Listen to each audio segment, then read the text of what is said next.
Inspector! Put him back up. Wait a minute now. I'm a parole officer. He's a rapist. The county doesn't pay you to beat up on people who can't fight back. Now, you stay off me or you're gonna get run over.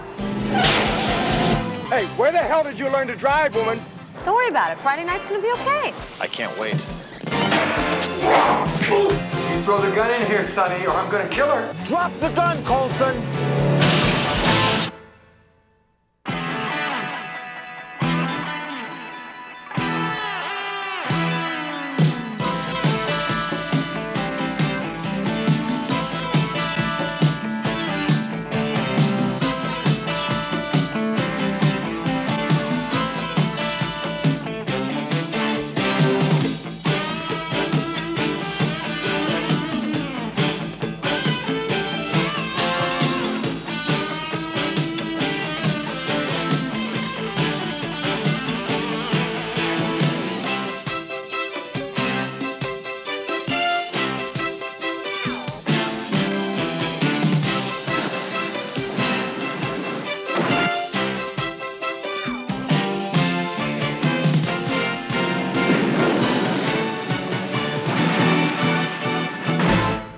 Works for me.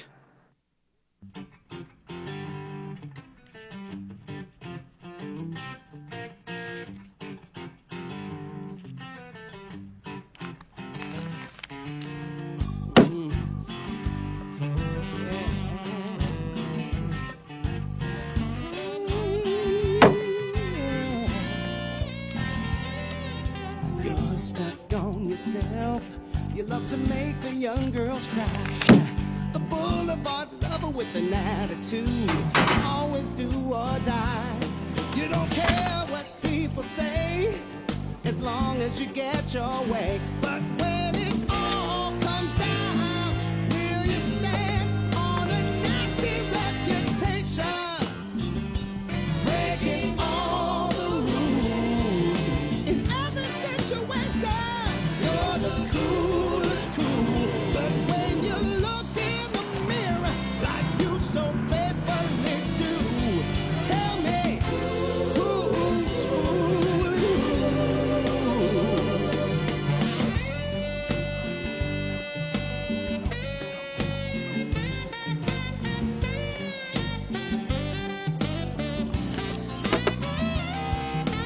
Looking back over the years, there's been a lot of lonely tears. When you got no shame, who you gonna blame? And odds with number one, really playing with a loaded gun. But when it all comes down, do you stand on a nasty reputation? Breaking all the rules in every situation. You're the coolest crew. But when you look in the mirror like you so faithfully do, tell me who's fooling who? You can't keep those secrets from yourself. When you think you're all alone, there's somebody else knows that there's a hunger down in your soul. Like No, it's still a buck to you, Dan. I'll call you, Jer. I'll bump your bean. You lucky bum. You filled up, didn't you? Cost you a buck to find out. Get that, will you, Doug? Come on, Jerry, come on. Did you or didn't you? Huh? Hello. Yeah, just a minute. Jerry, for you. Yeah, okay. All right. I'll keep you honest. Huh? Good. 2 pair of 8s and 8s. What a guy! I pulled a third jack. Yeah, this is Welch. I bet you he had him going in. Is that right, Dan? Short of 4 of a kind, Dad wouldn't pull a dirty trick like that on an old friend, would you? Hey, you bet your life I would. The name of the game is win, am I right? Yeah, sure I want it, but not tonight. Look, I put in my 8 hours today. That's all I get paid for, right? If he's in town, I'll pick him up tomorrow. Next week, whenever. Look, I'm not going to spend the entire night in some armpit bar waiting for this geek to show up. Not on the word of a coked-up snitch. Look, I'll talk to you tomorrow, okay? All right. What was that about? It was the watch commander of the PV search unit. They got a tip that Sonny Dupree is back in town. He's going to show up at some bar later tonight, a place called Big Ed's on Sabaco Street. They expect me to go down there and pick him up. Sonny Dupree's back in town? Katie by the door. Who's Sonny Dupree? Well, he's one of Jerry's favorite boys. You're gonna adopt him, aren't you, Jer? He's a rapist. He was convicted of a rape murder of a co-ed at USC a few years back. Isn't that right, Jerry? It was UCLA. The Supreme Court overturned the conviction. He's been up twice for rape since. They kicked him loose on parole both times. So what else is new? Riker, deal the cards. It's Will's deal. Hey, if this dude's as bad as you say, I mean, why don't you go pick him up, keep him off the streets? Oh, you gotta be kidding. I know this dude. If he does show up at Big Ed's, he's gonna be wired tight on cocaine and booze, and he'll be carrying heat. I don't need that. You know, this guy used to be the most conscientious, the most dedicated parole officer in the department. How about that, huh? I learned. Don't be the best, be the oldest. Who opens?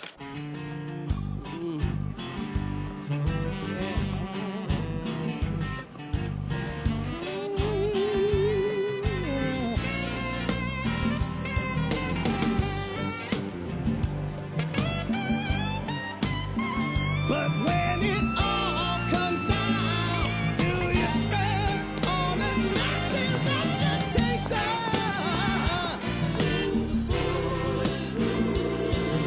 In every situation.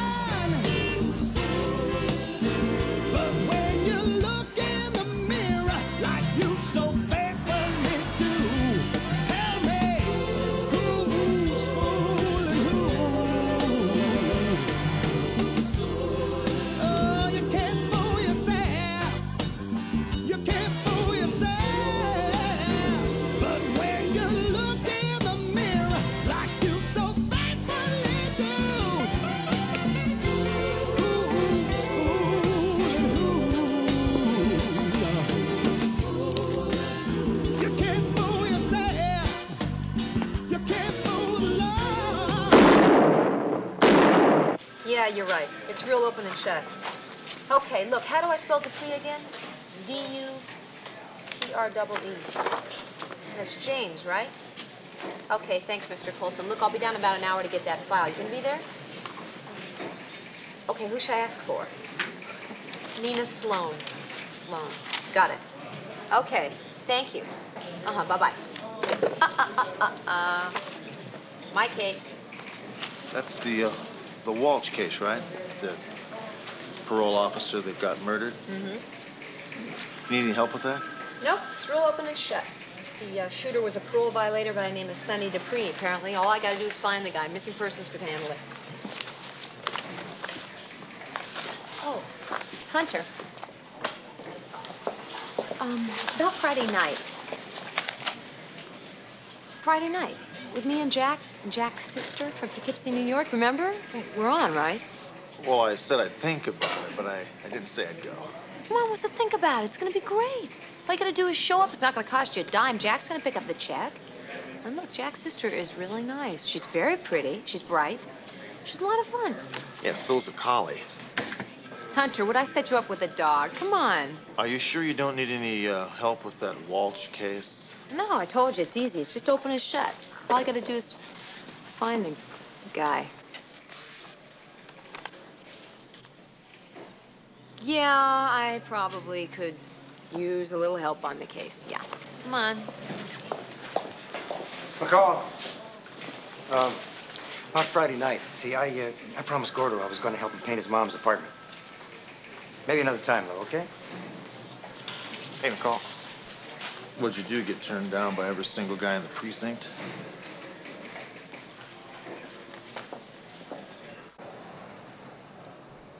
There are only two excuses I'll accept for being late for an appointment. Either you were in the hospital in intensive care or you are already dead. Do you understand me, boy? Yes, sir, I do. You better or you'll find yourself back in the joint. Now get out of here. Miss Sloan is expecting you. Right over there. Thanks. If he keeps doing that, he's not going to get out of here with half his pension funded. Well, it's got to be a miserable job working with people like that every day. Hi, Miss Sloan. I'm Sergeant Rick Hunter. This is my partner, Dee Dee McCall. How do you do? Hi. Mr. Colson said you'd be stopping by today. Yeah, for the file on James Dupree. Did you get it? Oh, yes. It's someplace here in all this mess. I started work on Monday, and they've dumped Mr. Walsh's entire caseload onto me, as you can see. Oh, here. Here it is. I don't know if I really should let you have this. Parolee files are confidential, you know, and they're only available to the parole department personnel. Give it to them, Sloan. They're on our side. Mr. Donaldson. My responsibility, Sloan. Sorry about that. These kids come in here fresh out of college. Is this all you got on this Sonny Dupree character? Is a rundown of his arrests and convictions? And his parole record. And if he reported regularly and on time, his job record's like that. We've got so many cases that if we kept a full jacket on each parolee, we wouldn't have room for anything else. Not a very solid citizen, is he? If the system was running the way it should, they'd have given him the gas chamber the first time. Jerry Walsh was a real good man. So if you don't bring Dupree back alive, nobody's gonna say boo.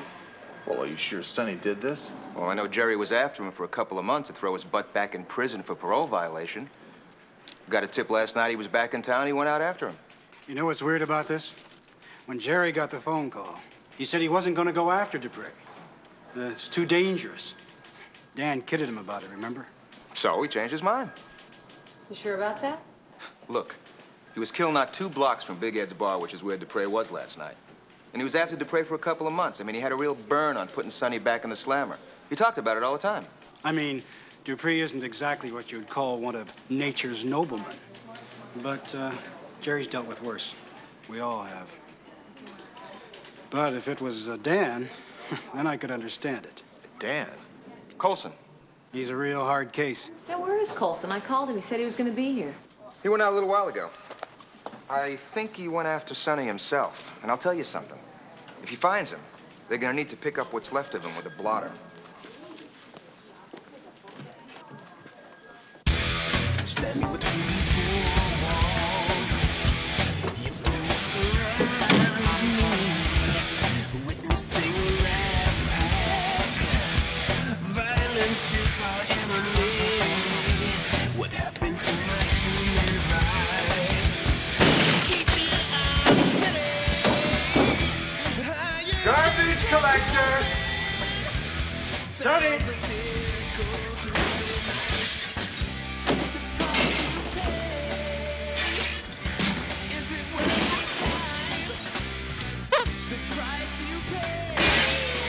Sonny! Don't sense in hiding, Sonny. I'll wreck the joint if I have to.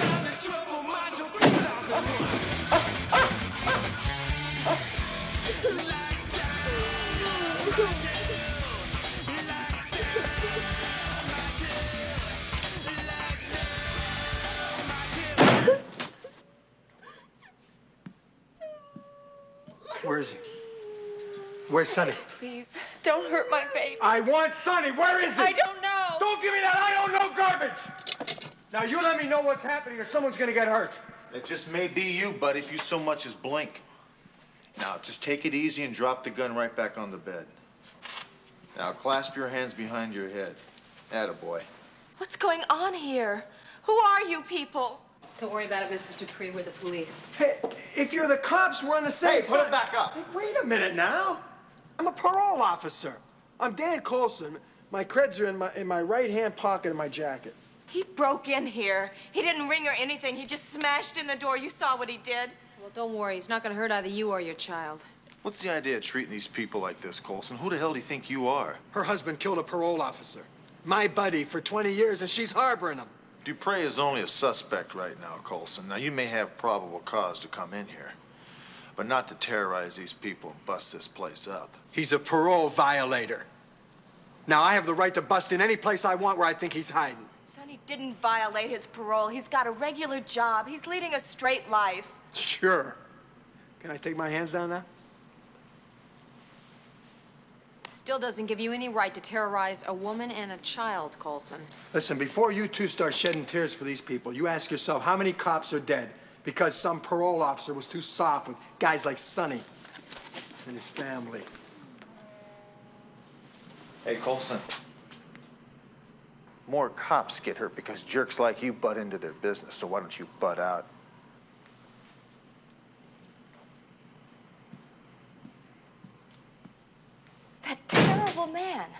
I mean, breaking into my house and terrorizing us like that?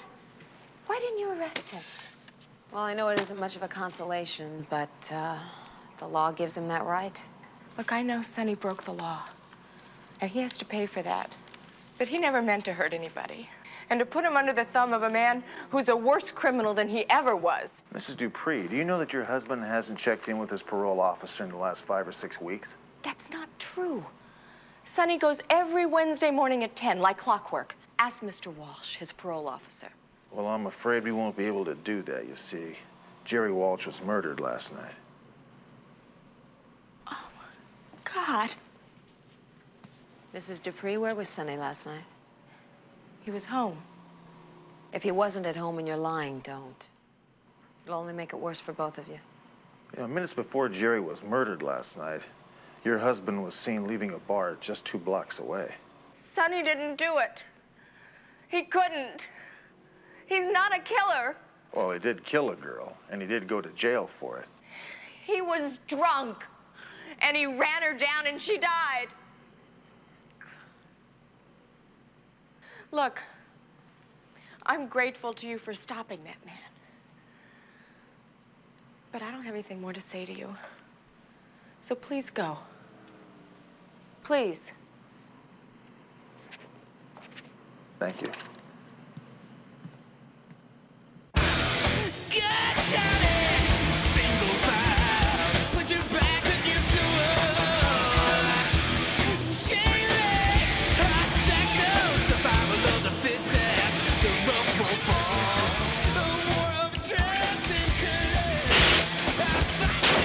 Tell me where Sonny Dupree is, Ramos.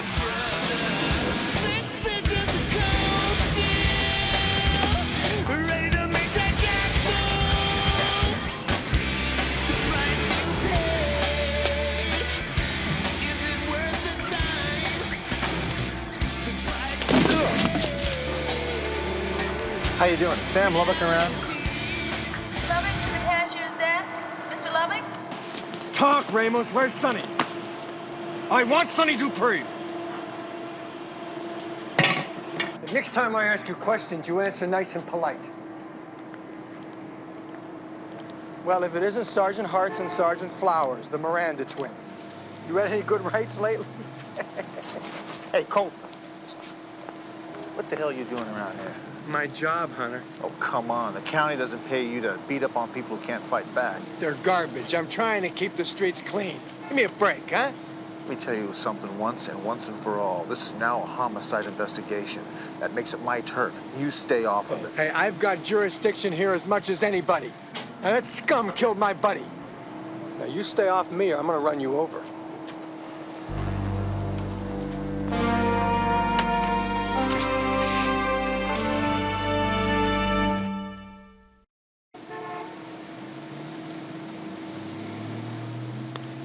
Hey, Sammy. Let me talk to you for a minute, huh? Oh, first Colson and now you. My day is made. Hey, look, man, if you know where Sonny is and you're covering for him, you could be up for obstruction of justice. Justice. The guy's on parole. He's a punching bag for anybody with a badge to work out on. And you wonder why cops get killed. Are you saying he offed his parole officer because he got punched out? Don't put words in my mouth. I didn't talk to Colson, and I ain't talking to you, so bug off, lady, huh? You gotta be kidding. Jerry Walsh was like a father to Sonny. I mean it. They were like father and son. Ah, Sonny couldn't have killed him. Sonny couldn't have killed anybody. Yeah, but his first conviction was for killing that girl. All right, he killed a girl. He was drunk out of his mind and he didn't see her in a crosswalk and... Oh, come on. I saw Walsh's file on the guy. Had him down as a 3-time convicted rapist, and one of the rapes included murder. That's crazy, Hunter. Jerry's the guy who brought Sonny to me. He got me to hire him. He told me what he had done, and he told me where he was at, and said, all the guy needs is a job, and he'll be okay. And that's just the way it was. Sonny never took a drink, never missed a day's work. As far as I know, he never missed a single day's reporting to Jerry. Yeah? Well, how come he's not here? Where is he? I don't know. Maybe he's sick. Look, you want someone maybe can help you? You talk to Ramos. Him and Sonny are real tight. You ask him. Hey, Lubbock, come here. So how'd you do with Ramos? Not even squat. Think I should try it? No, it's a waste of time. You know what really bothers me? What? We got two Sonnies here. We've got a Jekyll and a Hyde. Yeah? Yeah, I mean, take a look at this. The guys in the parole office turn us on to a Sonny who is a killer rapist, who's been nailed 3 times, violated his parole, and killed his PO to stay out of the slammer, right? Right. And then we talked to his wife and Sam Lubbock and Ramus, and they give us this Sonny who's a hard-working, loving, devoted father whose only crime was committed while he was under the influence. So what you're saying is you think that maybe Walsh is trying to frame Sonny? It's worth checking into. Yeah, go ahead. I'm gonna stick around here and see if Sonny shows up, and if he doesn't, I'm gonna see if Ramos and San lead me to him. Okay. I'll get a cab. Oh, and see if you can get a tap put on Dupre's phone in case he calls his wife. Yeah, I get it. Oh, and Hunter, listen, Friday night, wear a tie, okay? We're going someplace real nice. Oh, wait a minute. How old is this lady? Jack's sister. How old is she?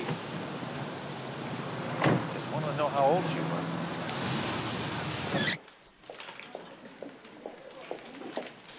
I'm sorry to have kept you waiting for so long, Sergeant McCall, but I had to run this through the computer 3 times, and it's still wrong. What's the problem? There, you can see for yourself. According to this, Dupree's no rapist. He's a drunk driver. Vehicular manslaughter. You sure this is the right James Dupree? I checked. He's the only one the computer says is in the central files. Time off for good behavior, no parole violations. Walsh must have known that the rap sheet in his file was a fake. The computer's off. It has to be. Here, let me run it through again, and No, that's okay. It's all right. Thanks. Excuse me, Sergeant McCall. You work with Sergeant Hunter all the time, right? Yeah, we're partners. Why? Well, I was just wondering, are you... Is he attached?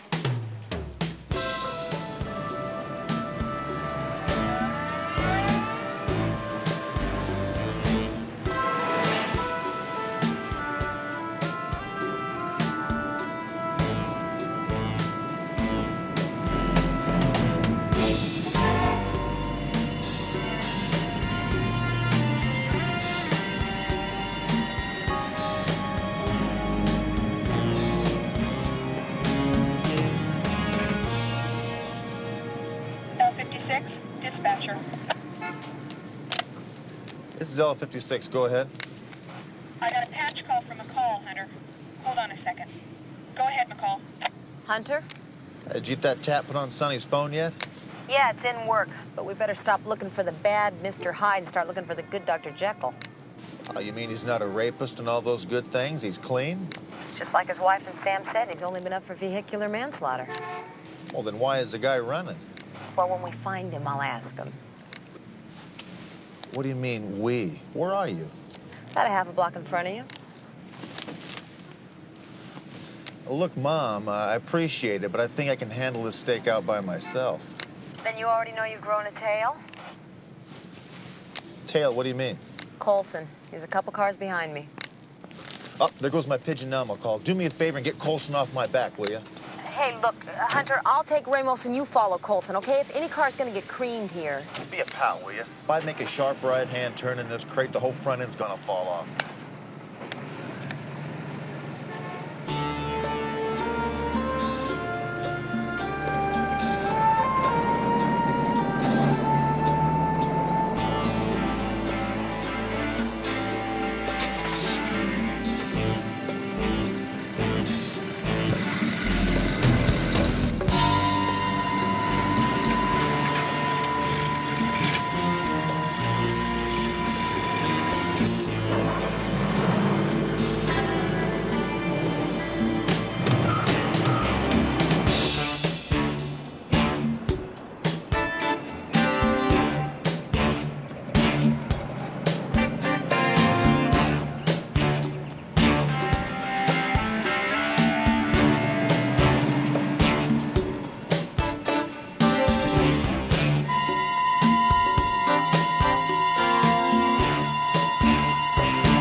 Where the hell did you learn to drive, woman?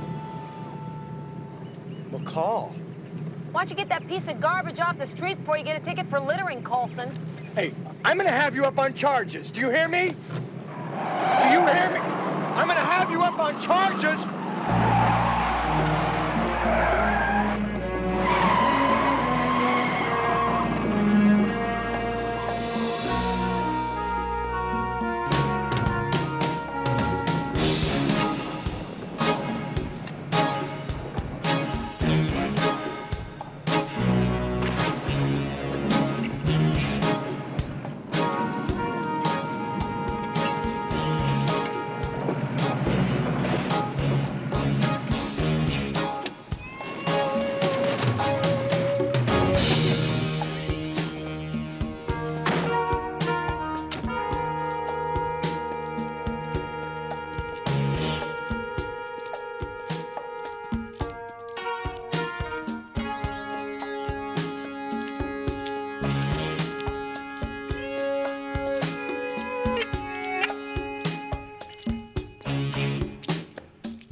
One muscle you want of anything left to hang your ears on.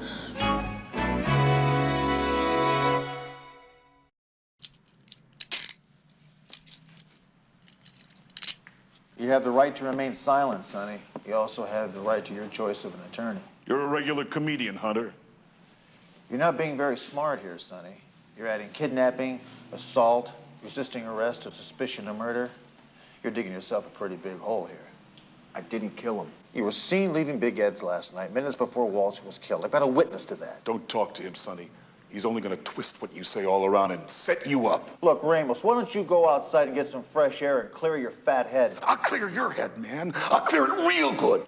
Look, I got enough problems without that. Why don't you go downstairs and see if anyone's hanging around? Give me the gun. He tries something, Sonny. Yeah, I'll holler. These good people, Ramos. They got a raw deal and they made him a little crazy. Look, Sonny, I ran a full make on you, and all I could come up with was a flock of 502s and one conviction for vehicular homicide. Now, since you've been out on parole, you've been clean as snow. Now, why does Walsh have you down as a 3-time convicted rapist and a parole absconder? It was a trap, and I was the bait. He said there was some guy out there murdering parolees. Some nut who thought he was protecting the public from the rapists and the murderers that the system was putting back on the streets. Well, did he say who he thought it was? No, he just said that the guy had already murdered 6 parolees and that if he, if he could set me up so he went after me, he could nail him. And you went along with that? Hey, Jerry turned my life around. If it wasn't for him, I'd be falling down drunk. I mean, no wife, no kid, no job, nothing. I'd have done anything that man asked. So what went down last night, Sonny? Early in the day, Jerry called me and told me he thought the time was right. He gave me a phone number and told me to call at 10 o'clock that night and ask for him. He said not to pay any attention to what he said over the phone. It's just to go to a bar he'd mentioned in the conversation, a place called Big Ed's. And I was to be sure to leave it at 1:30 on the nose and start heading east. Jerry said he'd be there. I wasn't to worry.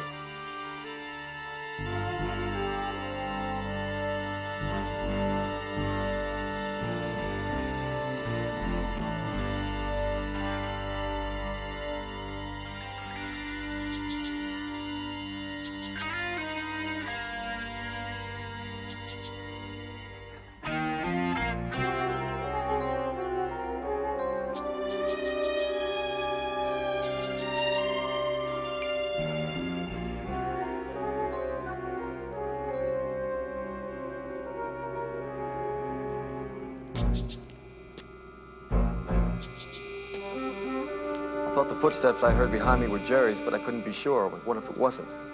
What if he couldn't make it for some reason?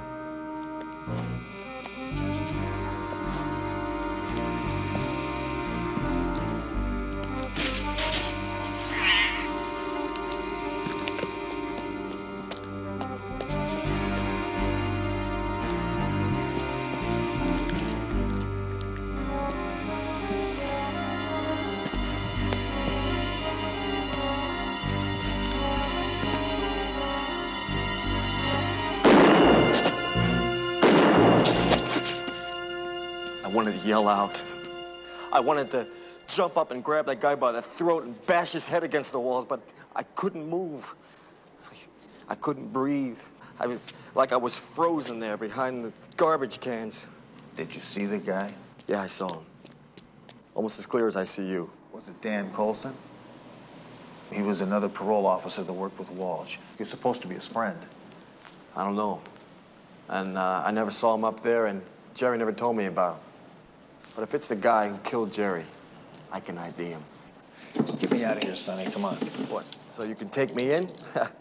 No dice. Look, there's a warrant out for your arrest. I've got to take you in. Besides, I need you to finger Colson so I can nail him. And who's gonna believe me? Sorry, Hunter. The guy who killed Jerry, he's out after me. I'll take my chances on my own. Hey, wait a minute. You're not gonna leave me in here hooked up like this, are you? I don't need it. That'll hold you. I don't need this. Sorry, Hunter. Hey. Sonny!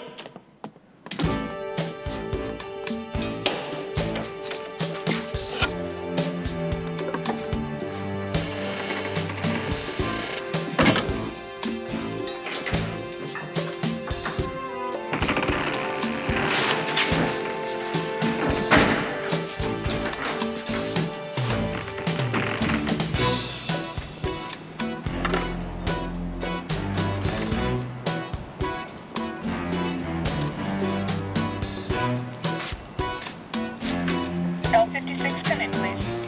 L56, come in.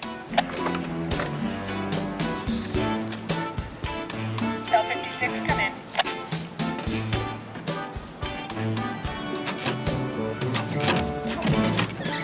L56, come in.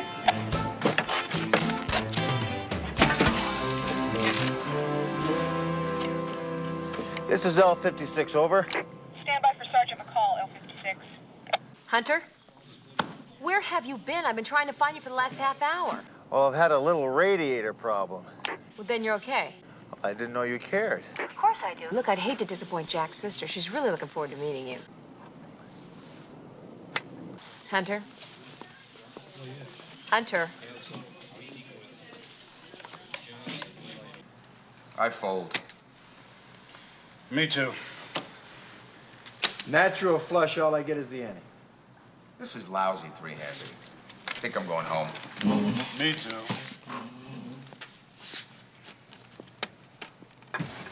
Hi, fellas. I just stopped by. I thought you might need another card part. It's all right with me. Makes for a better game than three-handed. Dan? Well, as long as his money's US of A.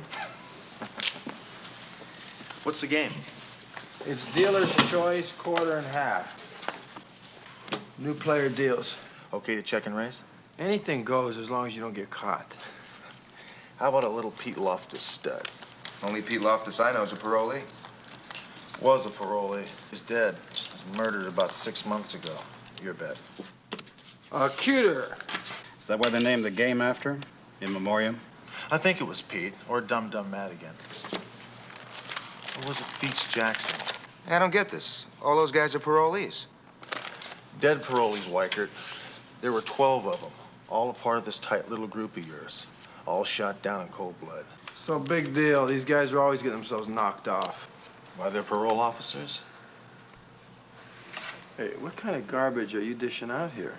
Well, I'm just following up on what your friend Walsh found out. I mean, that is why you killed him, isn't it? Because he found out it was you.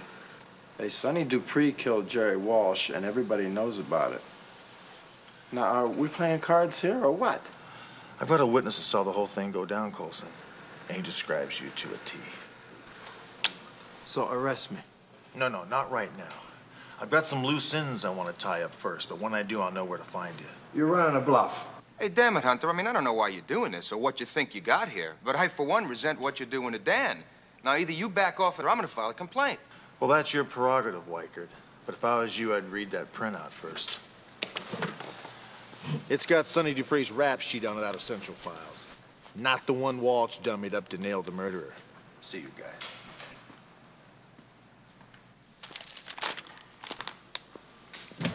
What? I don't believe this. What? Dupree's a drunk driver. Let me see it. I'll get it. Yeah. Thanks. Dan, when Jerry got that call about Dupree, didn't he say he wasn't going out after him, that it was too dangerous? I don't know. I don't remember. Sure you do. You kidded him about once having been the most conscientious parole officer in the department. Well, so he changed his mind. Now, look, I just got an important phone call, and I got to get out of here.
If you get a sighting on this guy, give me a call, will you, Charlie? Yeah. Thank you. State Highway Patrol has no report on Colson's car. Neither does city traffic. Boy, I sure hope I haven't gotten Sonny killed. Come on, it's not your fault. If he'd let you bring him in the first place, he wouldn't be in danger now. Yeah, but he didn't. I let Dan get loose. McCall. Yeah, I've asked about that tap twice now. You're kidding me. What? Okay, thanks. They refused our request for a tap on the Dupree phone. Well, they can't do that. We've got cause. Colson beat us to it. He put one on about 4 hours before we applied for ours. I better call Mrs. Dupree.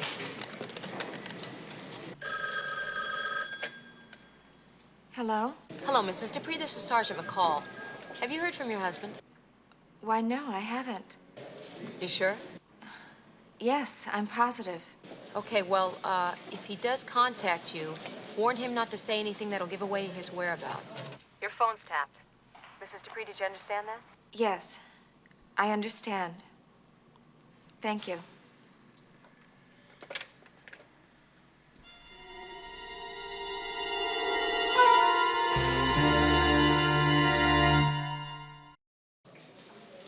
That's a phone, McCall, remember?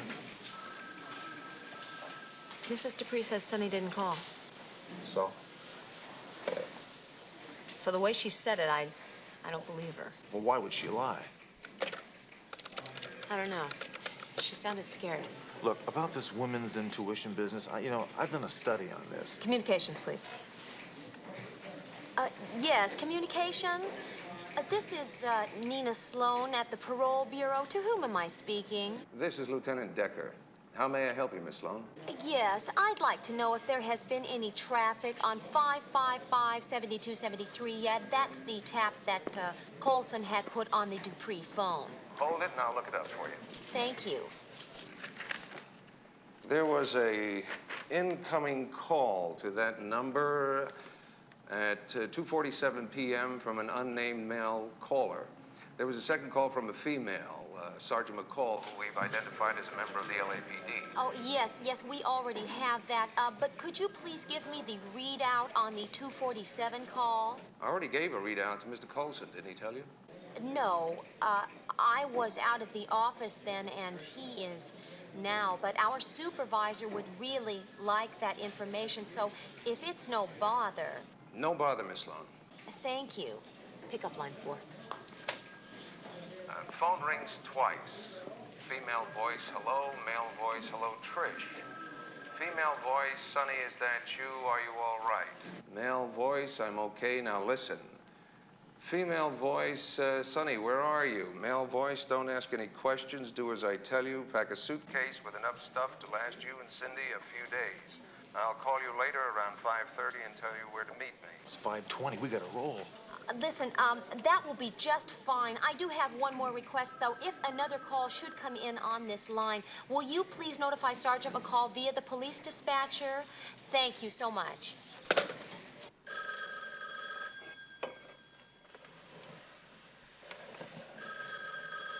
Now, you remember what I told you. No tricks. Hello? Trish? Baby, it's Sonny. Everything okay? Yes, everything's fine. You sure? You sound funny. Well, you told me not to ask you any questions and only do what you tell me. I'm waiting to hear. Good girl. You all packed and ready to go? Yes, just like you said. Okay. I'm at the phone booth around the corner. Meet me here and quick. Okay, Sonny, but it's going to take us at least an hour to get there. What do you mean an hour? I told you I'm just down the corner. Yeah, well, MacArthur Park's a long way from here, and with the traffic and all. Trish, someone up there with you, baby? Is it Colson? Yes. Well, we'll get there as soon as we can, Sonny. Bye.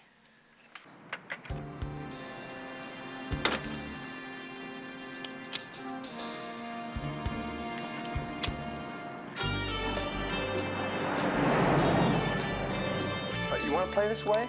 That's fine. We'll play that way. Come on, let's go get Sonny.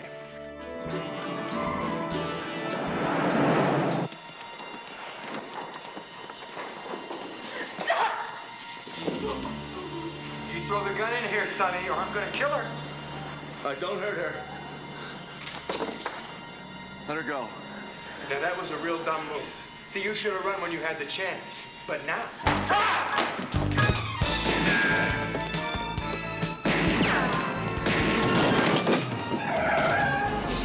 I didn't see him. I didn't see him. Get out. Get out!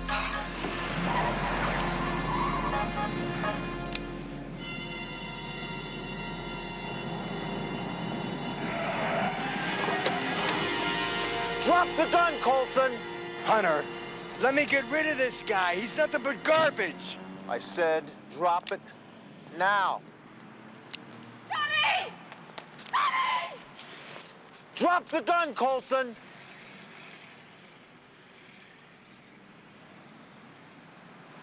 All right, okay. Take it easy.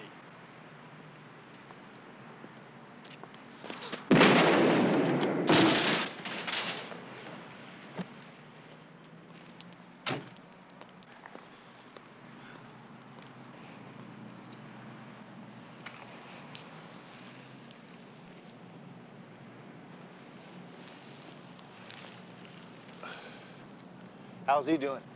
Busted up some, but he'll be okay. How's Colson? All the city has to do now is pick him up with the trash and take him away.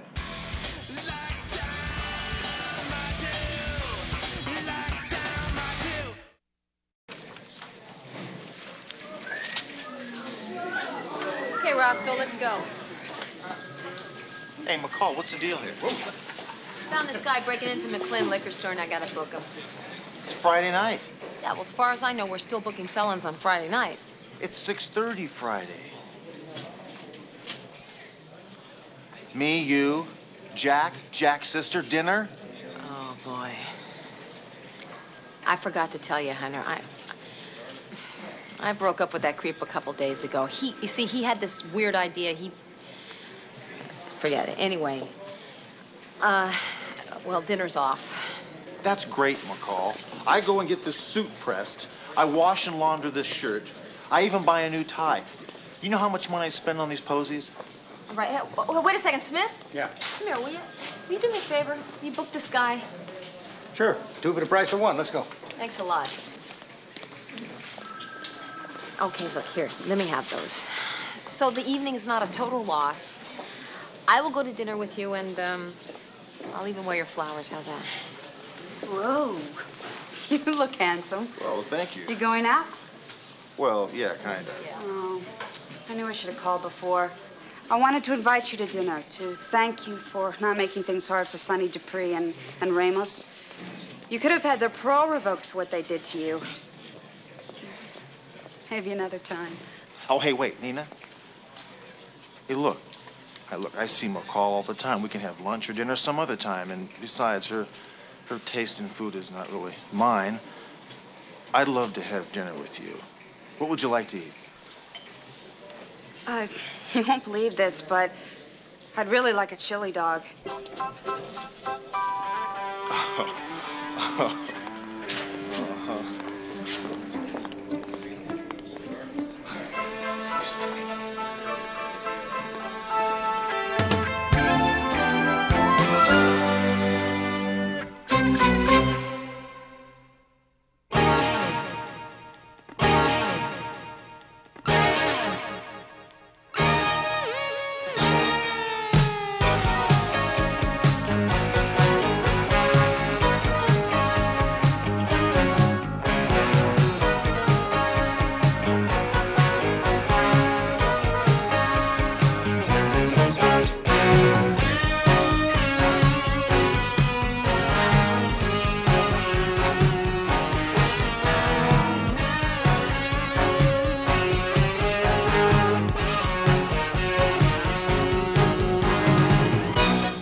It's me, Rick, your Avenging Angel. I'm the guy who's been taking over for you. He's walking in what he thinks are Hunter's footsteps. So he's committing murder for me. I'll just have to find a way to make it up to him. I didn't realize you were so photogenic. I don't like being followed, Arnold. I need someone to watch my back for me. I don't know where this guy's gonna pop up next.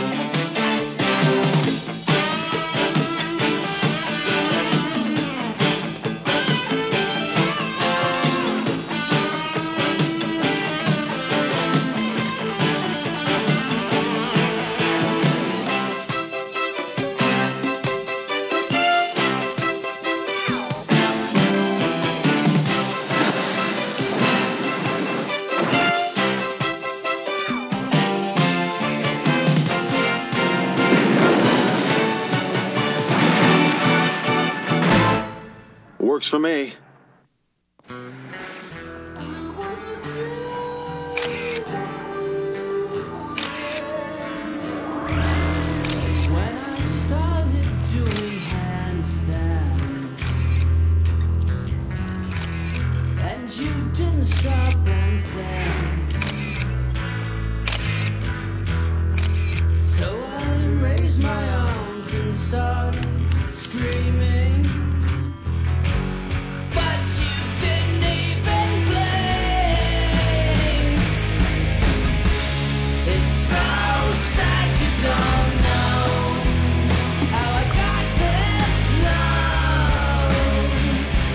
Forgot to mention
So I Mirandized Dr. Pierpont a second time when I got him to the station.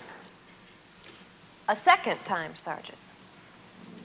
You Mirandized the defendant twice? Yes, I did. You Mirandized the defendant for the second time because he was unconscious the first time. Isn't that right? Well, I don't know if I describe it as being unconscious. How would you describe a man that you had hurled through a plate glass window and down 2 flights of stairs? Your Honor, I must object to that last question as wholly irrelevant. If counsel is trying to intimidate the witness... Look, the man came at me with a tooth drill. What was I supposed to do? Stand there and let him fix my overbite? Your Honor, I'll withdraw the question. Just one more question. You would never have had any cause to investigate this case at all were it not for an anonymous phone tip received at the police station. Isn't that right? That's correct. Thank you, Sergeant. You may step down, Sergeant. State calls William Wakefield.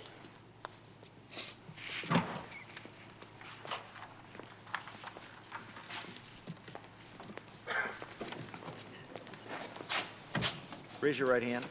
Do you solemnly swear to tell the truth, the whole truth, and nothing but the truth, sir? You got it. Thanks for showing up, McCall. What'd you do forget to set your alarm? This is your bus, Hunter. I'm just here as an observer. From what I heard when I came in the door, I can't say I'm sorry I missed your performance. It's the defense attorney, Nell Armstrong. She's like an octopus. She twists everything. Mr. Wakefield, would you tell us, please, about the conversation you overheard in the Martelli restaurant the night of November 16th of this year? Which conversation are you referring to? The conversation between the defendant and Ken the Rat Weintraub. Mr. DA, I know how when I was in your office, I told you about how Dr. Pierpont was trying to hire the rat to kill his wife and all, but you know, now that I'm here, I'm under oath and all. I gotta tell you the truth, it was real dark in Martelli's that night and noisy too. So I just can't be sure exactly what I heard or who was actually doing the talking. I'm real sorry. Your Honor, I have a statement from this Your witness. Honor, it's obvious that the state's case is nothing more than blind, unfounded faith in an anonymous tip. And I must move for dismissal of all charges with prejudice. Both counsel will approach the bench. How about that? They got the Willie. Yeah, well, one way or another, Armstrong always seems to come out on top, doesn't she? Your Honor, give us a recess so I can have a little chat with Mr. Wakefield. You mean so you can intimidate him into changing his tune? I resent the implication. Now listen, both of you. Mr. Wakefield has no more credibility with this court. However, since this is only a preliminary hearing, and since Sergeant Hunter has convinced me that the state does have the makings of a case, I'm going to dismiss without prejudice. If the state wishes to continue its investigation and bring the same charges again when the case is stronger, this court will not stand in the way. And that's how I'm going to rule. Thank you, Your Honor. Thank you, Your Honor. Hunter, it's not your fault. The bus was justified. Look, the guy tried to take a contract out on his wife, then he decided he'd kill her himself, so he jammed her up full of insulin. Yeah, now she's in a coma. All you gotta do is prove your case, Hunter. Is that too much to ask? I just want things to be equal, Counselor. Yeah, you get to buy a witness, we get to buy one, you know, like that. Wait a minute, I'm getting really tired of your acting. Look, I don't buy off witnesses. Well, then you tell me what happened here. I had an open and shut case on this guy. Believe it or not, the case isn't closed once you decide who's guilty. Not unless you're planning on being judge, jury, and executioner as well as cop.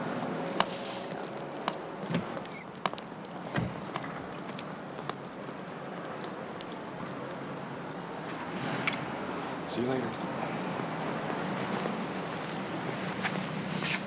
Oh, who's that? None of your business.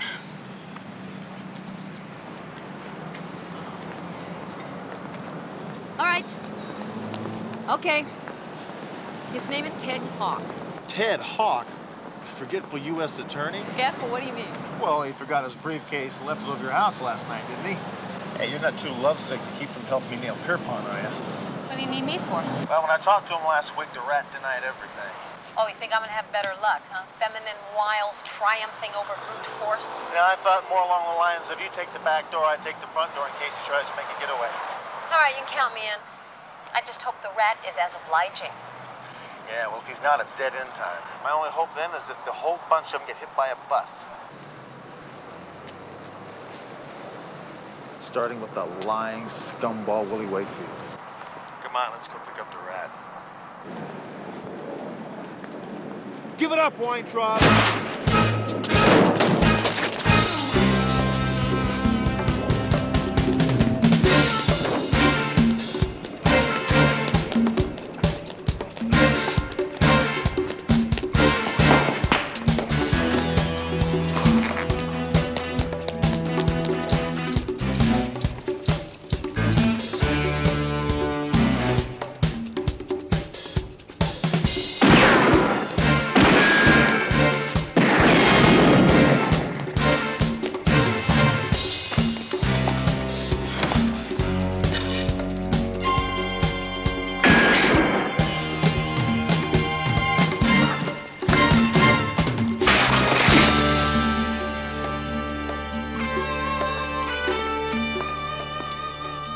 He decided to cooperate. Get him out of here, Dave. L56, this is dispatch. Over. This is L56, over. Just got word of a TA you and Hunter might be interested in, McCall. A hit and run. A 73 yellow Ford Pinto just took out a pedestrian. Deceased is ID'd as William Wakefield. Yeah, thanks.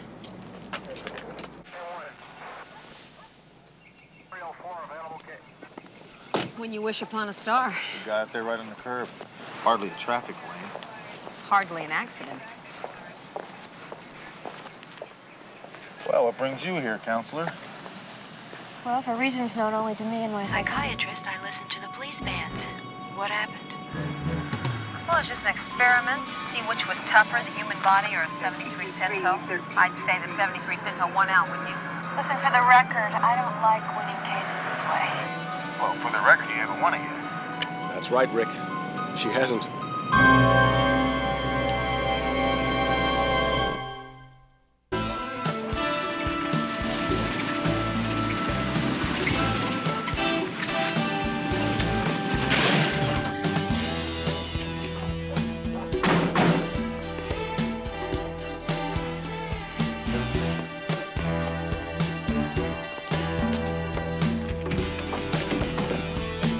I don't think Mr. Wakefield will mind us dropping in.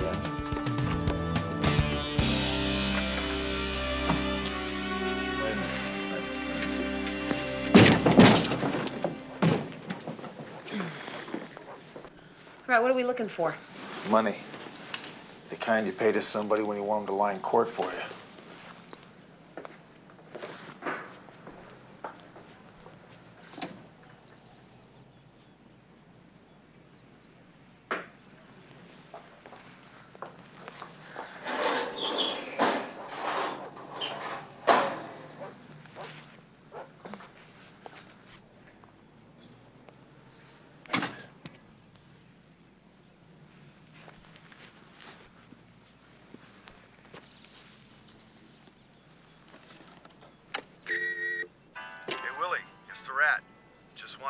You to rise and shine. Have a good time in court this morning, and I'll talk to you later. Heard you put on quite a show, Willie boy. Well, we're all real pleased. It's about 11 a.m. I'll catch you later. You lie low now. Bye. Hey, Willie, it's the Rat. It's about 11:30 a.m. Listen, meet me at the corner of Eastbrook and Delano. There's an empty lot there. You'll be real pleased. Bye.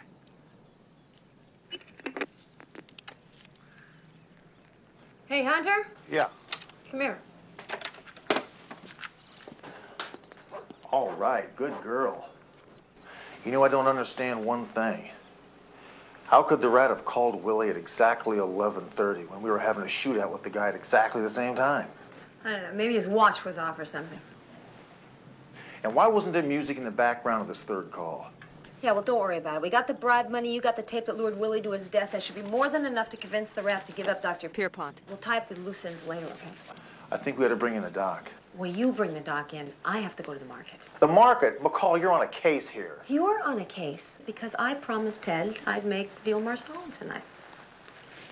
It's his favorite. It's his favorite.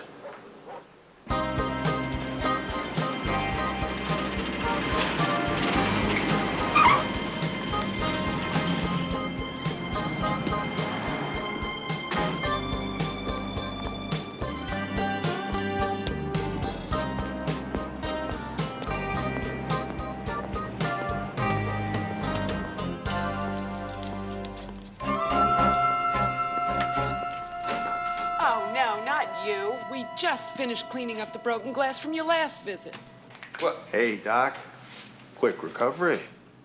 Yeah, it's incredible how being released has made my arm all better. Hey, listen, you're under arrest again. Didn't you listen to the judge this morning, Sergeant Hunter? He dropped the charges. But you're under arrest again for the murder of Willie Wakefield. Oh, yes, Nell just called to tell me about Willie's unfortunate demise. But I assure you that I had nothing to do with it. Why should I? Willie was on my side, remember? Now, we also have the money you paid to Willie to lie for you. I'm afraid we're going to have to reschedule you for a later date. Say right around the year 2010. But I have patience.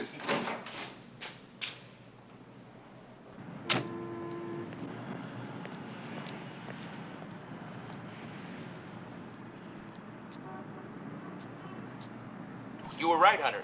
There is something odd about that last phone message from the rat. Hey, Willie, it's the rat. It's about 11:30 a.m. Listen, meet me at the corner of Eastbrook and Delano. There's an empty lot there. You'll be real pleased. Bye. Watch how the lie low message plays out. Hey, this is the rat. Heard you put on quite a show, Willie boy. Well, we're all real pleased. It's about 11 a.m. Now, do you see how you got your highest spikes on the words you give the most stress to? Right. First word in a sentence, the important words, punchline. About 11 a.m. I'll catch you later. You lie low now. Now watch the very last message. Hey, Willie, it's the rat. It's about 11:30 a.m.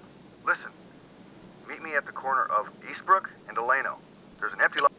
Almost all the words spike high. Well, so what you're saying is that the last message was not the rat's voice, it was an imposter's. No, it's the rat's voice, all right. But he never said those words in that order. Hey, Willie, it's the rat. It's about 11:30 a.m. Listen, meet me at the corner of Eastbrook and Delano. There's an empty lot there. You'll be real pleased. Bye. Now, did you hear those clicks? Yeah. I re-recorded the message and pushed up the volume. Now, those clicks are what edit sounds like.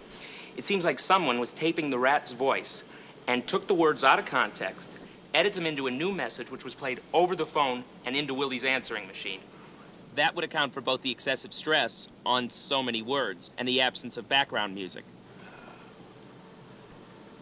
You mind if I borrow this machine, Doc?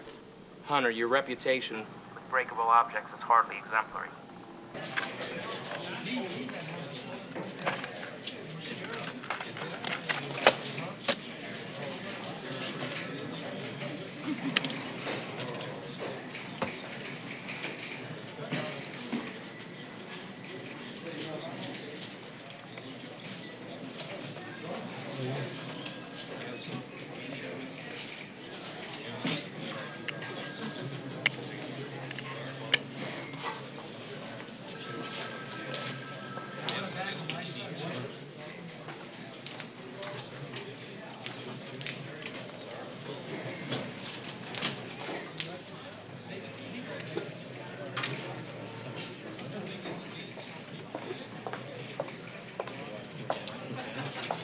Rick Hunter?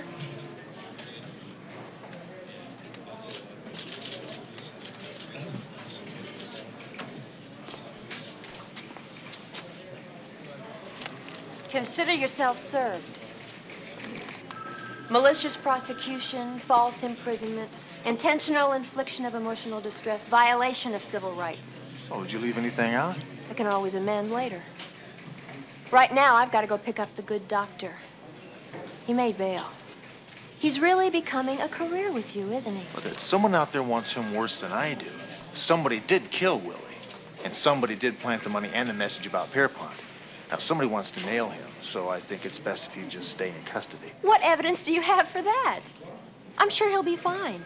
I'm representing Ken Weintraub, too. The rat? How do you sleep at night, counselor? On balance, I believe in the system. And on those far too frequent occasions when the system breaks down, then I take sleeping pills. What about you? Are you really as cocky as you act? Or do you just hate it when someone doubts you? Let me just tell you something, okay? When you're staring down some shotgun-toting punk who's just blown away his partner for 2 lines of cocaine, there's no room for doubt. And under those circumstances, anything you do is right. Yes. Oh, I don't envy you your job. Well, I wouldn't want yours either.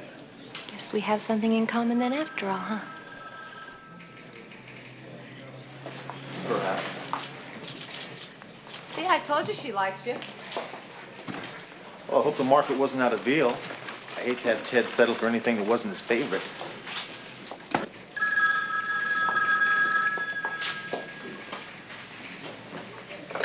Honor. It's me, Rick. Who's me?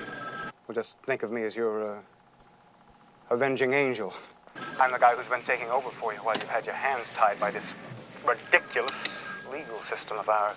I'm the guy who's made sure that that lying slime, Willie Wakefield, doesn't tell any more lies.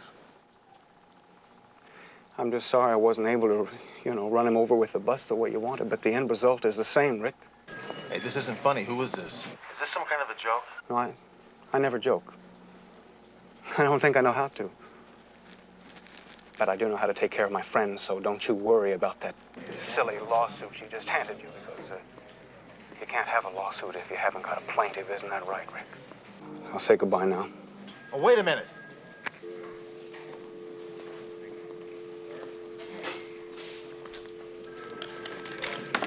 What is it? What are you doing?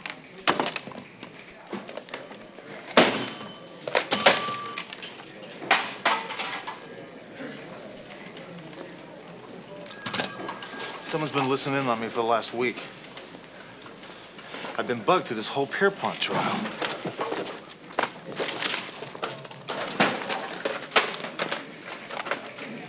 I know I've heard that voice before.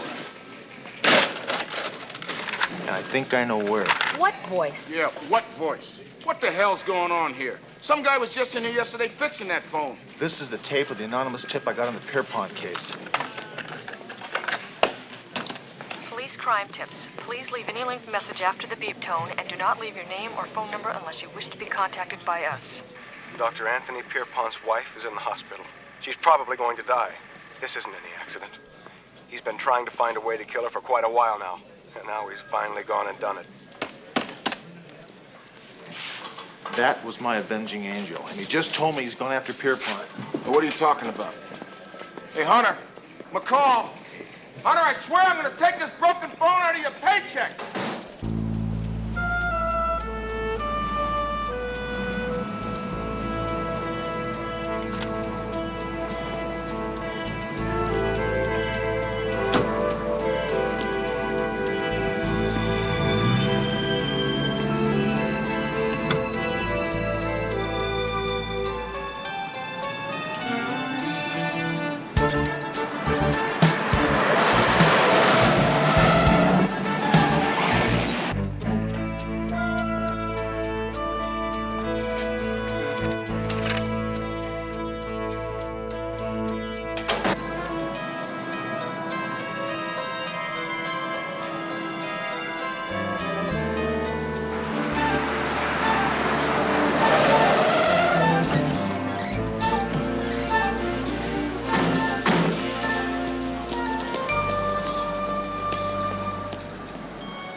Pierpont, go!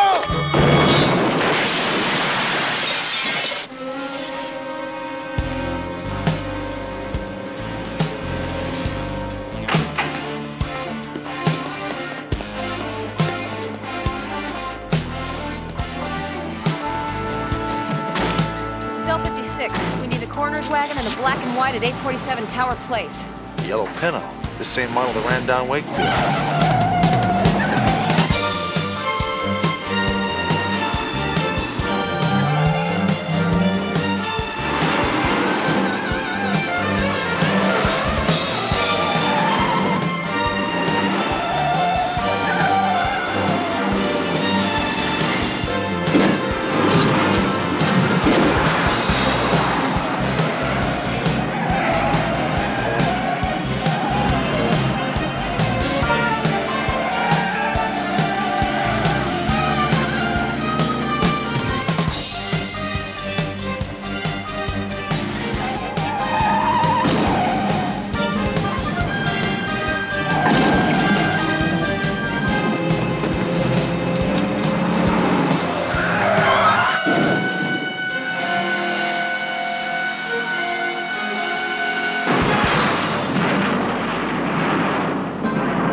There was no driver.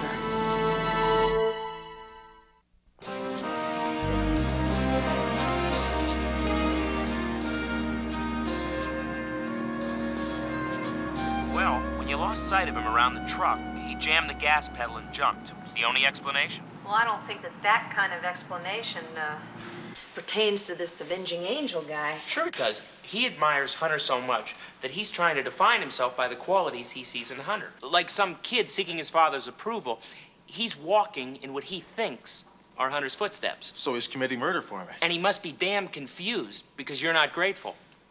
Which explains why he made that phone call. Why he felt the need to explain himself. We got a real nutcase here. Jaeger? Did you actually write this drivel? Hunter, a father figure? Couldn't this guy have chosen a more well-rounded image like maybe Idi Amin or Genghis Khan? Captain, we know two things about this guy. One, he's a surveillance expert. Two, he overheard Pierpont planning to kill his wife. So he decided to leave that anonymous phone tip. There's a good chance that this Avenging Angel guy put a legitimate tap on Pierpont's phone about the same time that he was trying to snuff out his old lady. Oh, wonderful. Let's just call up the FBI, the CIA, the Treasury Department. No reason they would object to jeopardizing all their undercover operations just to give us a list of their wiretap experts, huh? One of these guys is a homicidal maniac, Captain. You want to know why we got a mad bomber, Hunter? I'll tell you why we got a mad bomber. Because every time the system lets you down, you want to cut corners, you want to break procedure, and then you want to go on a corner and moan and groan and demand divine intervention. As far as I'm concerned, this Avenging Angel got all his bright ideas from you.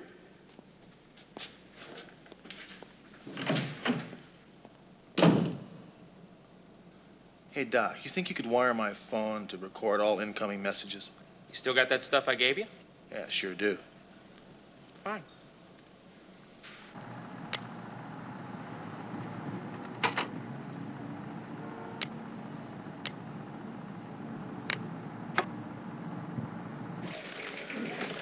Well, it's late.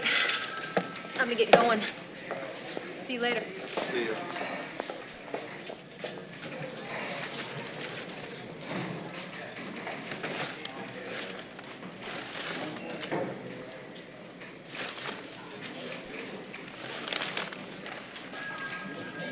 Hunter! Oh, I'm sorry. I guess Kid's gonna have to go to bed hungry, huh? I'll just have to find a way to make it up to him.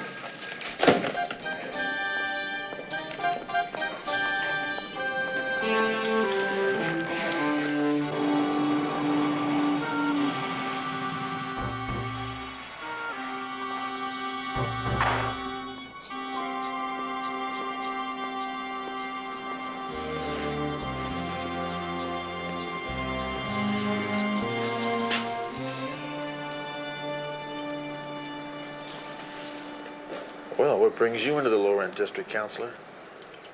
I called the station. They said you'd just left. You're on your way home. Well, thanks for seeing me to the door. Look, for the record, Pierpont told me he was innocent. And I believed him. Well, aren't you violating some sort of attorney's code by telling me that? Good night, Hunter. Want some coffee? No, but I wouldn't mind a chat. Well, personally, I make better coffee than I do conversation. I hope you don't mind instant. That's all I've got. You know, this is the first time since I've been a lawyer that I've felt this way. Yeah, what way's that? Just off balance. There are just too many things happening I can't explain. Yeah, me too. I thought you had this whole case pegged. Well, I didn't up till this morning.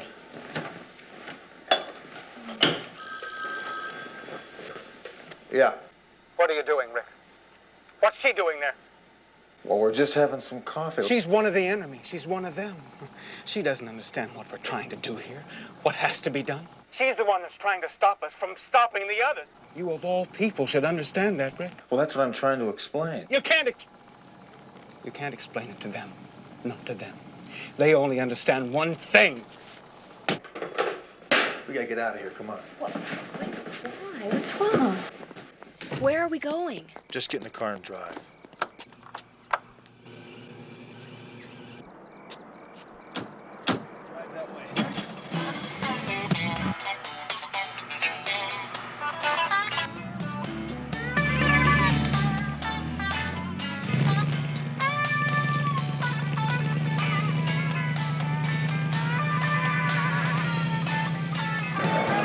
What's happening here?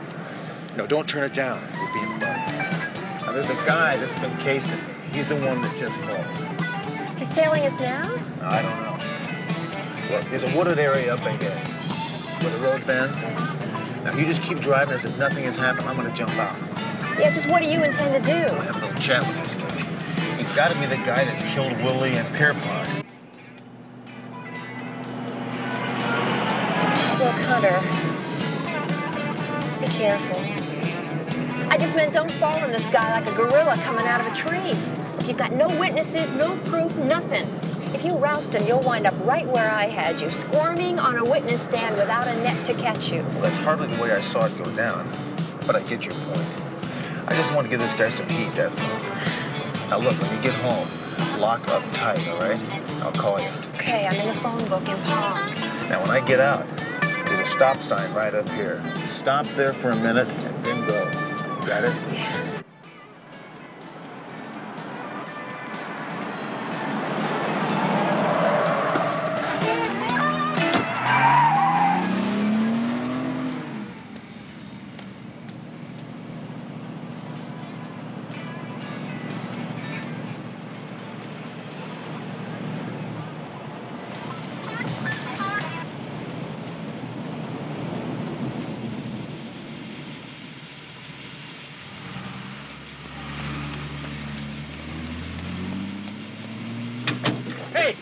What's the matter? What's wrong? Rick Hunter, police. What, have I done something wrong? I think I'm being followed. Followed? No kidding. Yeah, no kidding. You got some ID? Sure I do. Is something the matter? Arnold Morton. Is this your current address, Arnold? No, I'm in the process of moving. Staying with friends. Why would anybody want to follow a police officer? I thought it was usually the other way around. Yeah, it usually is. Maybe it has something to do with Dr. Anthony Pierpont. You know who he is, don't you, Arnold? You watch the news. Oh, yeah. He killed his wife. Oh, he was murdered before that could be proven. And Willie Wakefield. He's dead also. Hit and run. I don't believe I've ever heard of him. That's good, Arnold. You shouldn't hear things that don't concern you. You know, it's kind of scary when you don't know who's looking at you or watching you. You like looking over your shoulder? You like looking underneath your bed or in the closet before you go to sleep? I don't like being followed, Arnold. I wasn't following you.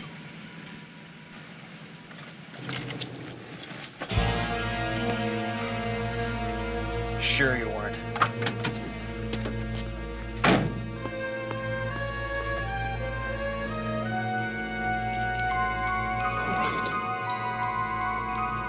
All right.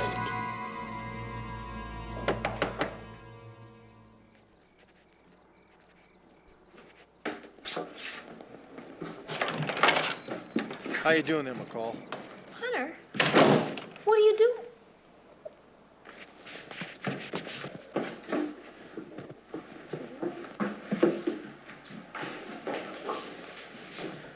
What are you doing?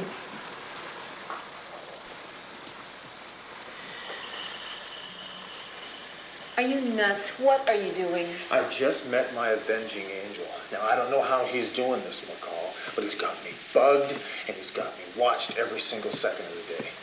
Is everything all right here? What the hell's going on? Yeah, Ted, everything's fine. It'll just be a second. In the bathroom. Hiya, Ted. Rick Hunter, how you doing? Just be a minute, Ted. It is important. It's police business. Yeah. Sure. Okay, so what's with this Avenging Angel? Yeah, I got a name on the guy, Arnold Morton. I don't know if it's legit, I don't know if it's an alias or what, but he's driving a white Dodge van. I just spoke to the guy. And I suppose you want me to help you check him out tonight. Oh, I'd appreciate it. I need someone to watch my back for me. I don't know where this guy's gonna pop up next. Oh, it's great timing. You want to get the water?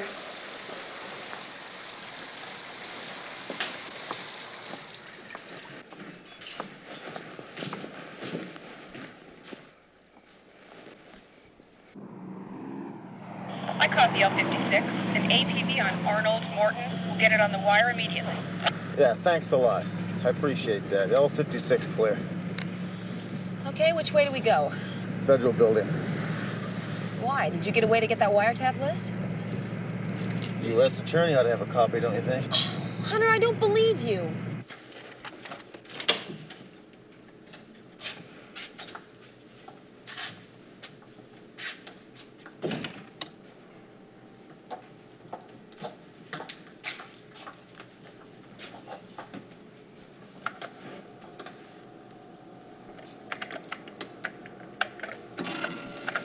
Where'd you learn how to use these things? Oh, Ted made me get into it. He swears by computers. You really like him, don't you? Yeah, well, after tonight, I don't think it's going to matter too much. Bingo, there he is.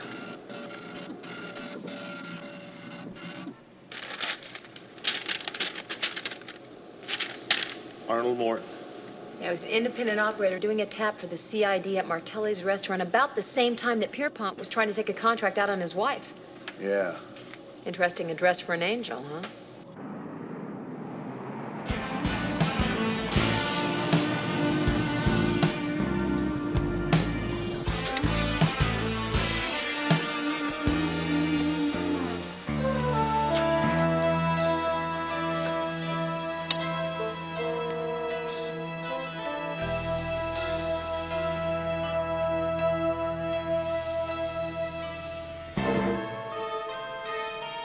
Hey, McCall.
I didn't realize you were so photogenic. My God, McCall, this guy's been following me for weeks, and I never knew it. Yeah, well, it's his job not to be noticed.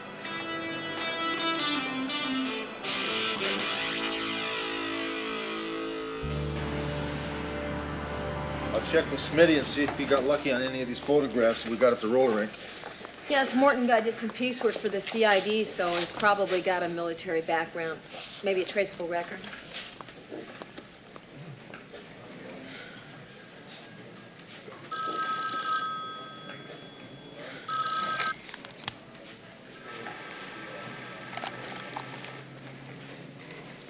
Sergeant Hunter's desk. Hi, Ted. Listen, about your keys.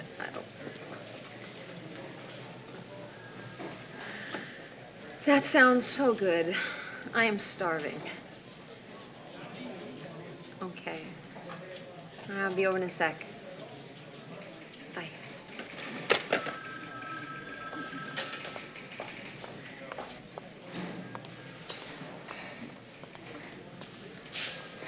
Hey, any of you guys see where McCall went?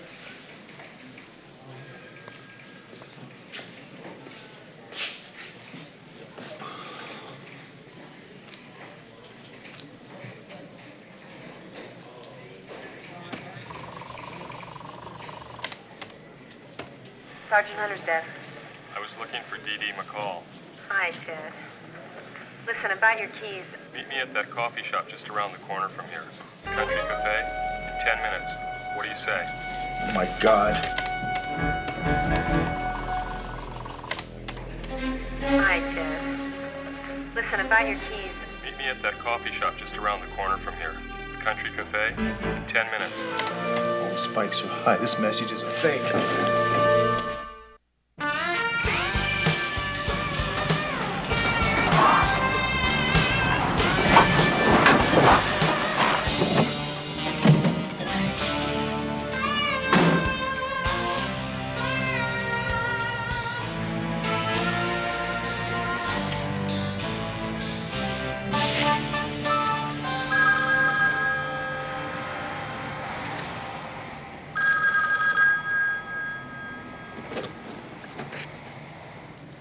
Hunter. For the life of me, I haven't been able to figure out why you haven't been more appreciative of everything I've done for you. And then last night when you were violating my home, I overheard you say to McCall how much you needed her and depended on her. And Arnold, where's McCall? What have you done with her?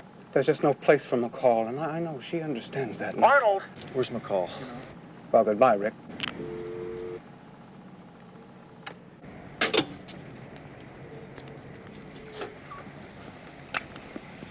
Dispatch, this is L56. Go L56. Give me the home address of Annelle Armstrong. She's in Palms. And hurry, would you? We could have been great together. Rick and I. We could have made a real improvement in the law enforcement in this city. The plots, the conspiracies, all the dirty little secrets the scum of this city whispers. See, I can bug any place in town. Boardrooms, limousines, airplanes, bars, beds. There isn't a criminal in this town that can keep a secret from me. That's what I was trying to prove to Rick with this case. With my information, he could have cleaned up this city. He could have rid the rats of this town. He could have been anything he wanted to be. I could have done that for him, see? And I would have, too. If it hadn't been for you. You and that woman liar and the rest of this whole corrupt, filthy city that's turning this place into a sewer. I'm going to make you pay for that, McCall. You and all the rest of you. You and her, him too. I thought he was strong enough to do what had to be done, but he's just like the rest of you. He's got to pay too.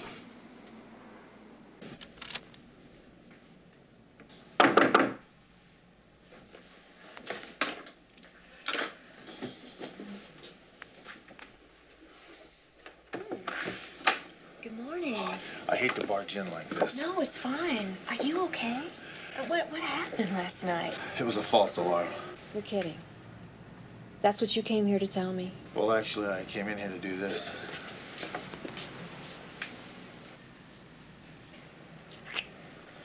Now, play along with me, okay? He's watching me.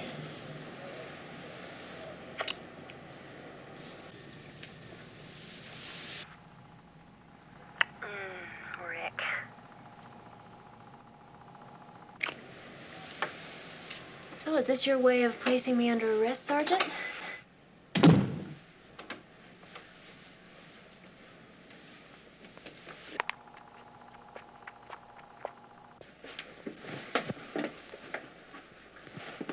I was so worried that something might have happened to you, counselor. You're very special to me. You're not half bad yourself. I think you and I are going to make a hell of a team.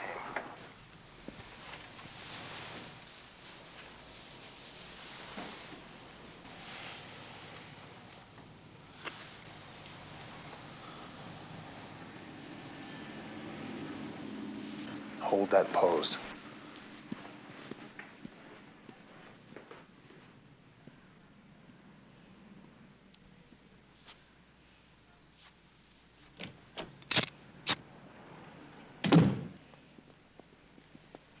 Oh, my God. I see you. I can see right through you. I see what you're trying to do to Rick, but I'm not going to let you do it. It's all over with, Arnold. Now, be a good boy, raise your hands, and get away from McCall. Come on, move! You all right, McCall? I'm just ducky, although I am a little overdressed for the occasion. What the hell is that? It's eternity, Rick, and we're going to share it together. Shut it off, Arnold. Shut it off and I'll talk to you. It can't be shut off. No, I don't want to talk anymore. I'm tired of listening to people talk. They just talk and they talk and they talk, but now see, you even have to listen to me.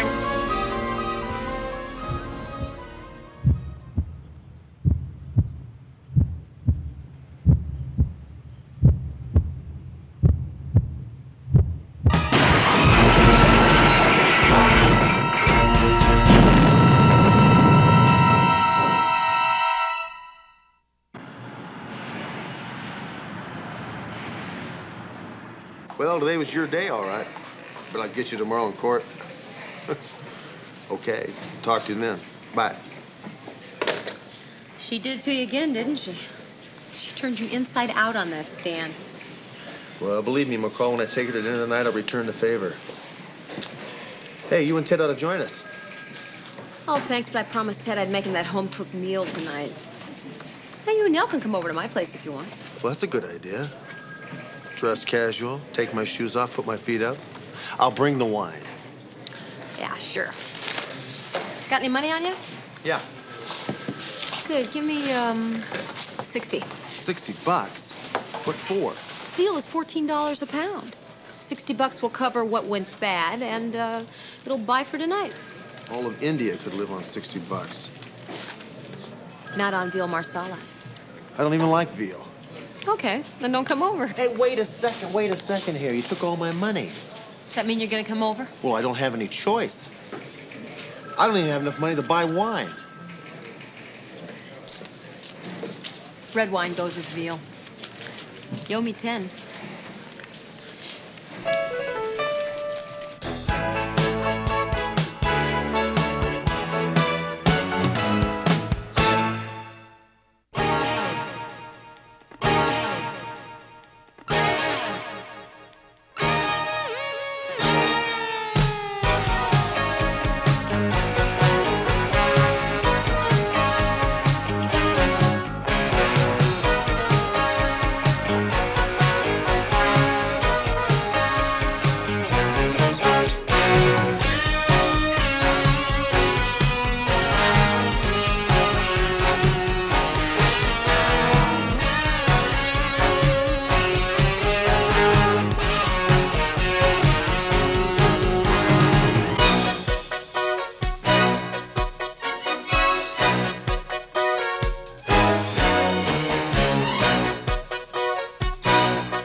everyone knows the Snow Queen.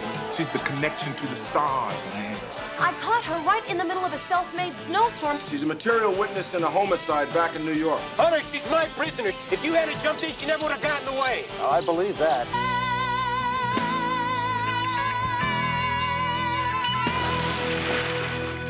She looks like she'd be a regular bobcat. I don't feed the animals. You know, Hunter, I don't think you like me.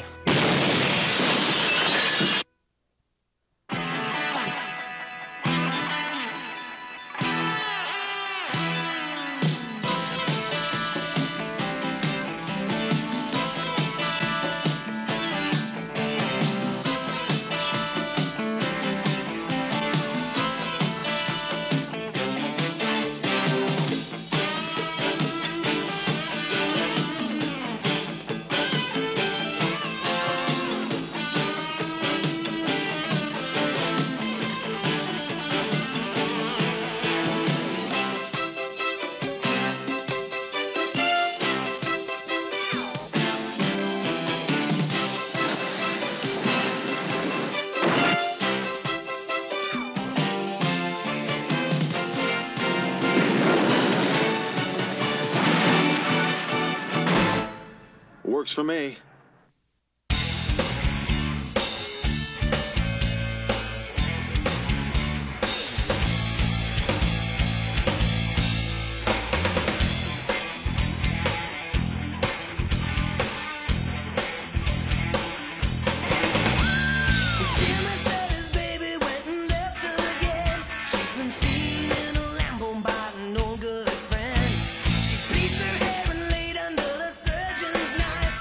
The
so beautiful.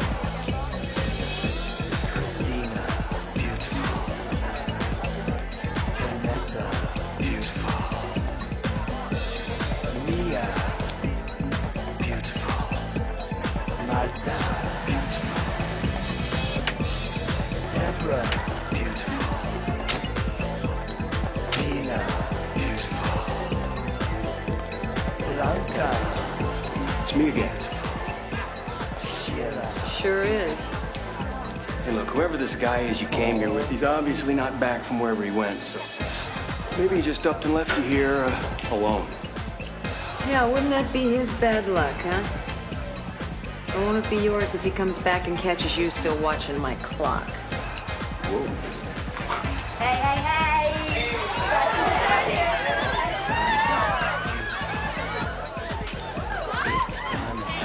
Why didn't you say you were waiting for the Snow Queen? I got my own blow, sweetheart. You're worried. You're worried. I got the best. Now take it. Police, everybody, stay right where you are. Damn it.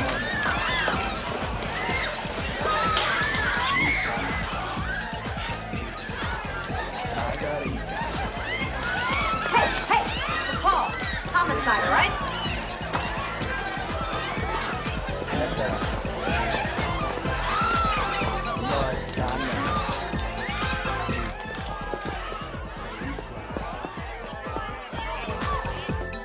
Masha.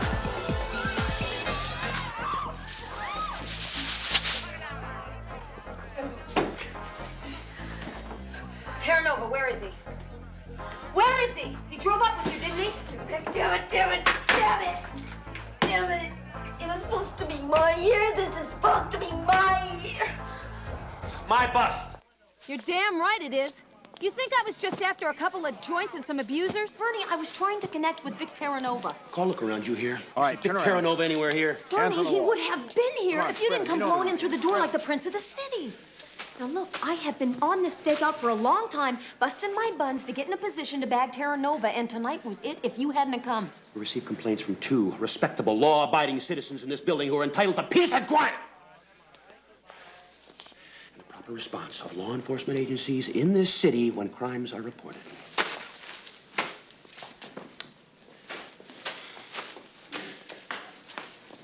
All right, Bernie, look, I'm sorry, all right? I am frustrated. Come on, you're talking about a couple of people who are going to lose out on Johnny Carson's monologue, and I am losing out on one of the biggest drug dealers in the city. I mean, Hunter knows you're undercover, right? He could have intercepted the first blues that rolled in here. Why didn't he flag him and badge him and tell him you were in here undercover, huh? I mean, after all, you two are partnered, right? You're not supposed to be working any assignments alone. I mean, where is Hunter? Why isn't he outside there right now waiting to back you up on this bust, huh? Where is he, McCall? Bernie, he happens to be following some leads of his own, all right? And they happen to be very important to this case. Oh, girl, you're the only one that I see looks good tonight. The way you move your body is the only thing that feels so right. So go and groove and make it move. There's just something on your mind. So get close and let it go. Let's just get it on tonight. You and me feel the heat. Bump and grind to the beat on the floor. Body's close, smelling sweet. You and me feel the heat. Bump and grind to the beat on the floor. They're not arrived yet. Well, thank you. I didn't realize they had such strict dress codes in the supermarket. They almost didn't let me in, you know. But management offered to loan me a leotard. You see that exercise place across the street there? Well, after they finish exercising, all these girls come over here to do their shopping. Now, it's tough, but I've had to get used to it. Right.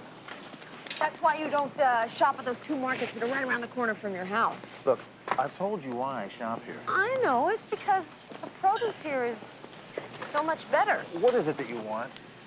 I need you to sign some reports. Right now? Yes.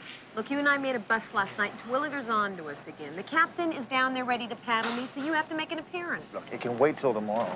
No, it can't. This partner up and dodge 'em act was your idea, as I recall. Well, I think it should be taken in the spirit in which it was intended. It was all a scam anyway. Okay, fine.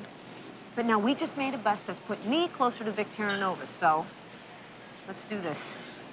Oh, God, you are so bad at this. That's the reason I come to the store. Customers help me pick my melons.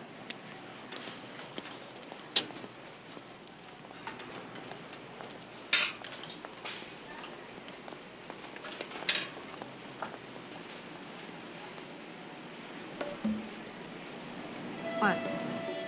I think I need something on aisle 8. Yeah. Okay, why don't you check for backups? I think we got something going down.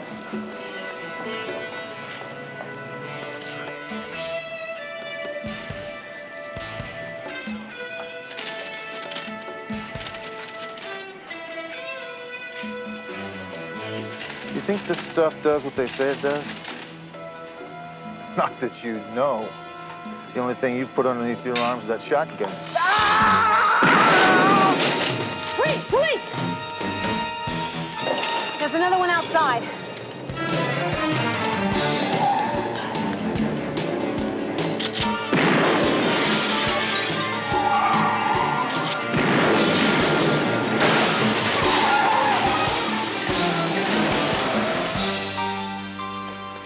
Hey, McCall.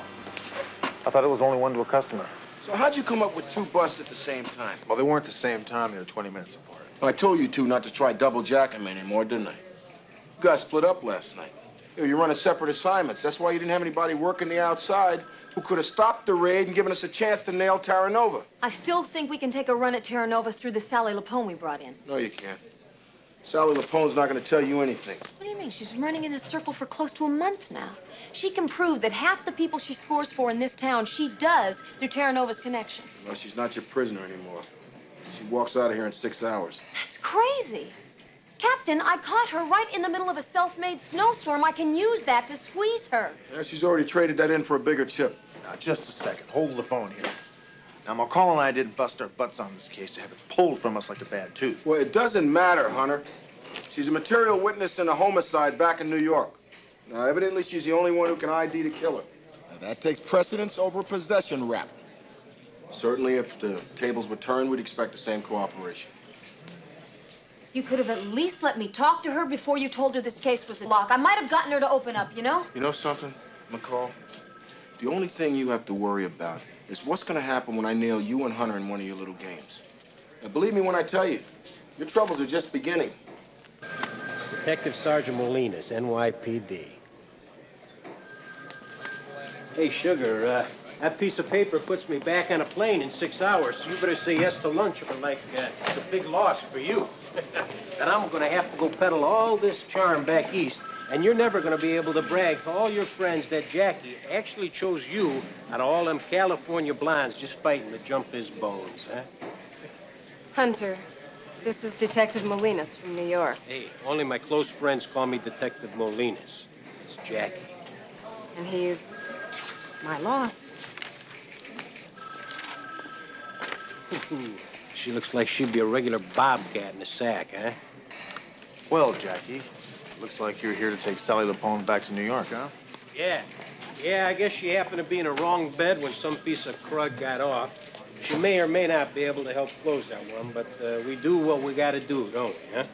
I try to dump this little tripole on half the department, but who wants to make a 6,000-mile round-trip haul to babysit some candy nose, huh? So what, she being brought up? Oh, there's some legalese we got to wrestle with, some paperwork and computer checks, stuff like that. After that, she's all yours. Yeah, well, I'd hate to miss my 2 o'clock flight. I bet you would. We'll get on this thing as soon as we can. We'll put it on the boards. In the meantime, pick a chair. Practice your wolf calls. Better yet, why don't I go see my prisoner?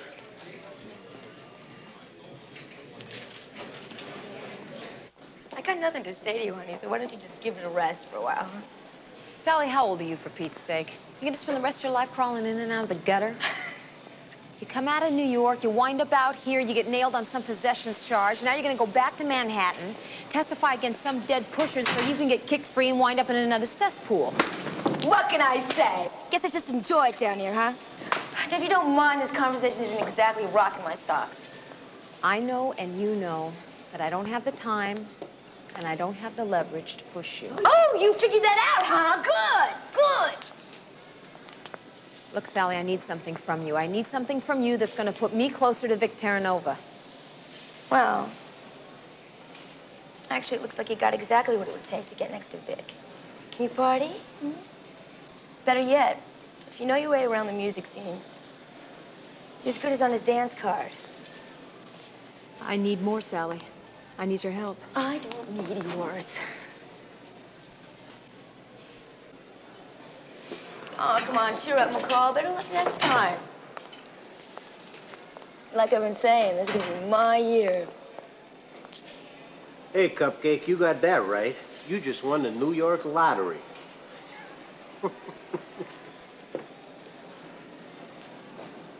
What did they send you here for? Just wanted you to feel comfortable, Madam Blow. We figured you went and split the Big Apple to come out here to upset our West Coast neighbors. We wanted to escort you back in high style. Sally, what's the matter? What's the matter? What's the matter is she hasn't put anything up her nose but oxygen in the last couple hours. Ain't that right, Cupcake, huh? Sally? Maybe she needs a doctor. She don't need no doctor. What she needs is... She just needs to get back home to all her old pals. Half of New York City has been without dope and sex since you spirited yourself away there, Snow Queen. I want her checked out before she leaves. Yeah, I'll check her out, okay? Right now, she's in the custody of this precinct. That means she goes when we say she goes. Now, I want her checked out before she makes this trip. She looks sick. And save your cracks. Save it, Jackie. She's not your type. Oh, they're all my type, Hunter.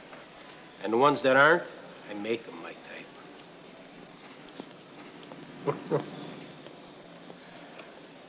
I want to know what the hell you were doing down there with that prisoner in the first place, McCall. You were not supposed to be talking to her. That's beside the point. Now, this is just another one of your ploys to turn that case you want to make against Terranova. Captain, I just happen to think it's practical. I want that report on my desk in 5 minutes. I don't know if she's ill or not, but she sure proved herself inside out when Molina showed up. Look, he's got the right papers to extradite. He's got the warrant. We agreed to her deal. Now, what do you expect me to do? I expect you to at least take your butt down there, talk to her, and see what she has to say. Then if you think she's fit to get on that plane in 2 hours, then okay. No, for once you got nothing to say, huh? I didn't think you wanted my opinion. I don't. See, knowing that makes me a better detective. Let's go see this Sally Lapone. She was released. When? How? Why? Because, McCall, that's what the paperwork said to do. Sergeant Molinas. There it is. All official. Extradite to New York. How long ago did they leave? Just a few minutes ago. Let's roll.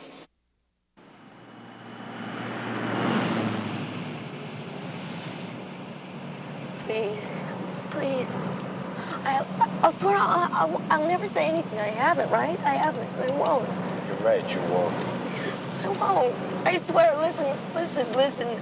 I'll do anything. I'll do anything. Anything you want. Anything you say. Yeah, I bet you will. And I bet you have. Come on.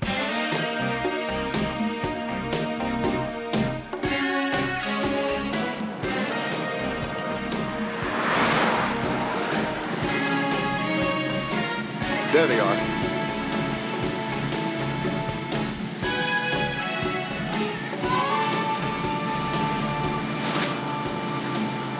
Where the hell they go? I don't know. They didn't make the light.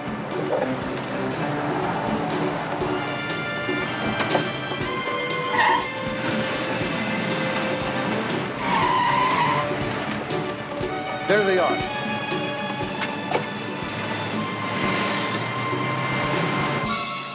Come on. What are you doing? Please, I won't tell. I swear. Shut up. Please. I'll do anything you want. I will. Anything you say. Please. Molinas! Hey! What are you, crazy man? What the hell are you doing? Hey, she's gonna get out of here. Come on. Sally? Hunter, she's my prisoner. She's escaping, huh? If you hadn't jumped in, she never would have gotten away. But what the hell are you doing out here with her? The airport is over there. I got lost, all right? I got lost. Well, you never get lost in a strange city?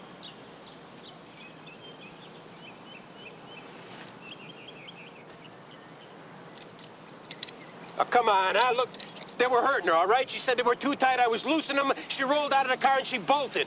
If she got away, you're gonna hear from me and my superiors. Good, I'd like to hear from him. And then right after that, I'm gonna put you and your gum on an airplane out of town. What the hell do you mean he's on this case? What gives him the right to be involved in an investigation from this department? Yeah, and did he tell anybody at all what he was doing out there in that field near the airport with that girl? Yeah, he explained all that, Hunter. She was trying to escape. He pursued her, and you distracted him just long enough to allow her to get away. And I gotta tell you something. NYPD is not all that ecstatic about you sticking your beak into this case. Sticking my beak in? How about Molina's gaffing that girl out here before you had a chance to talk with her or see her? That's something I'll address.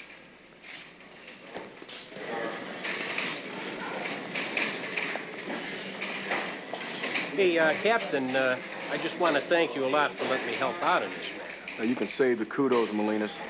I haven't forgotten that you pulled an end run and yanked Lapone out of here before she was officially released. Yeah, I know, and am I ever so sorry about that.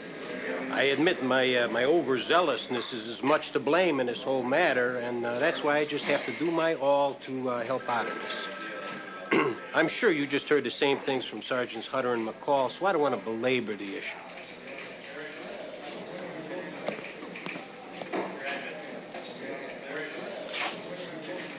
Pretty slick, aren't you? Hey, we do what we do, right, Hunter? So let's kick some dust up in the air and find the Snow Queen. Hey, we'll let him drive, sweetheart. You and I can ride in the back, huh? Put it back in the closet, Molinas. I don't feed the animals.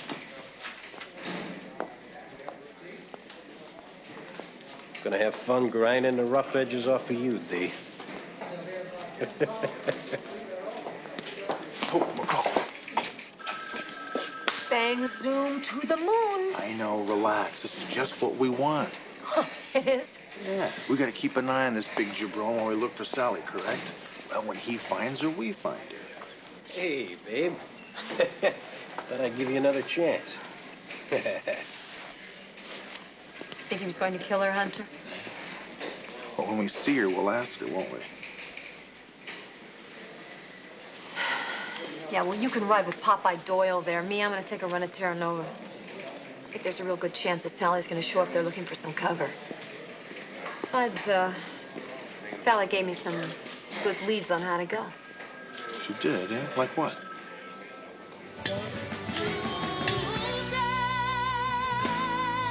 She wandered in off the street, bags and all. From Omaha, you know, come to Hollywood to be a singer. Boys were setting up, they didn't mind. Yeah, of course they didn't mind. Take a look at her. It's right off the bus, huh? Yeah, can you believe that? I don't know.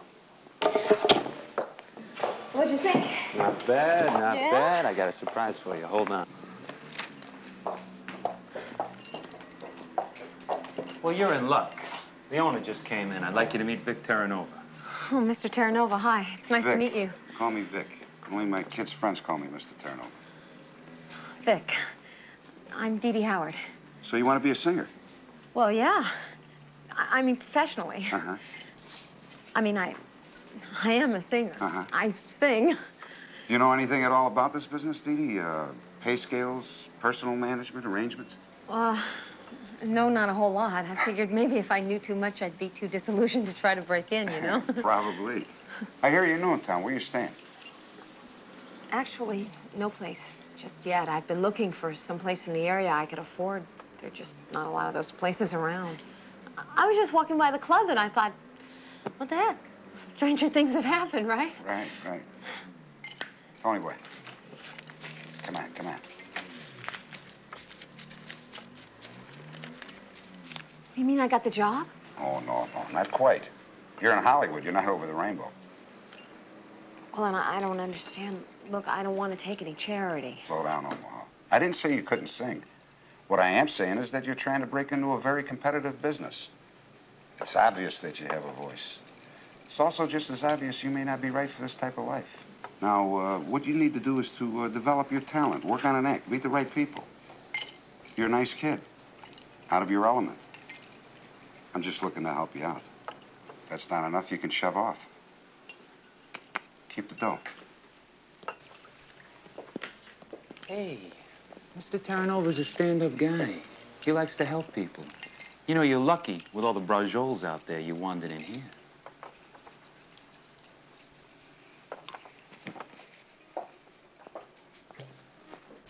How's that? Good.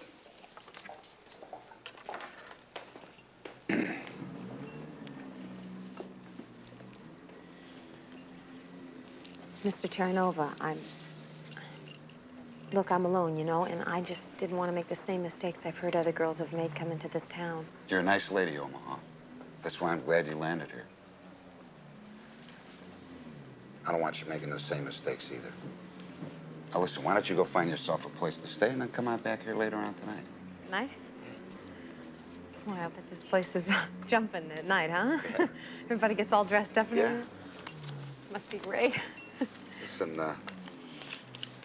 get yourself something new to wear. Oh, no. No. You have done more than enough for me already. Look, I didn't mean for you to do this. It's all right. It's like I said, you're sharp. You have great instincts, kid. Thanks. See you tonight.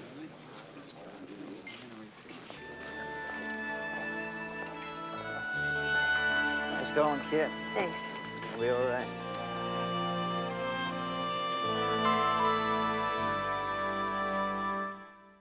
All right, 5-card draw. Jack's a better.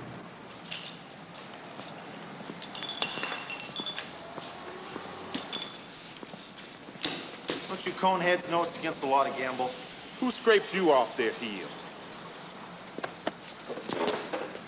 Now, I just dropped by to give you guys a lesson on how to greet your local police officers when they come by to chat. Hey, meatball, unless you're looking to scratch your behind, I'd hold still. Hey, what is this, man? What are you gonna do? All right, ladies, everybody knows what to do. Hug the wall. Come on. Unless you want to go in there with him, huh? Come on, up against the wall, all of you. Hey, Hunter, take it easy. I'm gonna have to pay for that. Scully, don't worry about this. The city will reimburse you. Shred 'em. Okay, I want to start seeing the goods hit the deck. Come on, everybody uses their left hand, huh?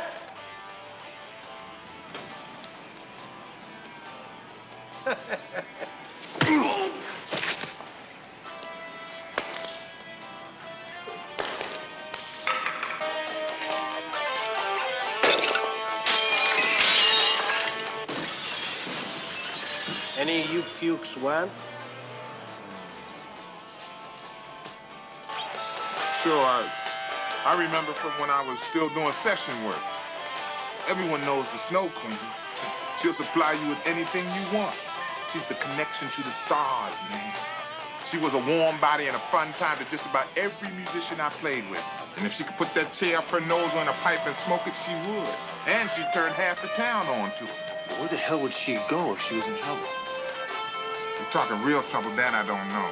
But she sure knows a lot of people. She's been putting in a lot of time with this guy, Darby Slash. What the hell's a Darby Slash? Darby Slash, man, he plays bass with the Snibbling Snits. They've been out in Malibu almost a month now trying to finish their new album, which is Barfola, by the by. Now, this place is Standout. Does this belong to Darby Slash? Probably renting. I don't know under what name, but I should be able to run it down. This is good, Scully. Thanks. Now, where do you want it? Oh, damn it, man, I hate this part. And maybe we could skip it. Now, if they know that we're on speaking terms, that we're pals, they're gonna clam up and you ain't gonna be worth a damn. Now, where do you want it? Man, the last time my right eye didn't open for a week. The left eye is always stronger. Come here.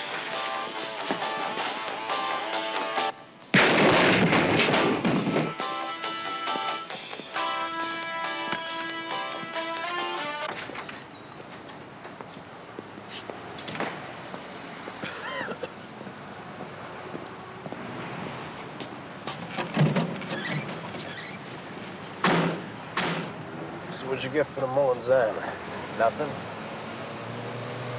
You know, Hunter, I don't think you like me. And to think my partner thought you were an insensitive creep. See how wrong you can be about some people?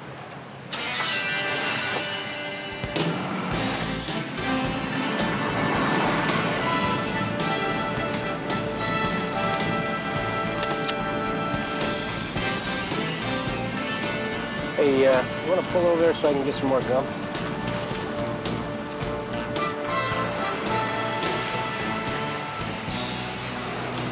Did I miss anything? No, I'm fine.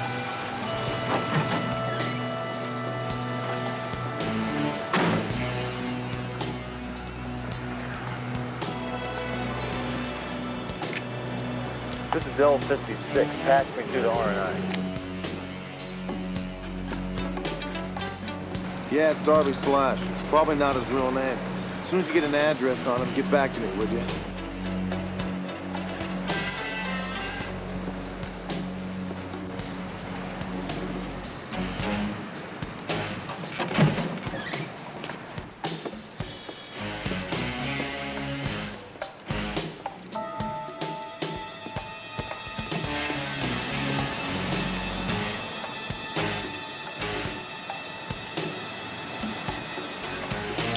You have a call. Come in, please. Over. Okay. Please respond. Hold your horses. Guy can't get no nourishment around here. How you doing there, Shoeshine? Hey, look, man, take it easy. You can have whatever you want. I want what you told Hunter. That's what I want. Hunter, look, man, Hey, you danced to Hunter's beat, gumball. I seen it enough times to know. I'm gonna give you more than a fat lip if you don't let me hear it. Where's Sally Lapone? And I swear I didn't... One last time. You spill your guts or I'll spill them for you. Where's Lapone? Okay. Look, all I told her was I thought she might be hanging out with some dude named Darby Slash. Yeah, I know the Snow Queen. That sounds right on. All right, keep me smiling. Where do I find this Tatsoon? I didn't tell Hunter. Tell me! I found out for him, man. I did. He's out in Malibu in a beach house. I got the address right here in my box.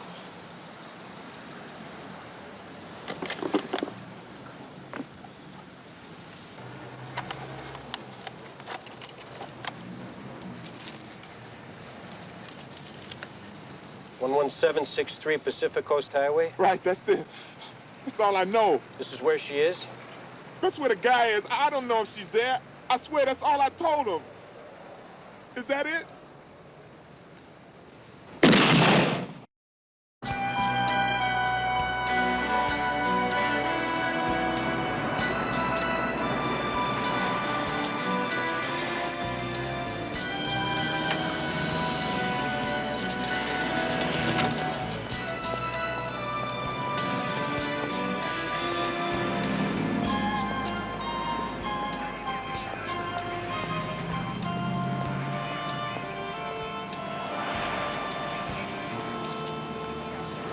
God, Hunter, I heard it on the radio. What you got here is a clear-cut case of robbery.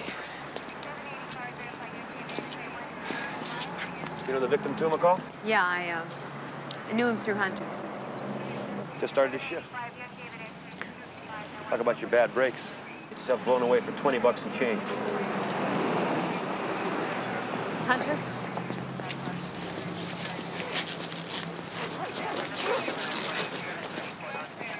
Hey, Hunter. I'm sorry, man. How you doing with Terranova? I'm doing all right. Managed to test bumpers with him. I'll probably see him later on tonight. Look, Hunter, I can cover Sally if you want to work this homicide. I can cover the Lapone case. This is the Lapone case. What do you mean? Molinas. Molinas? What are you talking about? How? I thought he was with you. He was with me. I was so damn concerned about him hearing me run the name that Scully had given me, I let him get away. You don't really... You really think he did this? Why? Because he didn't want Scully to tell me what he had told him. Because he probably wanted to. This is L56. Give me R&I, would you? Well, if Molinas really did this, he needs to have his tires rotated. And if he needs Sally this bad... Go ahead, L56. What do you got on a Darby Slash? Darby Slash, the singer with the sniveling snits? Well, you know him? Well, yeah. You know they're single, don't you? Cloak of Darkness? It's off the Blood Feast album. Anyway, Scully told me this guy may have a place down in Malibu, probably under a different name. Yeah, it's probably under his real name. Why don't you try, what is it? It's Harry Berkowitz. Harry Berkowitz? Of course.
Hello, Snow Queen.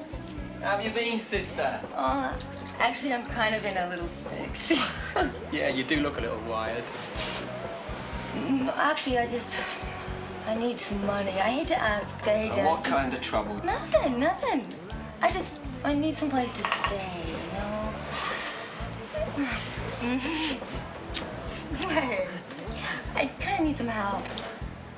You've been running all over this town with Terranova and his blokes. And when you need something, you come back to the dart. I like that, Snow Queen, I really do. I'm really trying to need some help, Darby. Yeah, well, so do I. So you got a house full of guests and not enough party favors to go around. How about the Snow Queen making a little run for me and mine? Oh, yeah, sure. But do you think you can help me out? Well, how much money are you talking? Just a couple of grand, maybe. Sure, sweetie. I can do that for you. But first, you get yourself over to Sweet Louie's place. Get a couple of ounces for the derby. Okay.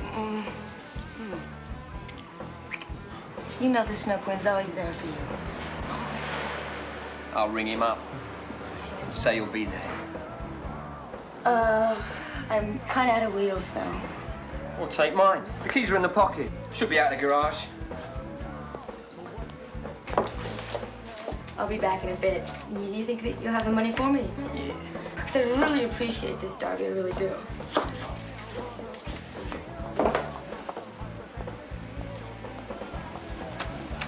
Hey, Leanne, get Sweet Louie on the phone for me. And get your buns up here, all right?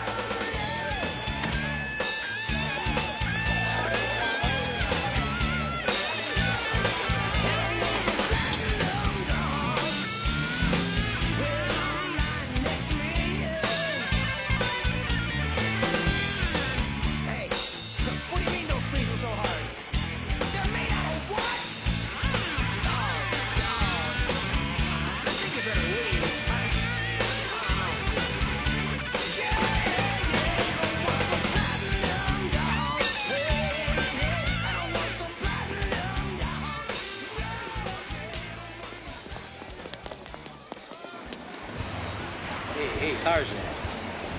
Hey, you got an animal named Darby Slash living around here? Hey, how do you learn how to talk like that, huh? Why, you interested? Because I can show you.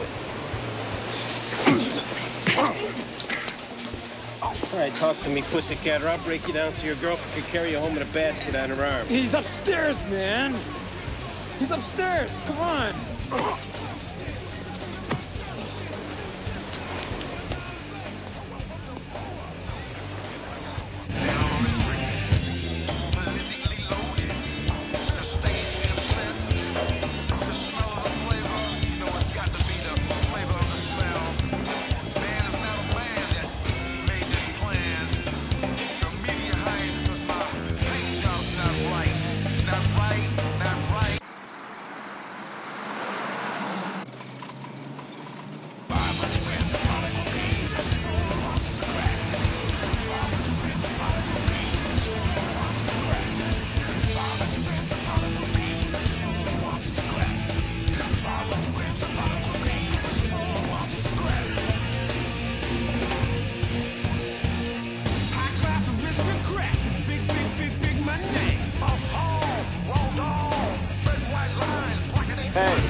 find Darby Flash.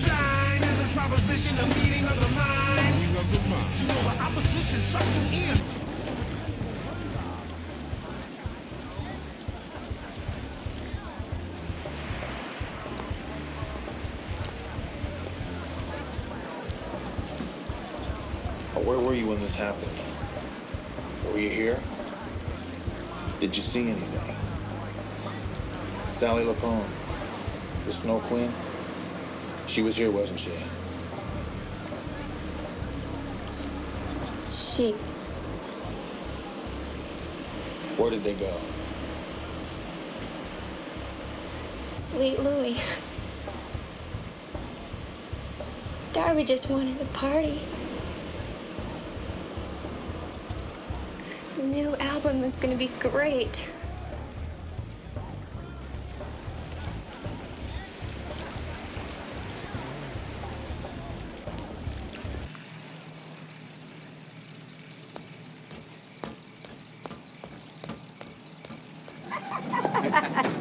Hi, how are you doing?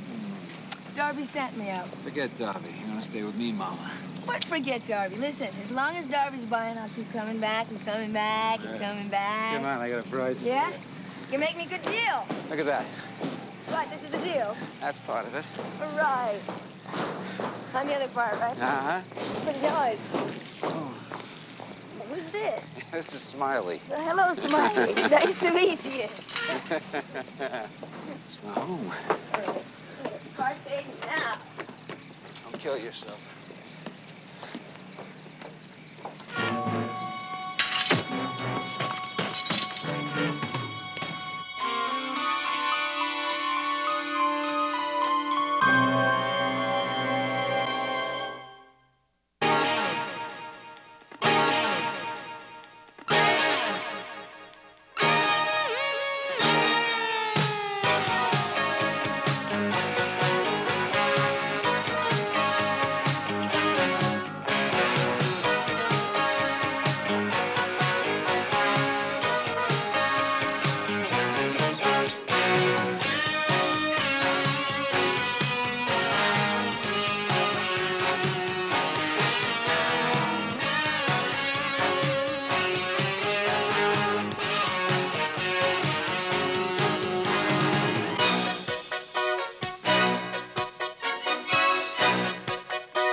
I'm gonna tell you one more time, you better get out of town while your neck is still in one piece.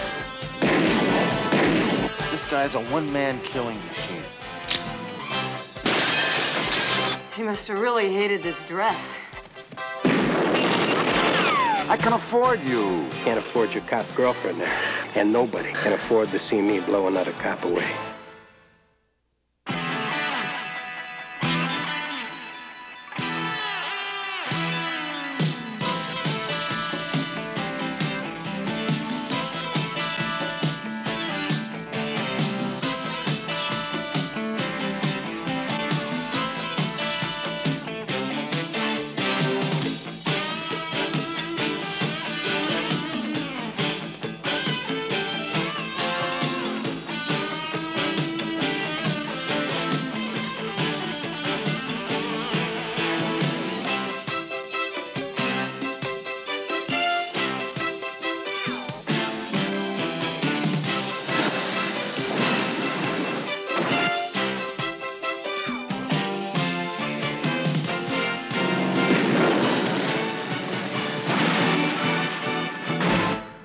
Works for me. Here are scenes from Snow Queen Part 1. You're worried. You're worried. I got the bed. Police, everybody, stay right where you are. Terranova, where is he? Where is he? I still think we can take a run at Terranova through the Sally Lapone we brought in. Well, she's not your prisoner anymore. She's a material witness in a homicide back in New York. Hunter, this is Detective Molinas from New York. It's Jackie. Look, Sally, I need something from you. I need something from you that's going to put me closer to Vic Terranova. If you know your way around the music scene, you're as good as on his dance card. She wandered in off the street, bags and all, from Omaha. Right off the bus, huh? Yeah, can you believe that? I don't know. Well, Jackie, it looks like you're here to take Sally Lapone back to New York. Why don't I go see my prisoner? Please, please, please, don't. I'll do anything you want. I will. Anything you say, okay? Please, anything.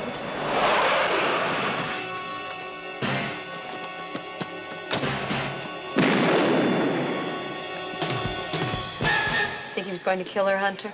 You know, Hunter, I don't think you like me. And to think my partner thought you were an insensitive creep. See how wrong you can be about some people?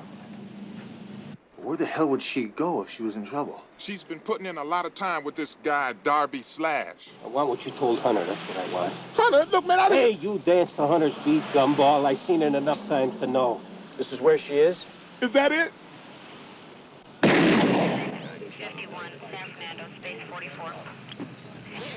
Look, Hunter, I can cover Sally if you want to work this homicide. I can cover the Lapone case. This is the Lapone case. What do you mean? Molinas.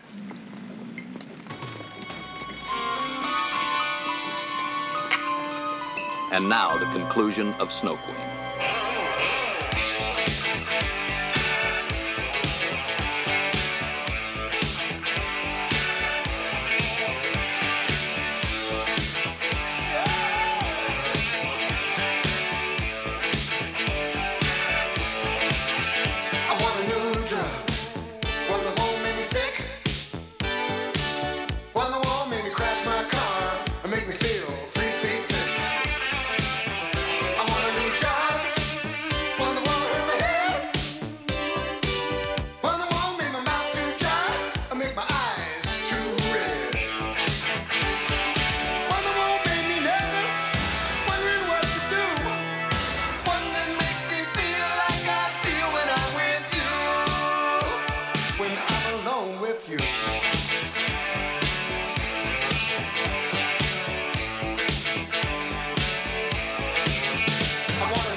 Champagne? Of course, of course.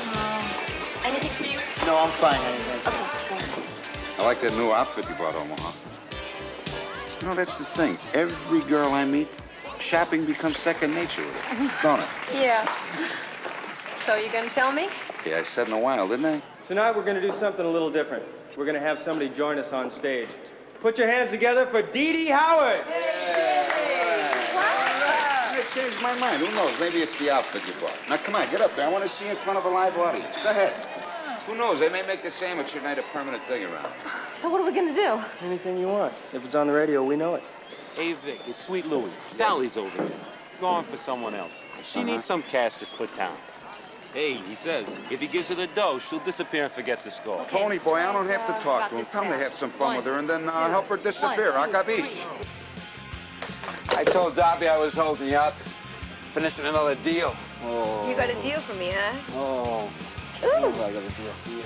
You'll deal me right. Wait a second. Have one of these first.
Hey, I don't think we're out of this one yet, Hunter.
So what do you think?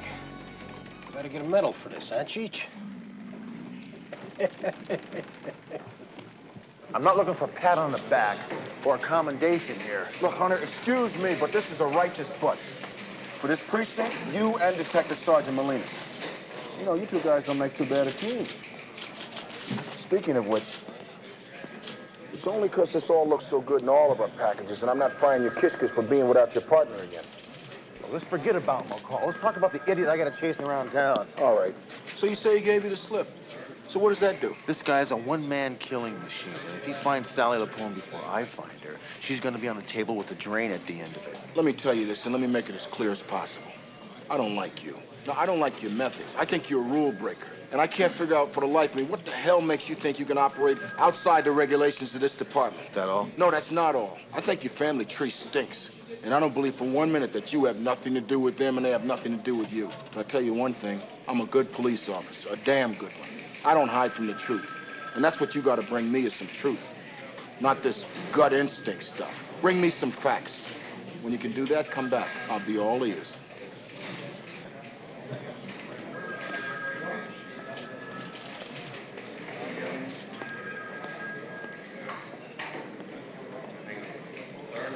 How the hell did the cops get involved? I don't know. Damn! What are you, crazy, you jerk? You got some type of a problem, lady? Yeah. I got a $600 dress with my drink all over it. I want to tell you something. Do yourself a favor. Go in the bathroom, put some water on the stain and some blow in your nose. Hey, Vic. See how fast the stain disappears. It's okay, Matt. Get her out of Come here. I'll take care of it. I paid for the dress. Chrissy, come here. Let's go over here. Sweet Louie. Angie. Mickey? All of them, Vic, they're dead. What about the girl? I ain't no word on that. No word. Well, get word. I want her found, Tony. Do you understand me? Find her. All right.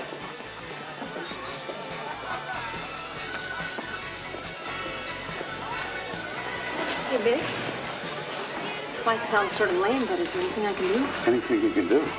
I can imagine there's a few things you can do well. But I got to take care of some business. Well, listen, Vic, if you're upset, maybe I can help you relax. When I'm upset like this, I like to stay like this. It makes me think better. You understand? Tony Boy will take you home. Well, that's okay. I can get home by myself. I said Tony Boy will take you home. Come on. I just got to change. I'll see you tomorrow. Well, thanks, Vic.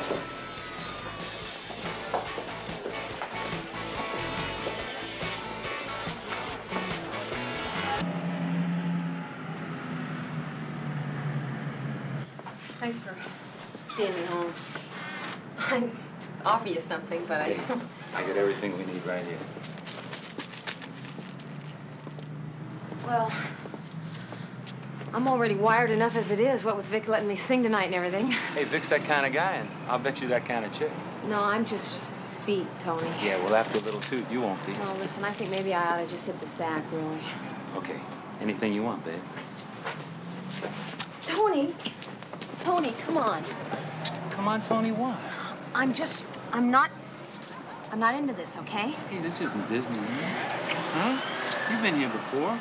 Tony, look, I'm just not in the mood, all right? Listen, I put you in the club. I let you audition for Vic. That puts you in the mood, capiche? Tony! Damn it, I said no! Oh. I'm gonna tell Vic! I swear to God I am. He's gonna go crazy. You're gonna tell Vic on Tony Boy, are you? Well, then I'll give you something real special to tell him about. I'm gonna tell him. He's not gonna like you messing with his property. Is that what you are, baby cakes? You're Vic's property. I want him. He wants me. He's not gonna like the fact that you ruined this dress that he bought for me, and he's sure not gonna like standing behind you.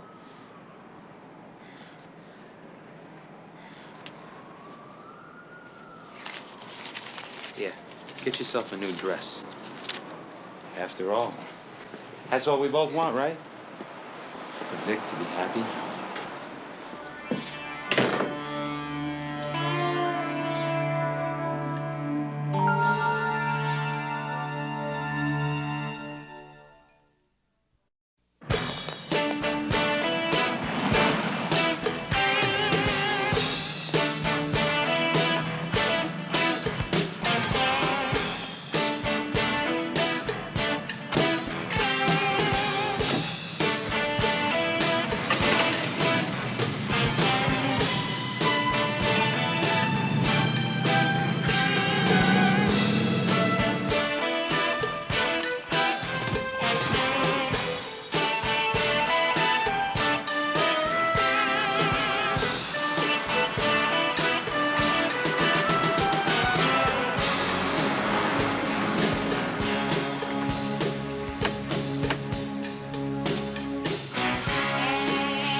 Whoa! Come on in. Are we sure? You know, I've been calling you all night. I thought I'd pop in and wait for you. Yeah, I was up real late with Terra Nova last night. He sent me home with one of his guard dogs. Yeah, it looks it. Yeah, a real sweetheart named Tony Boy. Well, maybe he didn't like the way you were dressed. What do you hear about our friend from out of town? Molinas? He's making all of his bones with the people down at the department, all right. He and I made a real man-sized bust last night down at the marina. Sweet Louis Lorena's dope factory. Sweet Louis. He's one of Terra Nova's runners. Not anymore. Did this go down around 2:30-ish? Yeah. Yeah, that's when he got the call. Boy, he popped his clutch. And bad. He sent me home with his little guard dog, and we got to play the hucklebuck.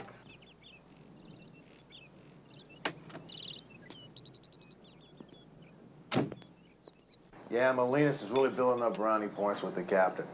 I predict within 24 hours he's going to have me on the airplane to New York, and he's going to keep this jerk here. You know, if Sally was with Sweet Louie last night, she's got to run out of places to hide pretty quick. Terra Nova's got to be up at bat. How can she stay on the street and not expect to be picked up? Is this all you got around here is apple juice? Yeah, because it's good for you. And so is sleep, which I desperately need. Well, if you'd stop dressing like that, you might get some. Good night, Daddy. Oh, I understand you had to get Terra Nova's attention. It just so happens I got his attention with my singing. He's into singers. Oh, come on now, you don't sing. Okay, I don't sing. But wait a minute. I didn't know you could sing. Well, there's a lot of things you don't know about me, Hunter. Well, I mean, that's one of the things I would know. Why would you know? No, I mean, if you could sing, I'd know about that. No, you wouldn't. Now, Yes, I would. You know why? Why? Because we're partners. And if I could sing, you'd know it. I know. Now, do me a favor. Go, okay? I gotta be up real late tonight with these guys. I gotta be up at least to go 3 out of 4 rounds, right? So go. Sing me something. I'm not gonna sing you anything. Goodbye. Bye.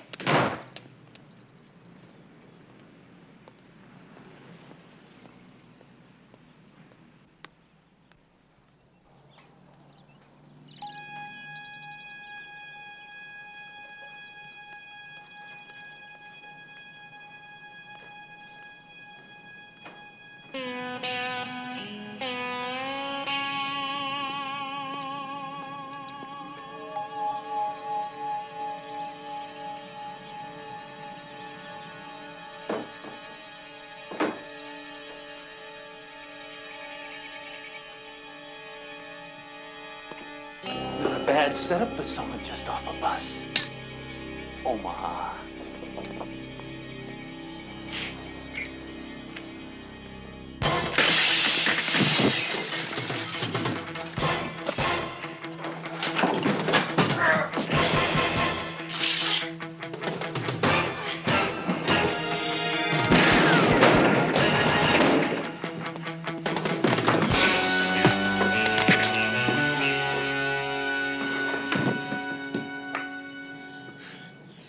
Tony boy, right? He must have really hated this dress. What do we got? Enjoying your stay? Yeah, you could make it better, Duchess. So, what's going on here? I hear you two made a bust. You heard, huh? Yeah. It's got anything to do with Sally LaPone? I thought you heard, Molinas. Hey, come on, Hunter. I mean, I'm on this matter, you know? We're in this together. The Green Hornet and Cato got nothing on us. Now, I got an escaped prisoner running loose out there, partially your fault. I'd like a little interdepartmental cooperation. No way. All I want you to do is hold this guy over for an extra 24 hours. Look, Hunter, this guy has rights, whether you know it or not. He's got the right to call an attorney, and he's got the right to a phone call. But if he gets hold of Terra Nova, it's going to blow my whole act. Captain, I am on the inside. How long have we been after Terra Nova? Now, look, this is my opportunity, and it's a real good chance to catch Sally LaPone. We have no reason to believe LaPone's going to show up at Terra Nova's. Well, she's gone through every one of her friends, and she's certainly not going to go to the police since they tried to kill her. And now, we don't know that. So you can stop tossing around those slanderous remarks. We're already getting enough heat from New York for losing that girl and blowing that homicide. Captain, look, if she's going to show, she's going to do it real soon. She's out there somewhere. She's alone. She's scared. She's probably strung out. Captain, all I am asking is for some time to work this. Surely you can hold this guy until tomorrow morning. I don't know. This is pretty unorthodox. Look, Captain, we're trying to help this girl. But if you let Molinas get to her before we do, she's going to wind up dead.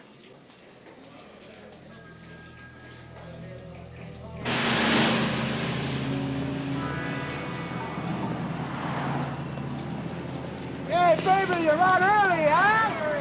Hey, hey, you just starting your shift or finishing, huh? Come on. I love you, baby. Come on, hey. Come on, hey. Hey, baby. Hey, I love you, baby. Hey.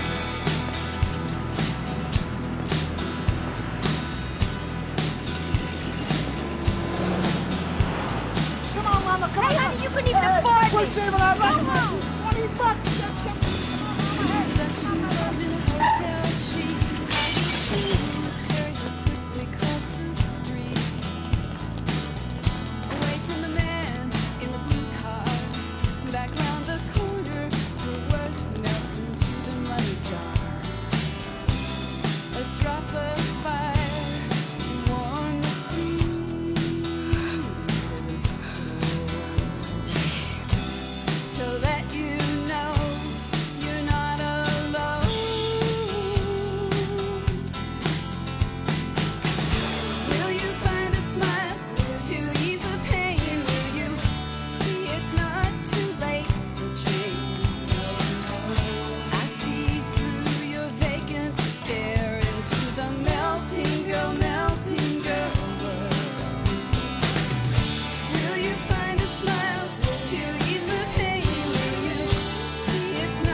Where's the genius?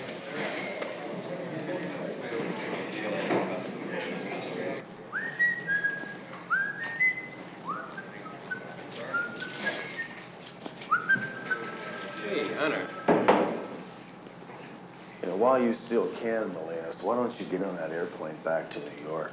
Oh, hey, yo, Marshal Dillon. Is this for real? I can't prove it yet, but I know you killed Darby Slash. Hey, come on, Hunter. Kill's a strong word. And we're talking about some full-on hophead who accidentally shot an air bubble up his own pipe. He also killed Scully. Who? Scully, you know who the hell I'm talking about. Oh, that licorice stick from the cab company. No kidding. Somebody dropped his meter for the last time, huh? Hey.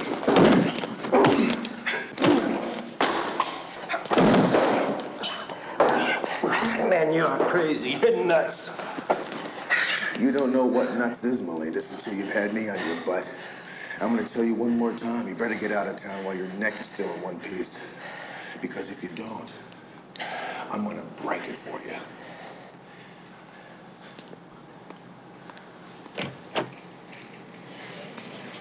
Hey, Hunter. I got my answer for you right now. I ain't getting on no plane for nowhere until I find Sally Lapone, huh? I'm here, pal. And you got me. That works for me.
Know the Snow Queen, would you? You got some kind of problem, man?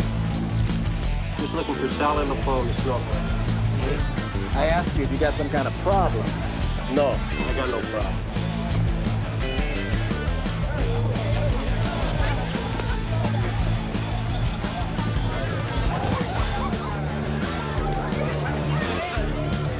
What are you staring at, man? You're the guy who should ask that. Look, I'm just looking for Sally Lapone, the Snow Queen, huh? She likes to spread the toot around. I don't put unnatural substances in my body, man. No, you just put them through it, right? Don't play that one on me or I'll clean your carburetor for you.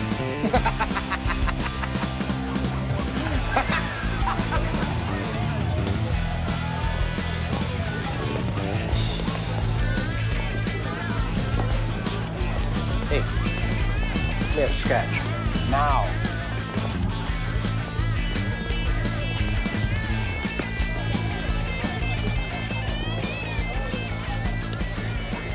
Drinking on the job, Melenas?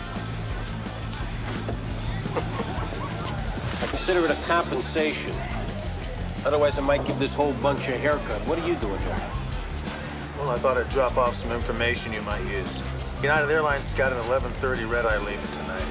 Continental's got one at midnight. They both get into New York just in time for you to catch sunrise semester. You know, Hunter, I try to do the right thing by you. I try to cooperate with your department. I even gave you plenty of credit on that drug factory we took down last night, but now you're getting on my nerves. That's a coincidence. So where's your partner, Hunter? You guys turned something, didn't you? She runs it down and you play little red caboose and follow me around? Until you get on that airplane or I find Sally Lapone. You're just gonna have to turn her over to me, Hunter. She's my prisoner. Yeah? Until she tells me something that maybe changes my mind about this case. That's what you're worried about, isn't it, Jackie? She might shoot her mouth off. You're afraid she might tell us that you were gonna blow her brains out in that lot next to the airport, weren't you? She can say anything she wants. She's a cokehead. I'm a cop. You're hilarious.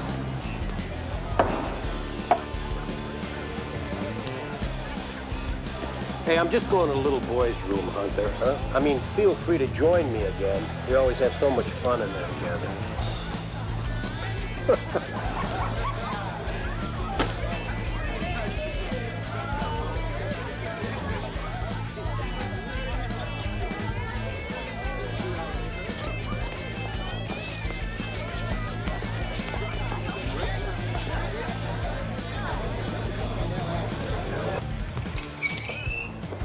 on, get the hell out of here, huh?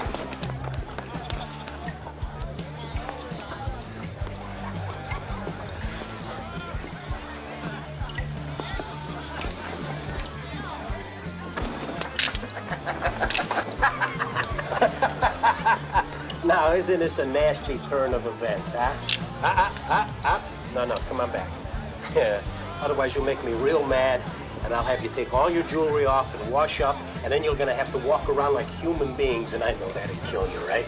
You ain't gonna use that thing. You ain't got the plumbing, man. I don't need the plumbing.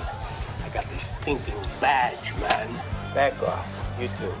I could blow you all away and just stop outside and have a drink and wait until the blues arrive, all right? Okay, Alice, come on, drop your toys in the sink. Everybody, drop your toys in the sink. Come on, get over there, Cabbage Patch. Oh, everybody, look in the mirror. Don't look at me. I don't want to see your ugly mug. Come on. All right, gents. Now, fortunately, hey, get out of here. Fortunately for you, you come across one of your more liberal-type peace officers, huh? Now, you show me how much you appreciate law and order, and maybe you'll come out of here with both your earrings. What do you want, man? You like harassing innocent people here? Last time I came across an innocent person, he did weekends in an electric chair. Now, here's the way we're gonna work this, gents, all right? I happen to be in need of a little police assistance. Now, I know this is gonna come as a very, very big shock to you garbage cans, but there's a lot of unsavory characters out there. Now, I could use a little help in policing the area.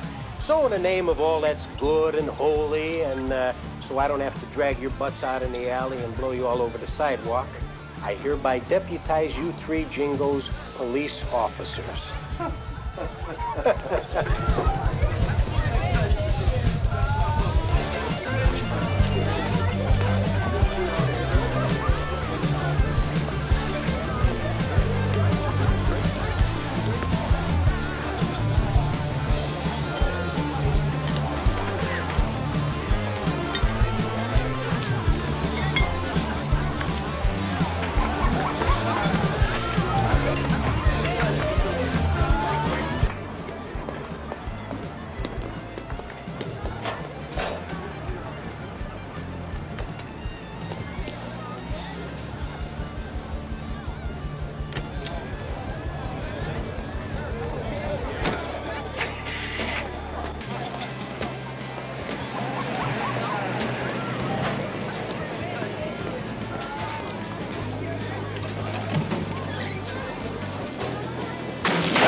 You two 8-balls on the ground. Move!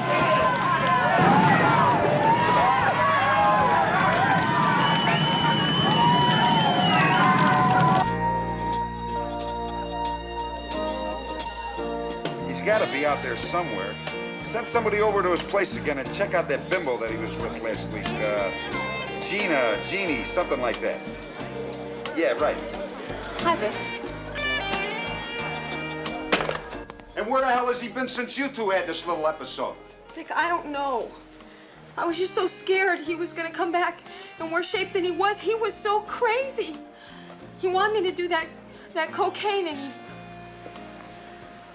Mick, you ruined the dress that you bought for me, and I didn't know if you wanted me. I didn't know if I was supposed to. Did he say where he might be going? Goodbyes weren't exactly civil. Look, I don't know about all of this. I think maybe I should just go. If something happened to your friend, I'm sorry if I caused you any problem, but I think I should just go. Whoa, just a minute. Where are you going? Vic, I appreciate everything you've done for me, and I promise you I'll pay you back every penny. Oh, slow down, Omaha. We're all grown-ups here. Tony Boy's got a little libido problem, that's all. Look, you said you wanted to be a singer, didn't you? Well, yeah, but... But nothing. And I don't want you to worry about Tony Boy or any of this stuff. If you want to be a singer, you have to worry about singing, right? Yeah.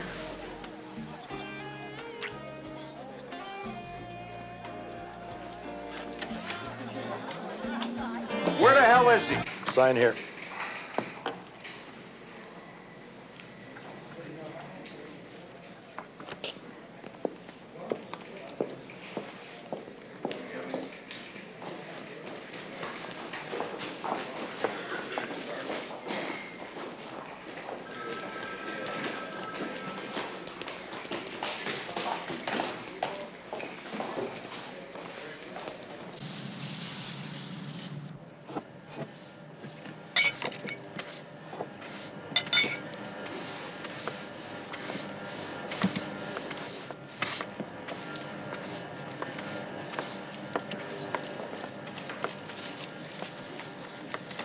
I'll be with you in a minute, Doll. Hey, make a couple of green lights, huh? Go up orange.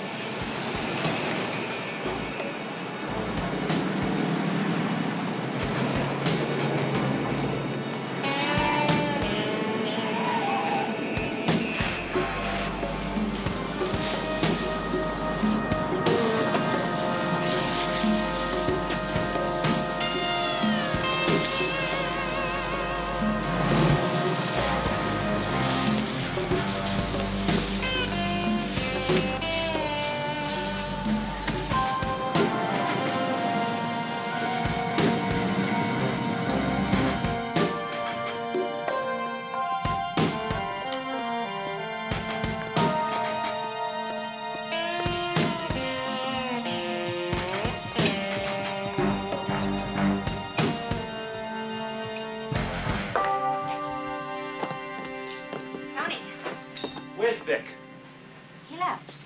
Where? Come on, where'd he go? I guess to his place to party a little. I think he needs to burn off a little energy. You know, he's been looking all over for you. He even dragged me in here and wanted to know if you'd been by last night. How come you don't come around much? Vic mad because you're with the new singer? Was she here last night? Yeah, damn it, Tony, you're hurting me. Where'd she go? She left with Vic, all right? What do you mean you let him go? I thought that's what McCall wanted. Sergeant Molina said that she wanted the guy out right away, that it was part of a case. I tried to get a hold of you. Melina said you were in the hospital. Said McCall was undercover. So I went upstairs, checked. I got a hold of Bernie Terwilliger, and he confirmed that Melina's and you and McCall were working on a case. Bernie Terwilliger. Hunter, take it easy. These things happen. They happen all the time around here, especially with Molina's. Well, you want me to roll some black and whites? No, do not do that. You'll blow her cover. You haven't done it already.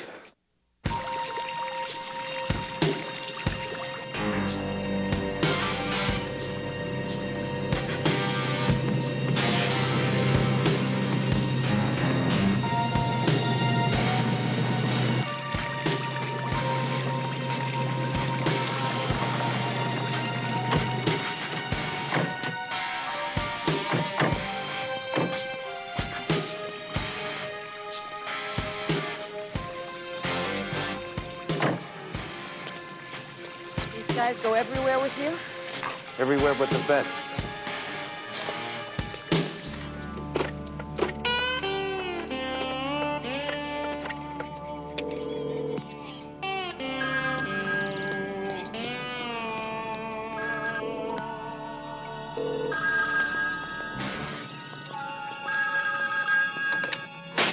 Hello? Hello?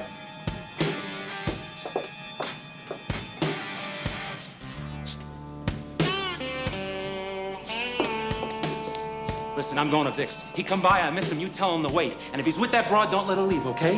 You hear me? Tell him that! I heard you!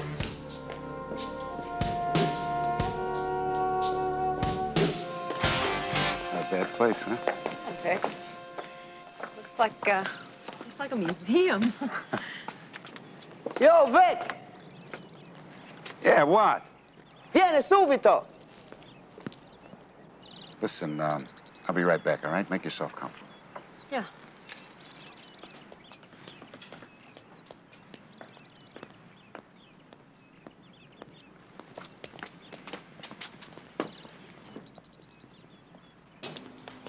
Where the hell have you been? Oh, Vic, hi.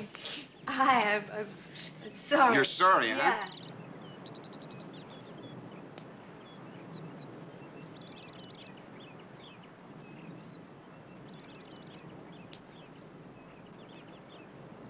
I didn't know what the hell happened to you. I got word that you got picked up at that party. Yeah, I did. Yeah. So what happened? What? Nothing. What? I'm asking you how you got out of jail. They didn't have nothing on me. I just dumped the stuff. When I heard the bus going down, it was no problem. Uh-huh. And I suppose they didn't ask you anything, huh? About me? No. What are you talking about? Come on. I'm asking you if you dealt me so you can get out of jail. No. No, there was nothing to deal my way out of. Come on, I wouldn't do that. I couldn't. You know me. I don't know nothing. Well, how come you didn't come to me right away when you got out, huh? What kind of trouble are you in? It's from back east. It's not from here. I didn't know where to go to or who could help me out. Back east where? With who? Do I know him? It was with the cops. What kind of trouble are you in with the cops? Well, it's just with this one cop. I didn't want to get you involved. You, Look. You seen or heard anything from Tony Boy? No, I haven't. Because Tony Boy did a quick vanish on me, too. No, I don't. Maybe he's in trouble with the cops, too. Look, I don't know nothing about Tony Boy. Victor, I'll tell you, I just need a little money. Come on, please, for old time's sake. We had some good memories, huh? We had some good times, didn't we? We did. Memories? Yeah. Well, memories are for losers, baby. Memories are because you're not doing anything worth a damn and you have to tell yourself that you did something. Vic! Not now. Hey, Vic, I gotta talk to you. Listen, it's about Tony Boy. Come on, can you help me out, please? Please. Nobody can help you out.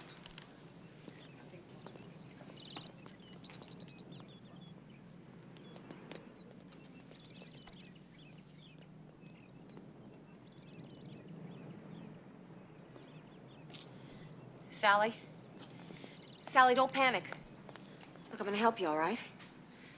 Sally, I know you're afraid of Detective Molinas. It's all right. Look, I'm gonna help you, okay? Not Vic, not Sweet Louie. I'm going to help you, all right?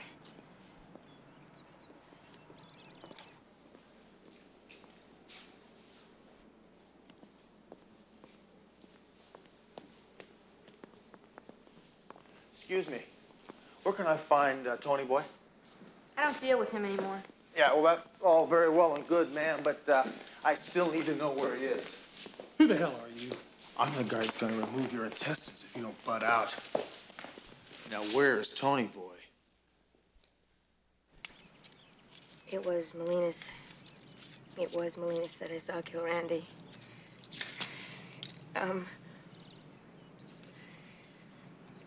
See, Randy was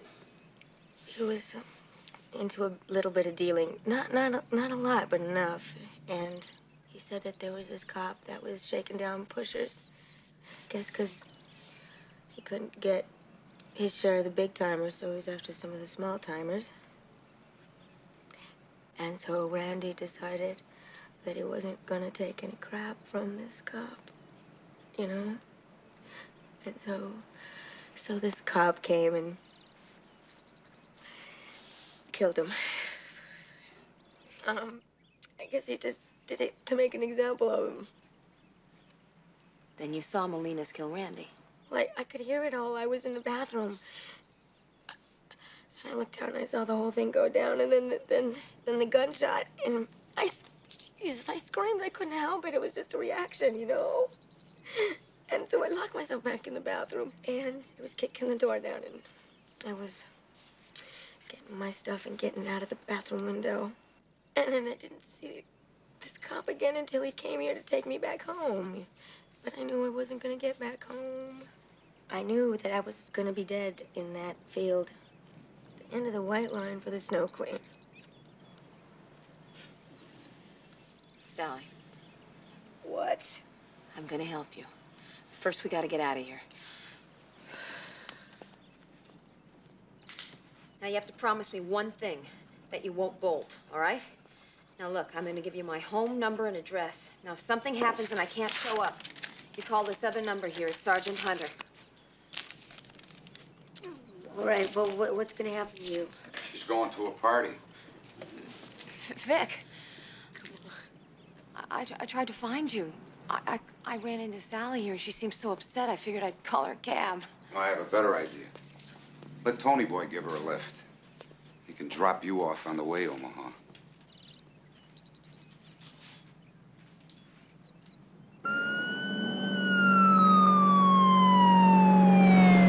You had some good moves for a cop, sister. I'd have let Tony Boy here try out your stuff before we tune you out. Rico, get a can of lye. Grab a couple of cans, pal. All right, everybody, drop their toys. Come on, everybody, put it down. There you go. Come on, let me see. Open your coats. All right, you too, big time. Is Hunter with you? Ooh, you wish, huh? This is great, huh? I got all the players. It's too bad I got here just a little bit too late to save any of them, huh? All right, let's all go bury our problems. Hey, who are you? Who is this guy? I'm the last guy on the face of this earth you ever wanted to see. Hey, Sally, come here. Huh? Come on, sweetheart, come here. Come on, don't worry about it. Come here, come on. Put up a pretty good chase there, Sally. Who is this guy? The cop from New York. This is the cop from New York. Listen, we can deal. I can afford you. Well, I can't afford her, pal. And I can't afford your cop girlfriend there. And nobody, and I mean nobody, can afford to see me blow another cop away. Sorry, Terranova. You just partied with the wrong people. That happens sometimes, you know what I mean? That's the Snow Queen. All right, I've had it with talking. Come on, let's get out of here, everybody. Come on, move out. Come on. Man, this is crazy. Listen, I'm telling you, we can work a deal. I was gonna kill these people myself. Yeah, well, good for you, big time, but I gotta get this done. And I gotta make sure it gets done right this time.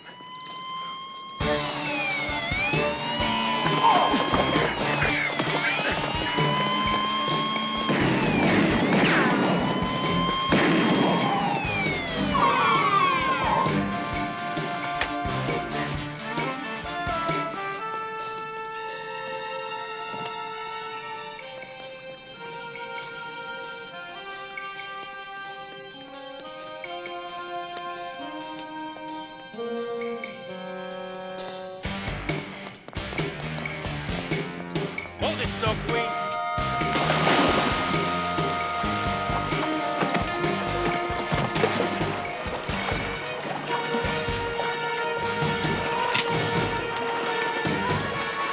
Molina!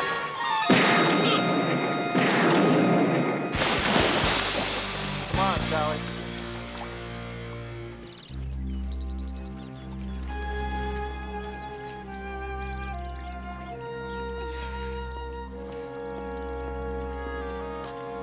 How you doing? I'm all right. Sally? Yeah, she looks like she'll be all right. Molina's? I ran out of gum.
scooter from Hawaii, running around this town with a machine pistol. That's all I know. And if you want any further information, make an appointment, huh? How long are you going to let this massacre continue? I never saw nothing. Looks like our surfer's a moving slaughterhouse. The guy is a habitual. He loves to put holes in people. They got me right where they want me. Get out of L.A. Don't harass me, cop. Like you hadn't been harassed till you've been harassed by me, pal. Freeze! Police! You see that? I put 2 slugs in that guy. He barely flinched.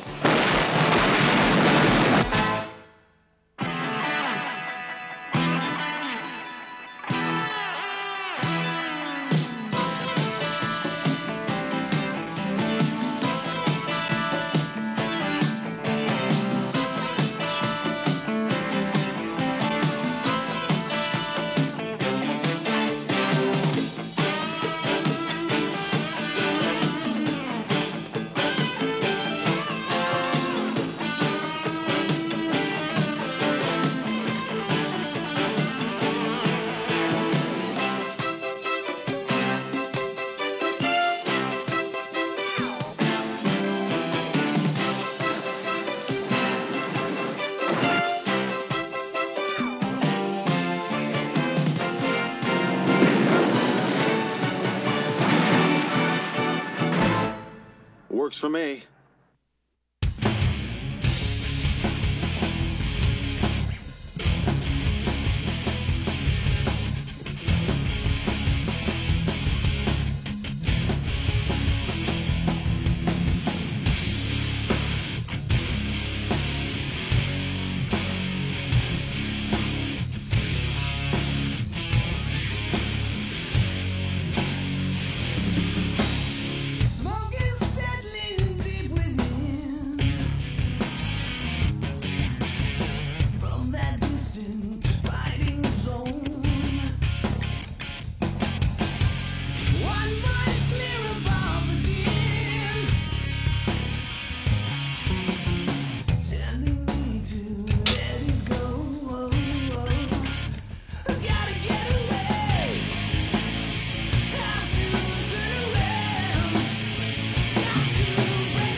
Yeah, I'll be right in, just after the game here.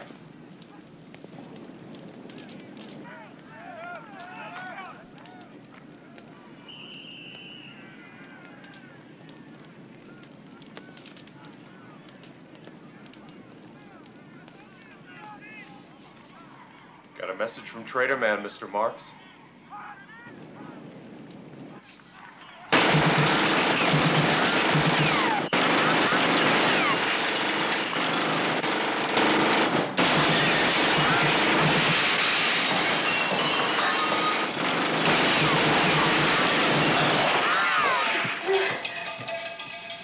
No, please.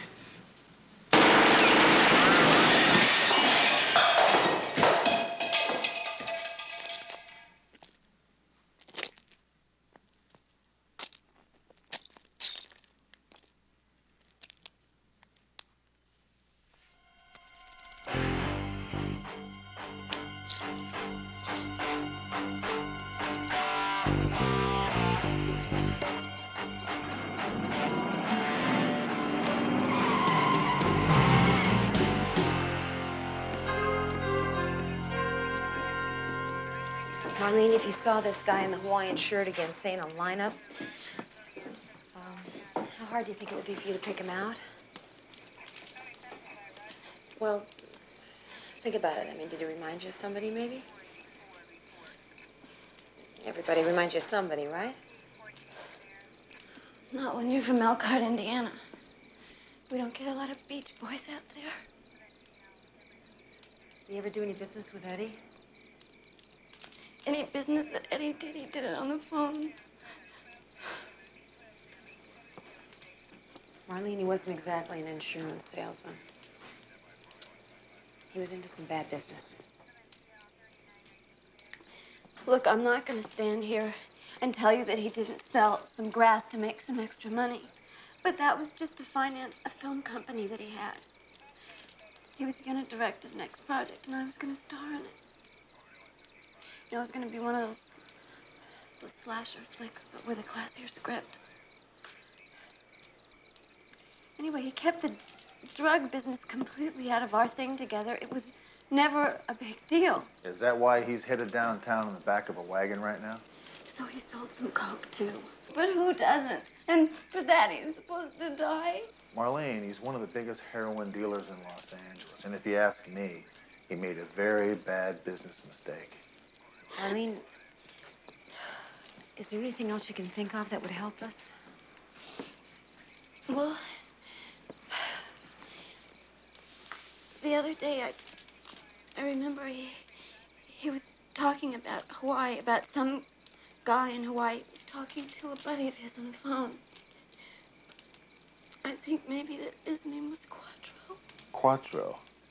His real name is Thomas Chen. He's one of the biggest heroin dealers down in Chinatown.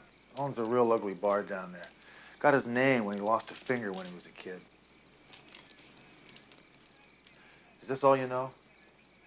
That's it. You okay? Huh? Listen, why don't you give these people a call? It's a counseling center, and they'll help you talk through everything, okay? Look, it's not like I left him or anything, you know? Yeah. Give him a call.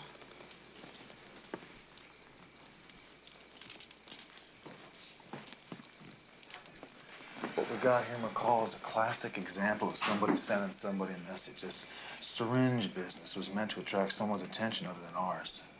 Quattro. Yeah, possibly. Still doesn't make any sense. Sick never makes sense. Let me run something by you, see what you think. Ed Marks makes a supplier mad. That supplier, maybe he lives in Hawaii.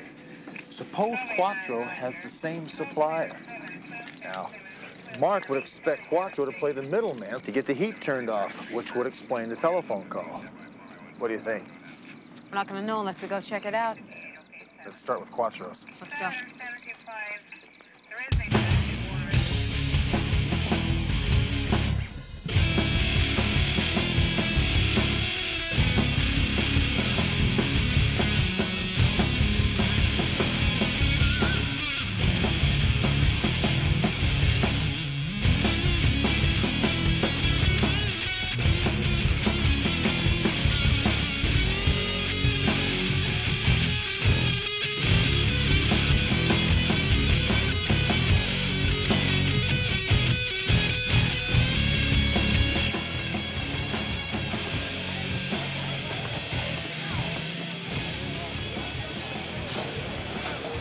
Maybe we should have made a reservation.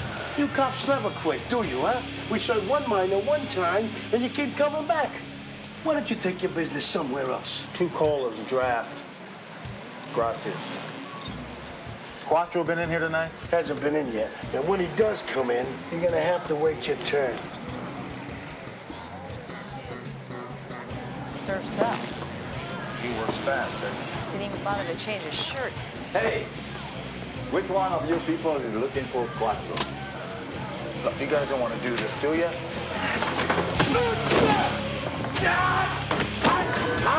Freeze, police!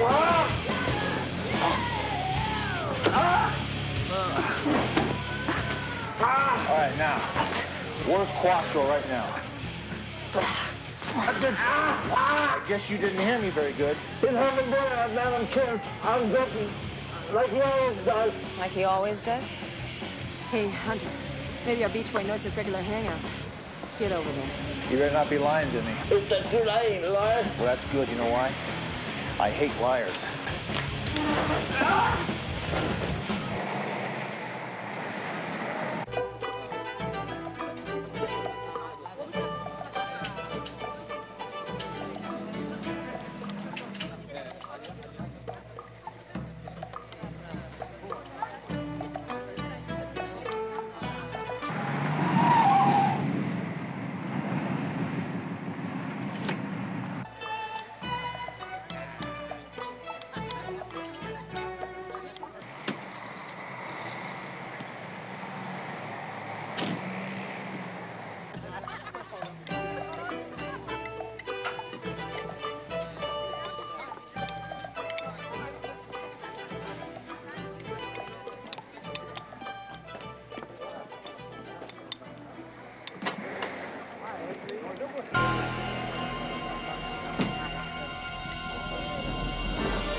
Looks like our surfer's a moving slaughterhouse. Fired point blank. I just wish I knew where he and his fun gun were going to have their next tantrum. When the crazies start doing the work for us, that's when I become interested, folks. How about you? Forget us, Max. What do you got? Well, if it was a robbery, I'd say it faded toward the end. Take a look at old Quattro's body. The wallet, the jewelry, even his Maserati's out front. That is one beautiful car. Anything else we need to know here? Yeah, they make a real good sweet and sour, you name it, if nobody's waving a cannon around. Look, Max, I want everything that's usable out of this place on my desk as soon as possible. You got it? Done. Listen, the lady that runs the place, she might be able to give you a description. She's in the back with the cook. I eat here a lot. She's always at that register. Sergeant Hunter, this is Sergeant McCall. Mrs. Kemp, we really need you to help us with this case. The man who did this, you saw him now, didn't you? I saw nothing. I wasn't in the room. I was in back, getting an order. You understand? Look, we know you saw his face. I never saw nothing. I was in back. No face. I didn't see no face.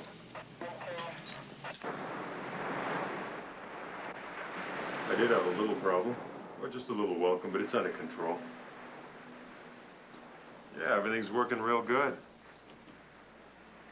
Yeah, the car and the apartment are just like I like it. We're gonna be right on time tonight, Mr. Trader Man. Call you tomorrow.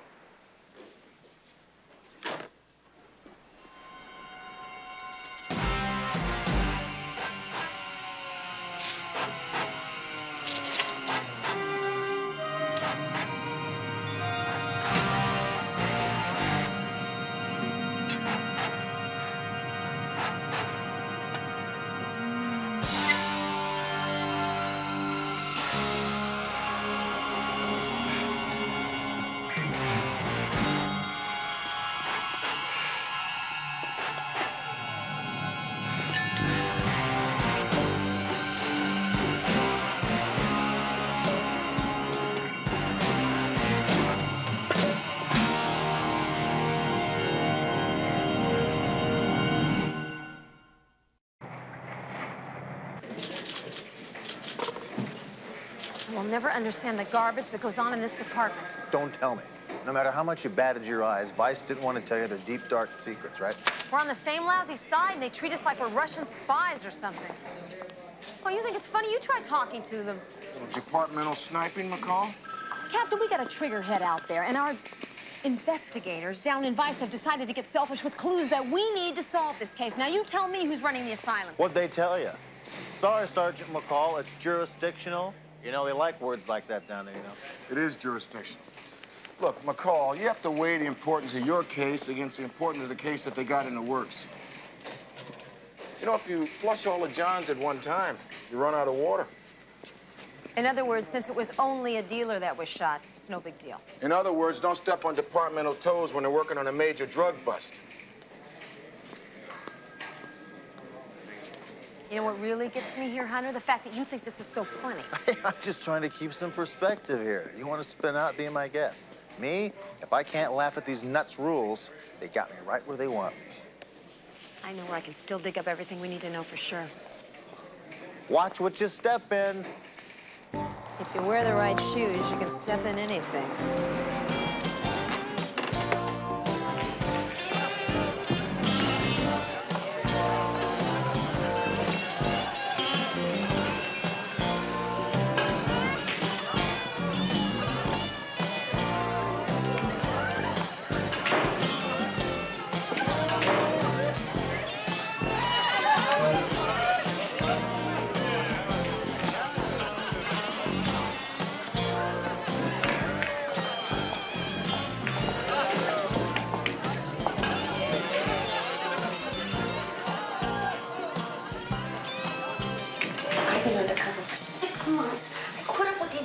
Salesman and what they think passes for life out there, and now I'm this close to making a bust, and here you come. If I thought anybody was going to recognize me, I wouldn't have made a move, Lynn. Look, we have had 2 major pushers get blown out of their socks in the last 12 days out there. So I hear your homicide. Take care of it. Fine. You ready? Because I'm starting even if you're not. We think the killer is this big Hawaiian guy. That's a big surprise. The Beach Boy. Trader Man's revenge on the association. A real garbage disposal. What association? 6 of LA's biggest dealers got kicked off at their Hawaiian stores. A guy named Trader Man, and now he's ticked off back. The 6 include Eddie Marks and some guy named Quattro? Yeah, but I haven't been able to figure out what they've done there. Must have been bad, though, because Trader Man decided to airdrop King Kong in the LA area with orders to party. Okay, what are the names of the other 4 guys? The word I hear is that it's Snazzy Louis Green, Parker LeMay II, Easy Elton Otero, and Greg Jones. Greg Jones? What, did he make that up himself? Hunter, are you sure Snazzy Louis Green is going to talk to us? He'll not only talk, he'll sing.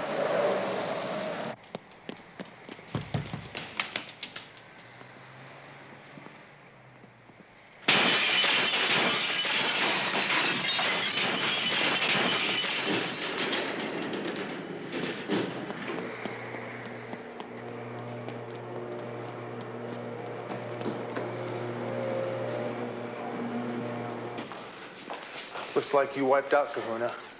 Hands away from the body. Would you look at that? Pretty lady, and she's got a gun, too. This is a bad town, huh, cop? A little bit too bad for you. Hey, Hunter! Hunter!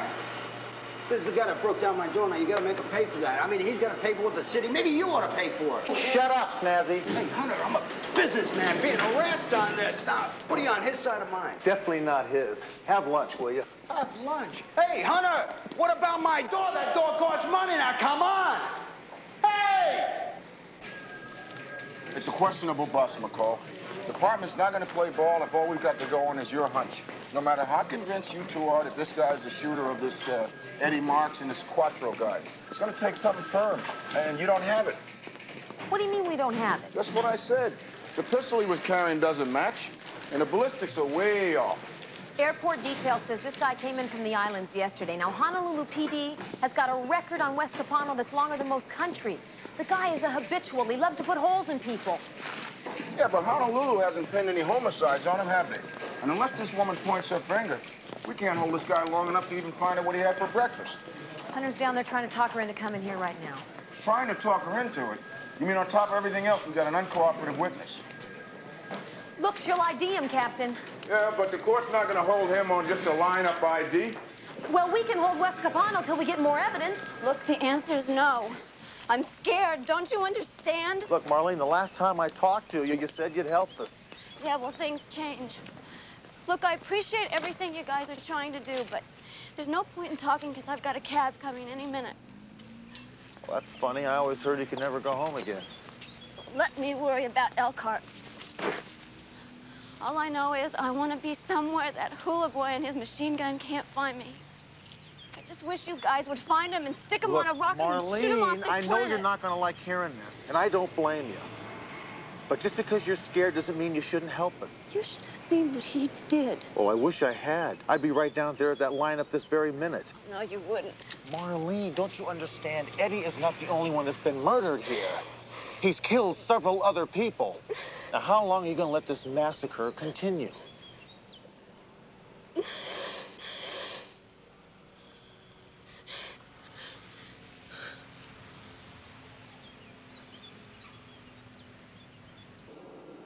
All right, let's do it.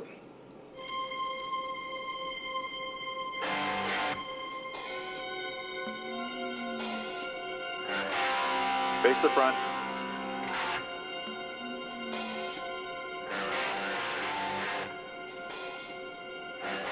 Turn to your left.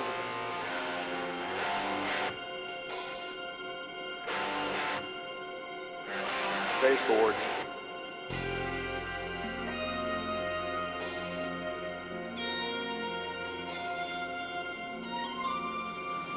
Which one? That one.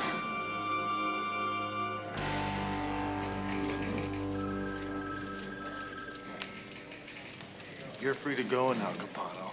So get your stuff and get out of L.A. Don't harass me, cop. You haven't been harassed, so you've been harassed by me, pal. Hey, I'm on vacation in L.A., man. What's your problem? My problem is your vacation's turned into a hunting trip. So I'm gonna hover right over your shoulder. And when you get that special little itch you get, and you reach up to scratch it, the air is gonna be full of Beach Boy parts. Aloha.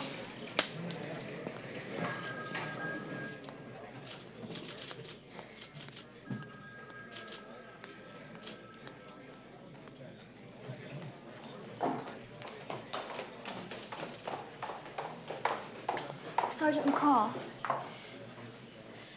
Thought you had a plane to catch. I do. I just wanted to tell you I am really sorry that I picked the wrong guy. It's all right. You did your best. It's okay.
This is McCall. Patch me into Hunter. I got a bad one here.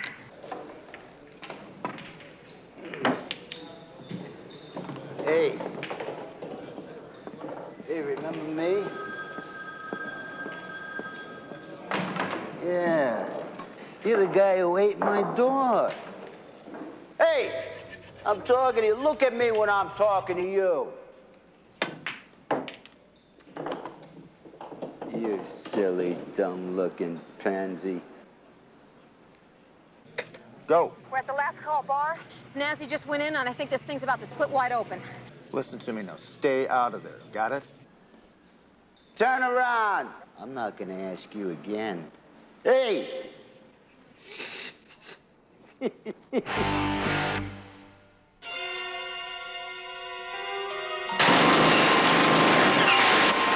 come now.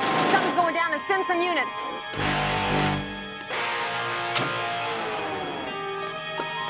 Freeze, police!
McCall?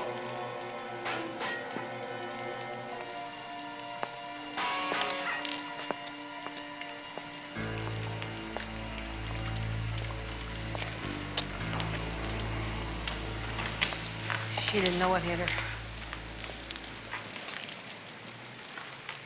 You know, when he ran out, he didn't care if I was a cop.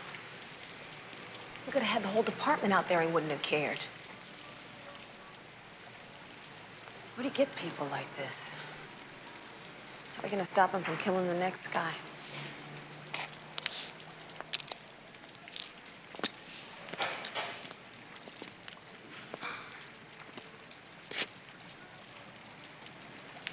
Take away their targets.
I'm sticking the stickers on, honey. What's the matter with that? Oh, ain't nothing wrong with that, baby.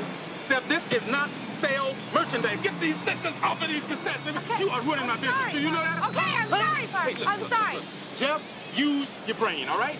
I'm not asking you to go to medical school, okay? Just think about what you're doing, okay? Okay. You're trying to ruin me, baby, huh? The sale merchandise is in the back, all right?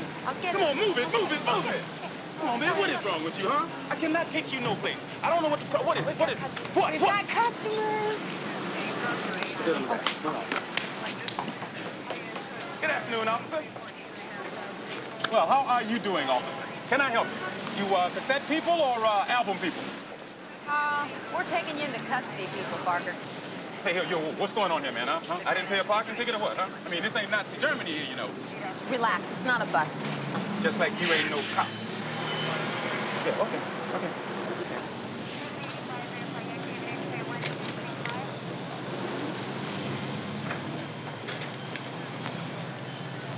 I watched 2020, man. You know that?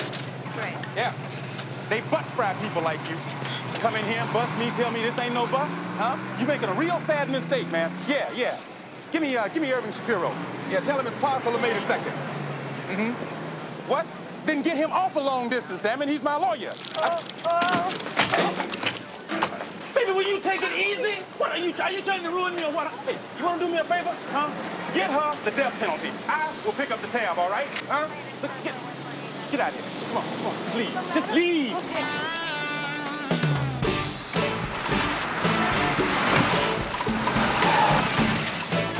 Hold it right there, Jones.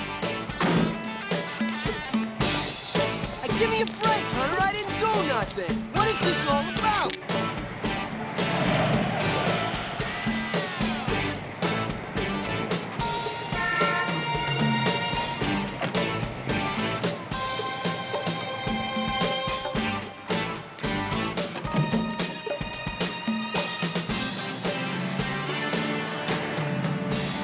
You pull us in off the streets? You don't tell us why?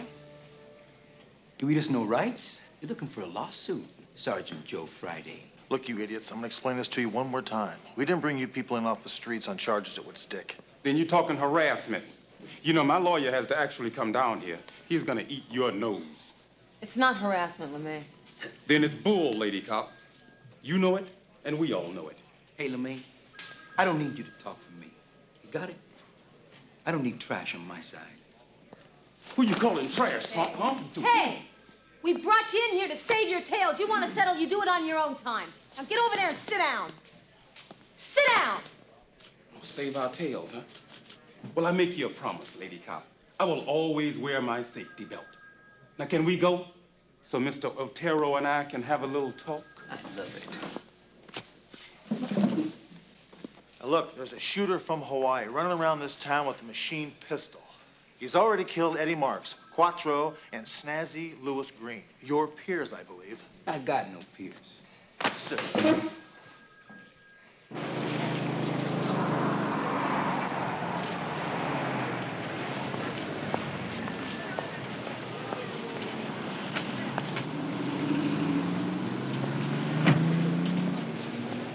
Here's the deal, boys. Listen to this. Listen to it good. You tell us what you know about this guy so we can catch him. Or nobody here is gonna lift a finger to protect you when this maniac comes looking for you to turn you into a red stain. And I mean nobody.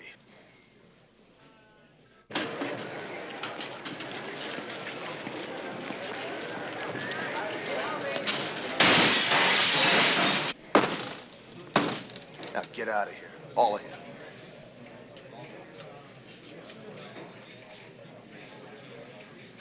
Close the door, Hunter. Is this, Hawaiian source, trader man. Whatever we get from him. About a month ago, he decides he's gonna drive up the prices. He decides he's gonna drive it way up. So you guys form an association to take your business somewhere else and buck him, right? No.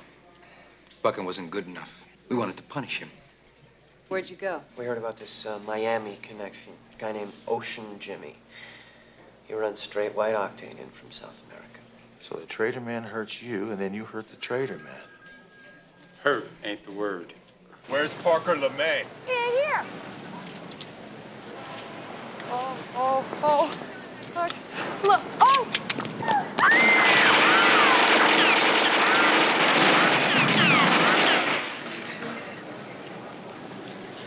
How does the trader man get his goods? He's tailor-made. He runs an overnight air freight business. Typical coast-to-coast rush. Yeah, I'll bet you he gives you bulk rates, right? When's Jimmy due in town next? He's in town right now. Till tomorrow night. Checking out our pipelines. Wants to make sure nobody's plugged up. I want you to call the trader man in Hawaii. Have him tell the beach boy where to find Ocean Jimmy. But before you do, tell us first. And? While Colin and I go surfing.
you doing? You don't know me, but let me introduce you to my badge. It knows everybody. Oh, come on, man. This ain't legal. This is a bust, but we'll discuss that later. There's a crazy man. He's an assassin. He's on his way here to see you right now. I need you off the street while I can nail him. It's either that or you can stick around and talk to him and his machine gun. Now get out. I don't believe this, man. Send him in. Over here.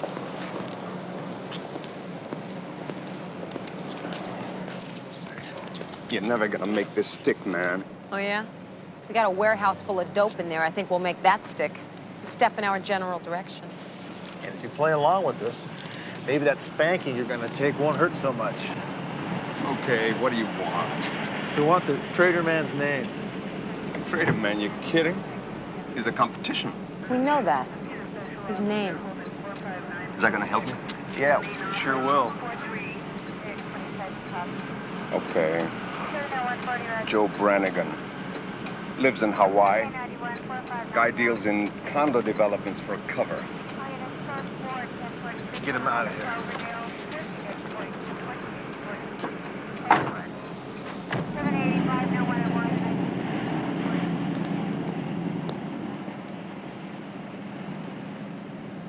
Seems like the whole world's going condo.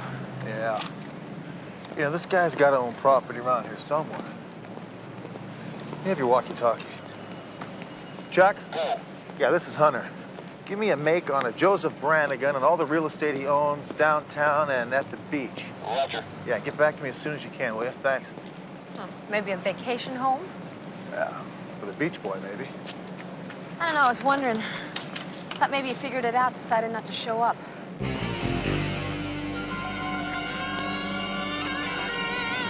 Then maybe again he did. Okay, Capano, give it up.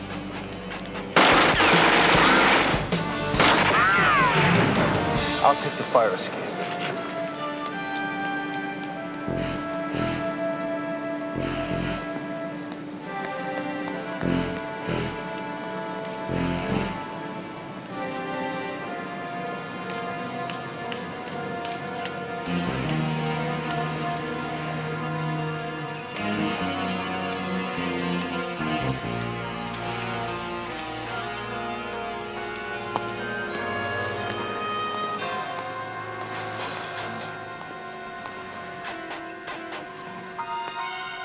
Freeze! Police! Drop it, Capono!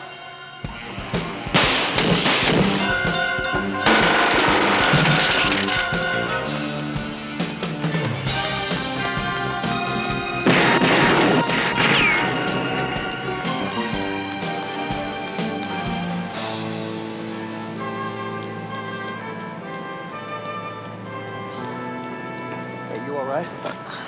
Yeah, I'm all right. You see that? I put 2 slugs in that guy. He barely flinched. He's probably wearing a vest. Yeah. Help me up, will you? No, just stay down there and rest. Help me up. Oh, well, take it easy. It's still connected, you know. Well, you all right? Yeah, I'm fine. It's not bad.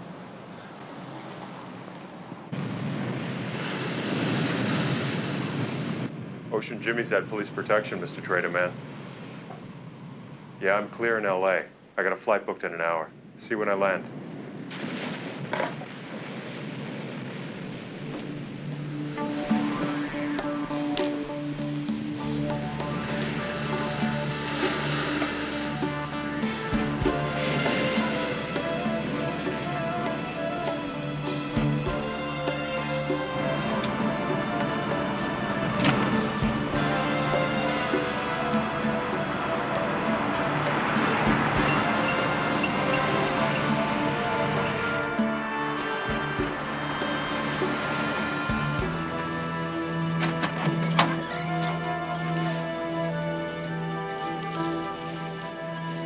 This is Hunter. I'm at the Joseph Brannigan property at the Marina, and I've also made a positive identification on the escaped vehicle. Requested backup, thank you. Roger, L56.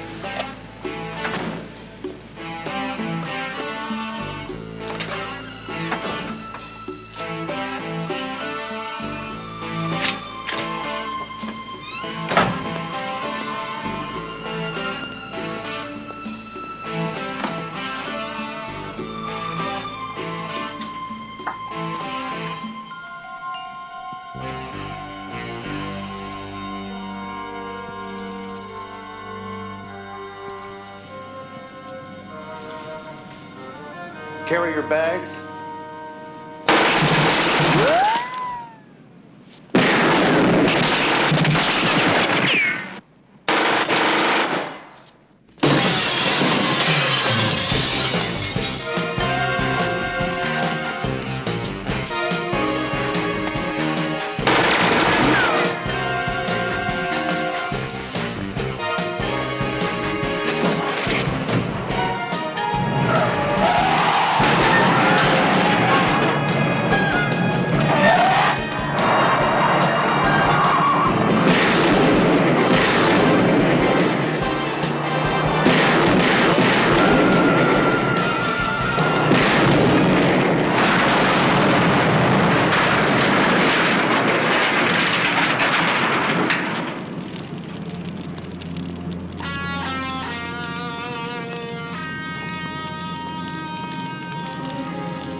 This is the worst wake I have ever been to.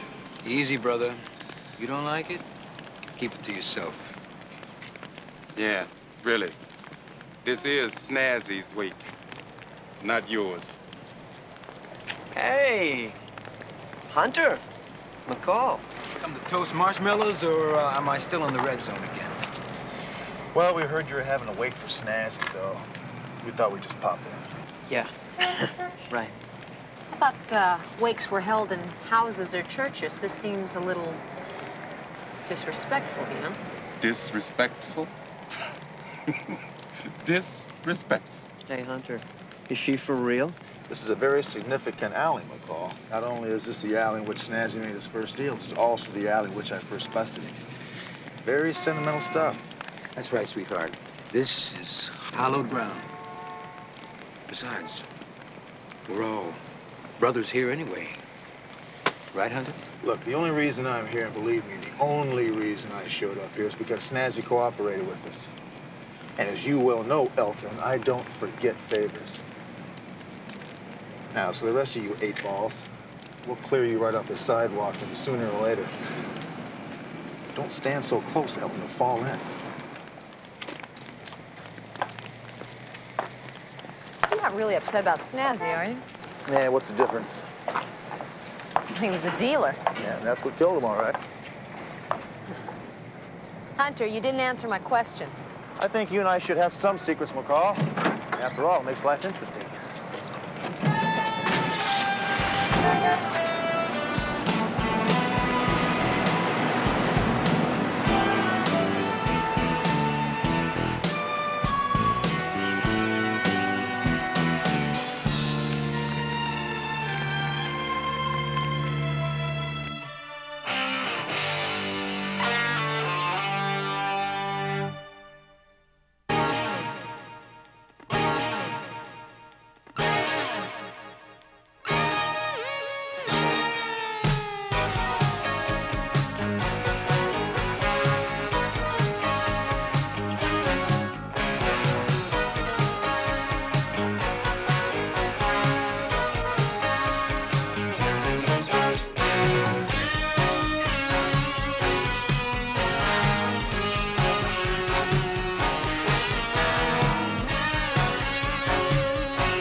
Strangled, huh? More like garroted.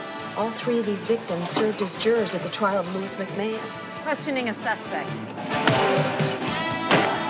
Louis can't talk. Guilty. Shall we divide and conquer? Works for me.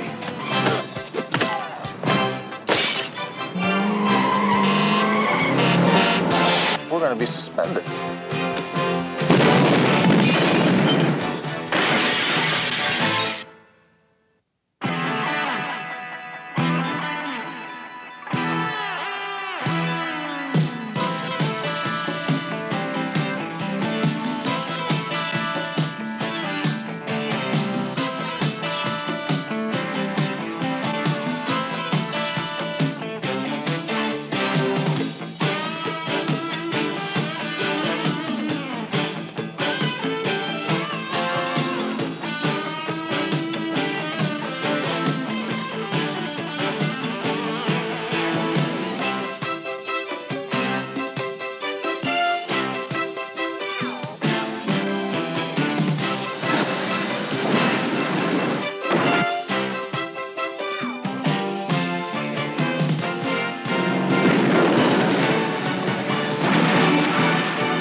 Works for me.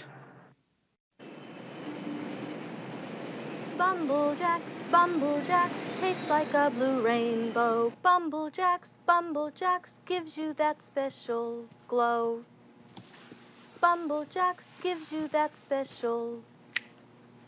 Bumblejacks, Bumblejacks, taste like a blue rainbow.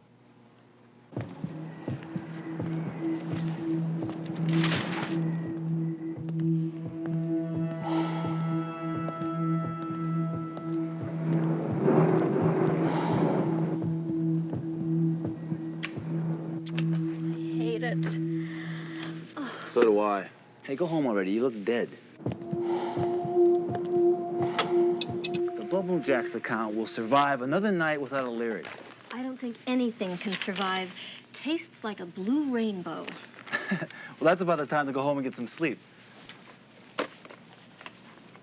Hey, come on. Your boyfriend's waiting for you. Hey, he's probably on his way up here right now with a shotgun. Just waiting to catch us. David has seen what you look like, Ted. He would never worry about that. See, it's him. Hey, don't tell him I'm here. Garner Ad Agency. Loretta Johnson speaking. Guilty. What? Guilty. Who is it? Who's that?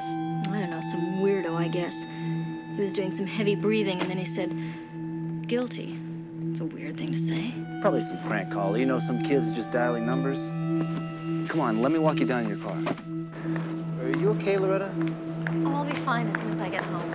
Look, why don't you give me a call when you get home? I'll feel better. David will be waiting for me. I'll be okay. Sure?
District. We have a silent neighborhood watch report.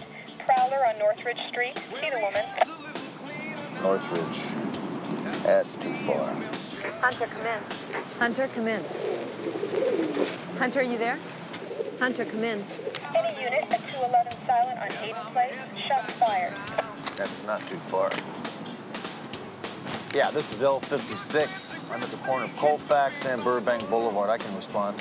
L56, we have 3 closer units in motion. 1 already there. Do not respond. The last chance, Hunter, come in.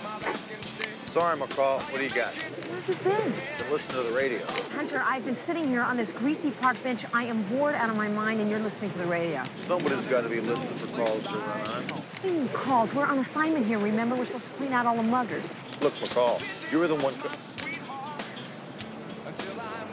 Am I in your way? Look, McCall, you were the one coming out of the ladies' room when the captain was looking to give this assignment away. Yeah, well, don't forget, buddy, we're in this together. So just cover our butts so I can get something to run on, huh? So you can get something, you're gonna leave me out of it. I wouldn't do that to you, McCall. All units, we have a 187 at 18534 Meston Drive. Available units respond. I got one, McCall. Wait a minute, Hunter, what are you doing? You just hang tough, huh? Be right back. Well, where are you going? Well, Hunter, wait, Yeah, this is L56. I'm responding to that 187 at 18534 Mesden Drive. Out, I'm rolling. Hunter, will you pick up the walkie-talkie, please? Hunter, will you pick up the radio? Hunter?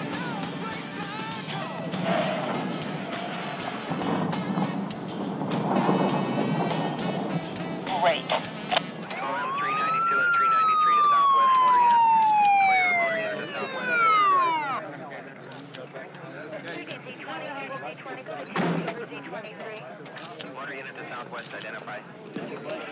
Every bone in the girl's neck was crushed. Guy must have used some kind of rotting rope. Any suspects? Well, they took her boyfriend down to the station when he was in the house. Claimed he came out and found the body this morning. His story is pretty inconsistent. Right now, he's the prime suspect. Anybody notice his keys? Hunter, get away from that car. You're supposed to be in the park with your partner. But, Captain, I was going to lunch when the call came in. I understand they arrested the boyfriend. Yeah, well, a complete report will be in the morning newspaper. You're supposed to be in the park catching muggers. Well, the park's practically clean. Yeah, but I love that word, practically. But, Captain, can't McCall and I kind of like, you know... Look, you and McCall are already on a case, all right? I want you to go back to the park, and I don't want to see you again. I'll have you check in until it's completely cleaned up. Not practically, but completely cleaned up. Look, Captain, McCall and I are ready to take this homicide case. Besides, the park is completely under control. Hunter, get over here. I think we got one. Come in, Hunter. Oh, what do you got, a brick in there? Yeah, and I got a bullet in here. Now freeze, police.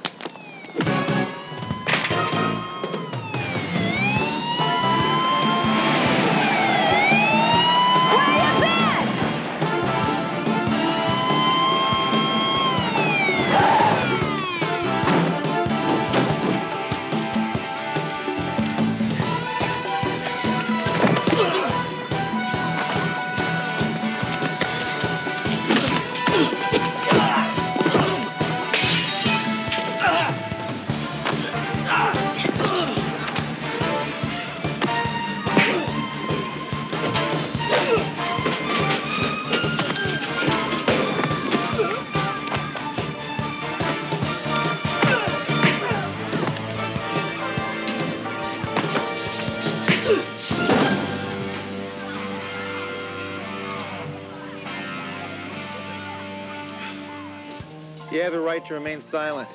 If you give up that right to remain silent, anything you say can and will be used against you in a court of law. She was strangled, huh? More like garroted. Oh, great. They arrested her boyfriend, but I don't think it was him. She was jumped while she was trying to lock her car. The key was bent over to the right. So? Well, so, which means that when she was jumped, she was pulled out toward the street. Now, if the boyfriend did it, he would have come from the house, jumped her, pulled her back toward the house. The key would have been bent toward the left. That's right. How'd you figure that out? Auto shop, Lawndale High School, 1963. Well, you guys really double up, don't you? Not more than 5 minutes ago, I told other detectives who were here. Well, we just like to be thorough is all. I can't believe it. I told her not to worry. You know, just some kids making crank calls. Now, she's dead. We're very sorry. Was guilty the only thing he said? Yeah, that was it. What does it mean? We're not going to know until we find this animal. If you happen to think of anything else that might help us, give us a call, would you? Yeah. She was just 30 years old. She thought up jingles for cereal ads, for God's sake. Who would want to kill Loretta?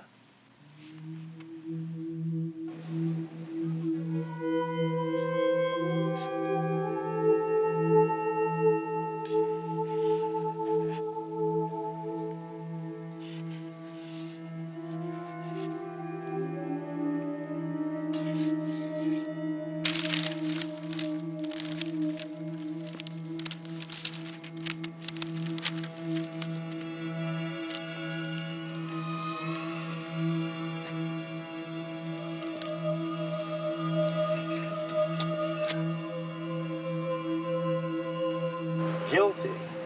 I don't get it. This guy decides who's guilty, and then he goes out and executes them. Loretta Johnson, she doesn't exactly have your typical criminal profile, you know. Maybe she's got a past life we don't know anything about. Let's run her by the computer and see what we come up with.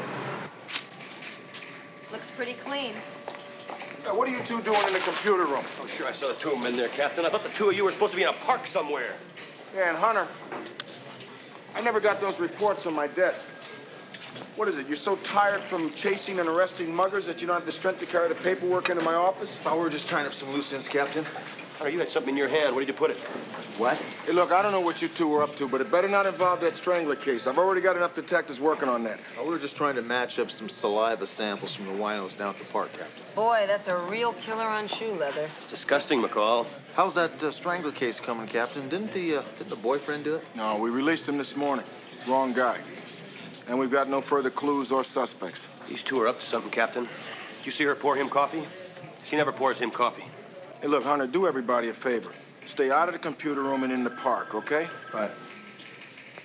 Yeah, as a matter of fact, why don't we go on back to the park and clear the city of all the winos and bag ladies? Oh, yeah, right. Yeah, Bernie, you never can tell when a wino's gonna barf on your feet.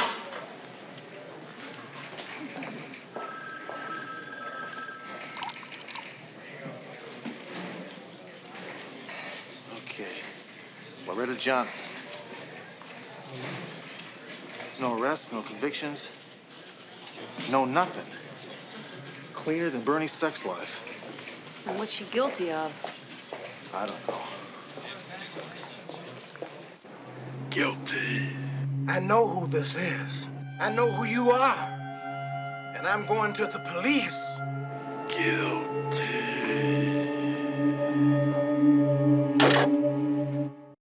That's right, boys. Let's get that stiff out of here. Very good. That's the way to do it. Excellent.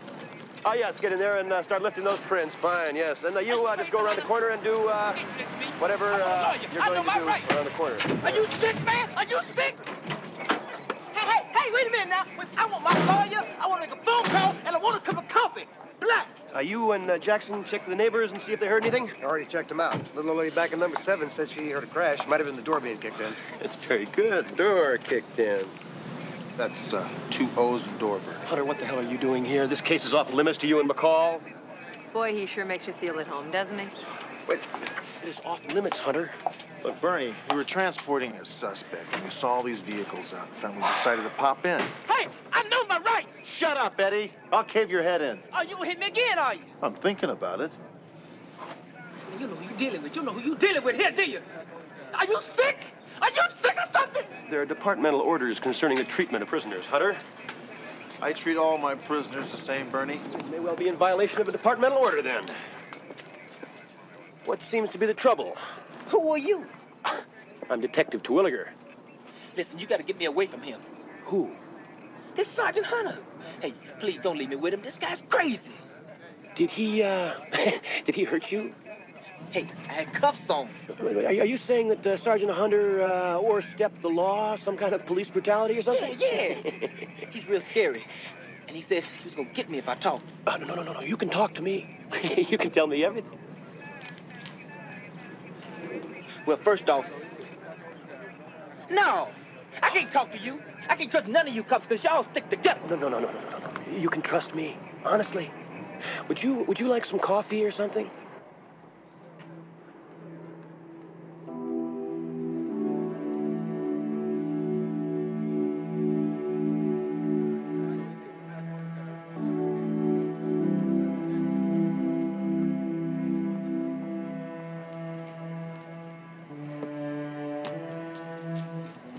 Did you find anything?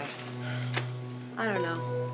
I was looking out in the trash and I found today's newspaper with a couple of articles clicked out. It looks like the old man was keeping some sort of a scrapbook here. Yeah.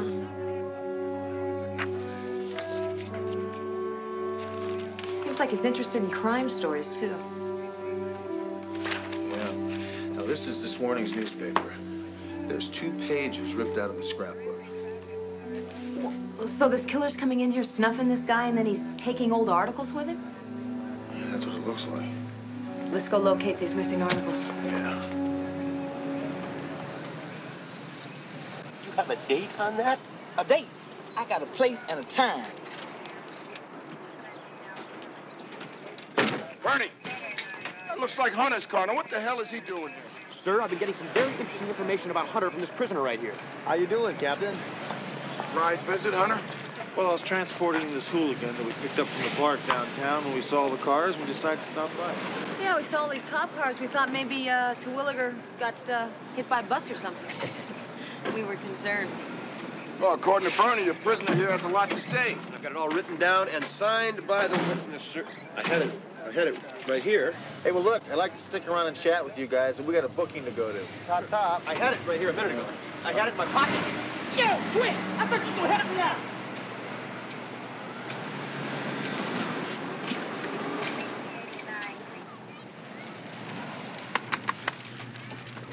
You should have seen him. I really had him going.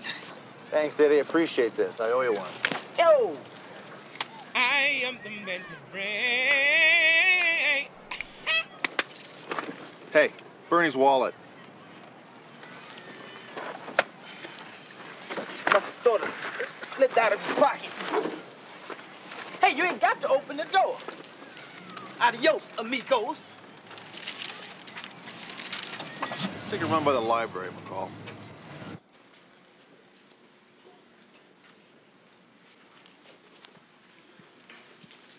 Excuse me. We're looking for the last 2 issues of the newspaper. Local or out of town? Local. Planning on photocopying? Well, it's a possibility. Why? Is it against the law?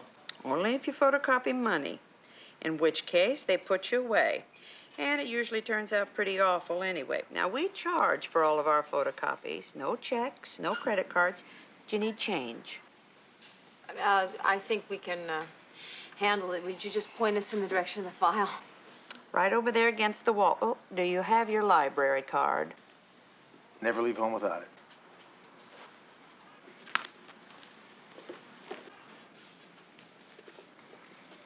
This is really a long shot, you know. Well, when you're bobbing for anything, you try anything. But come on. A rumpled up newspaper in the victim's trash can, that could be zip. Yeah, but maybe the killer didn't want us to find it. You gotta keep an open mind about these things, McCall.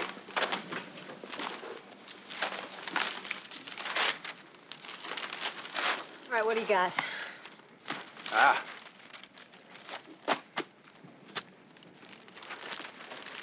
The Sacramento coroner is currently examining the remains of Martin Klink for a final determination of death, which is thought to have been precipitated by cord or rope. You mind keeping it down a little, please? That stuff makes me sick.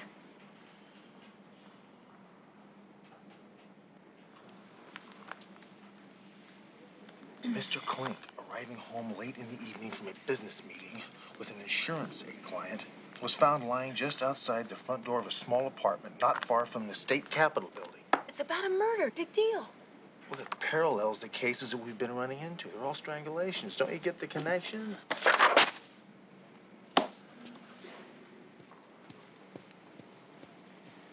Hunter, why would this guy kill somebody up in Sacramento and then come down to L.A. to get another victim?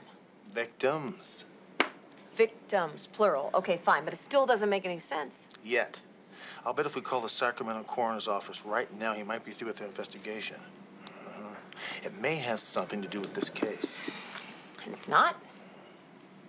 Well, if not, then I've just defaced a publicly owned major newspaper. Want the funnies? I just got off the phone with Sacramento. Get this. They found pieces of rawhide embedded in the victim's neck. Same way John Matthews died. And this is weird, Hunter. Why would Matthews cut out an article on the Sacramento killing and then he winds up being killed the same way? I better run the Sacramento guy to see if he's still on the street. And if he is, I say we go pay him a visit.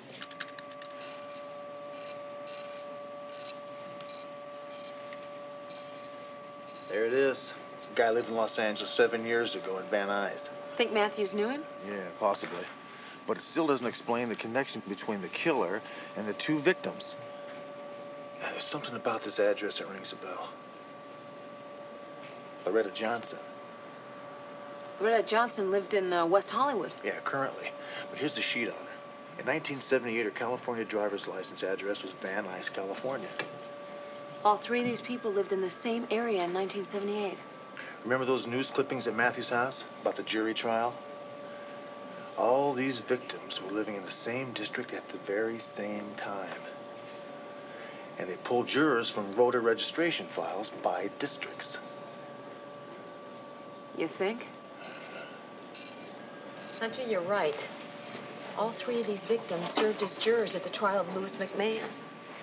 He was convicted of murder. He was sentenced to life. Which usually means he's back out on the streets. The first thing I want to do is contact the other two jurors living in Los Angeles to see if they've received any phone calls.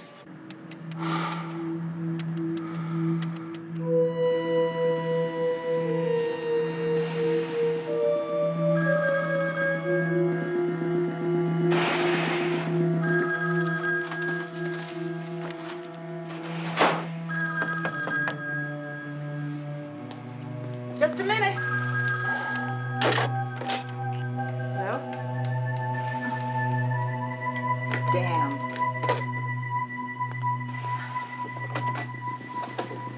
Hi, Miss Thelma Atkins? That's right. Who are you? I'm Sergeant Dee Dee McCall, Homicide Division. May I come in and speak with you, please?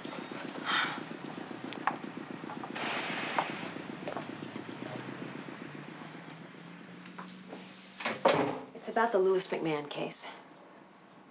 Something's happened. He's out of prison, isn't he? Well, we're checking on that right now.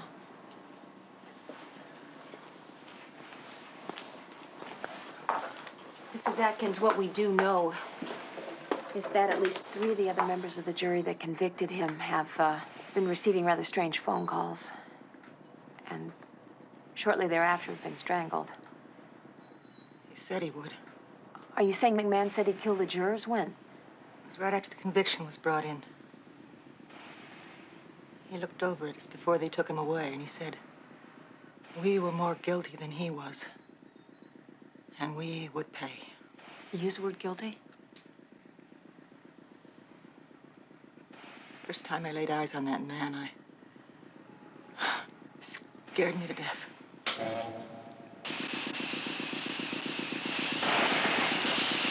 It's just the pipes. They make noise. Listen, Mrs. Atkins. We'd like to offer you some protection if you'll take it, at least until we know whether or not it is Louis McMahon, and if it is, until we get him convicted. Miss McCall, we both know it's Louis McMahon. He didn't look like the other young men whose trials I was a juror on. The others looked like they had some humanity in their faces. As if they were just misled. As if they weren't really happy at having done something wrong. But Mr. McMahon, he sort of liked what he did. You know what I mean? He liked it. Like he couldn't get enough. Listen, Mrs. Atkins. Take some protection from us, okay? No, I don't think I want that just yet. Not that I'm a fool, but... You said the victims had all been telephoned first. Yeah, that's right. Well, if he calls me, I'll call you. Fair?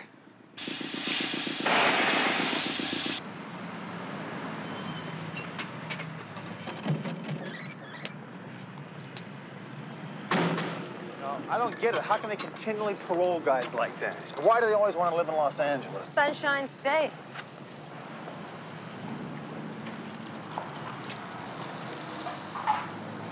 Nice place. Yeah. Excuse me. Looking for a Louis McMahon. It's him back there. Louis McMahon. Hey!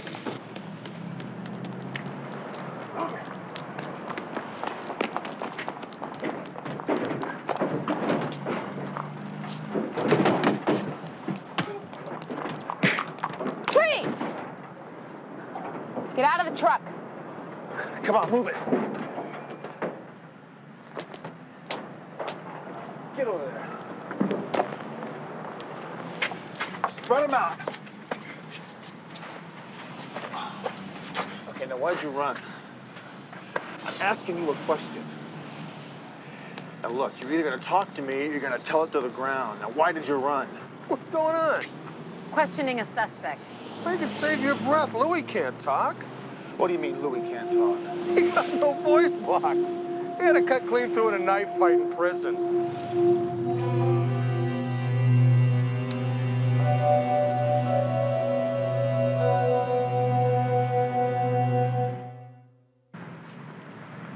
His vocal cords were severed in the fight. It was in the prison yard about 6 years ago. Since then, he hasn't been able to speak. He ran from me. Yeah, you come barging in, flashing a badge to a parolee. He gets scared, he runs. The jury convicts this guy of murder. And then 3 months ago in Sacramento, he gets out on parole. And a juror turns up dead. And then he moves to Los Angeles. And guess what happens? 2 more of those same jurors wind up dead. I'm his parole officer. He's a model parolee and he can't talk. And you've got witnesses that claim he calls up and talks to his victims. Using the word guilty. Yeah. It's all too simple, isn't it? I mean, wouldn't McCann be the perfect subject to frame for these murders? That's what I think is happening. McCann is a fall guy for some nut. Oh, give me a break. No, you give me a break, McCall. Now, we got a search warrant for the guy's apartment and it's clean. I mean, we got nothing on this guy, nothing. And no DA is gonna hold a mute who's making phone calls to people. Maybe he can talk. What? Maybe he's just been holding out. For 6 years?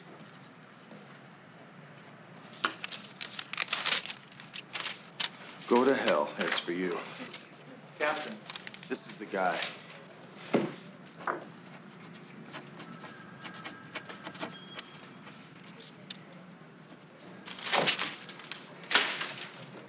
Oh, I'm innocent. Great. Hey, look, we can't hold him, so let's drop it, huh? And we got nothing. And you stay up this case, Hunter. I mean it.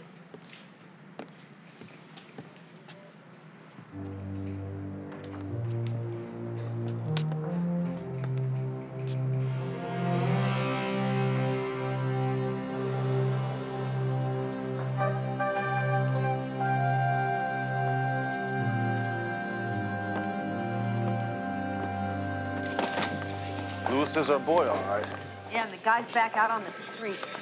Makes me sick. We know where he lives, and we know where he works. So let's tail him. What's taking him? Maybe he's cleaning up in there before he splits. The place hasn't been cleaned up since it opened. The floor show's just beginning.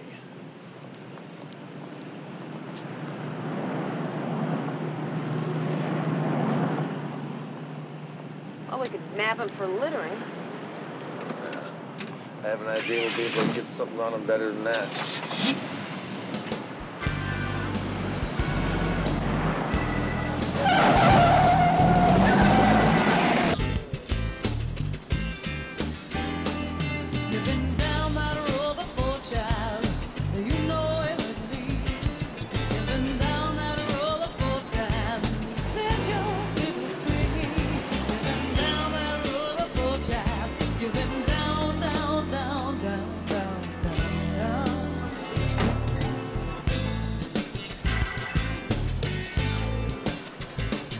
Inside of through a straw, crossing lines I couldn't see. Think it's solving all my problems, although in itself too many times. Wonder what the hell he's up to. Oh, well, maybe somebody's having a rope sale in there. Come on. This is my mind and my own body. Oh, what's the crime? Oh, waste my own time. You've been down that road before, child. You know where it leads. You've been down that road before, child. Set your spirit free. You've been down that road before, child. You've been down, down, down, down, down, down, down. You know where it leads.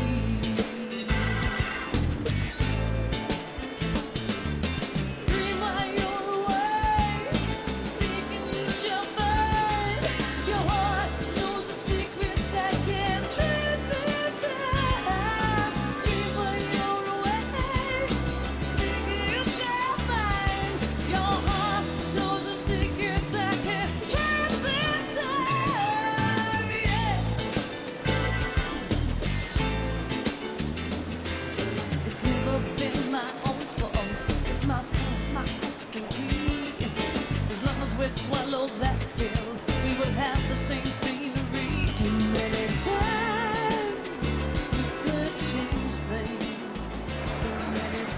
Pretty strange place for a phone call, don't you think?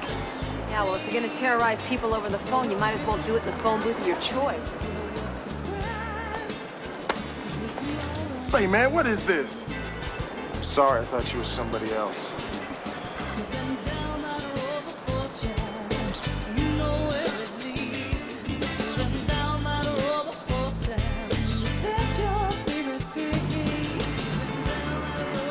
L56, please respond. L56 Hunter here. Got a call from a Selma Adkins. Said you'd know what it was about.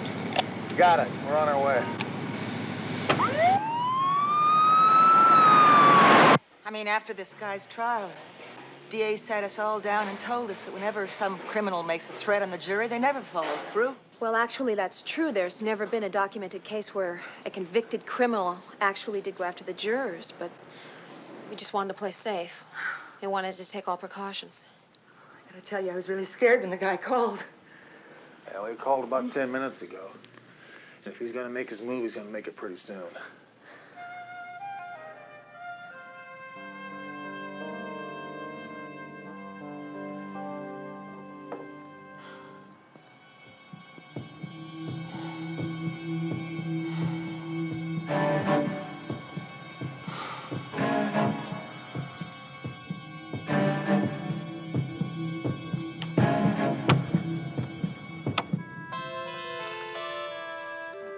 Hunter, come on. It's late. I don't think this guy's going to show. We'll send you somebody from downtown. I don't get it. Why would the guy call Thelma and not show? The other juror. He called Thelma to throw us off.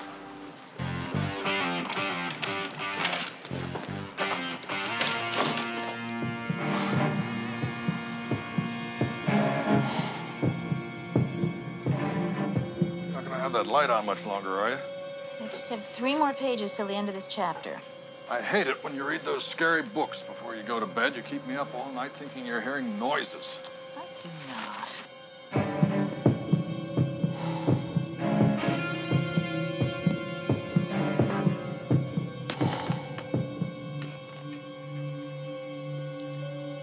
Oh, did you hear something?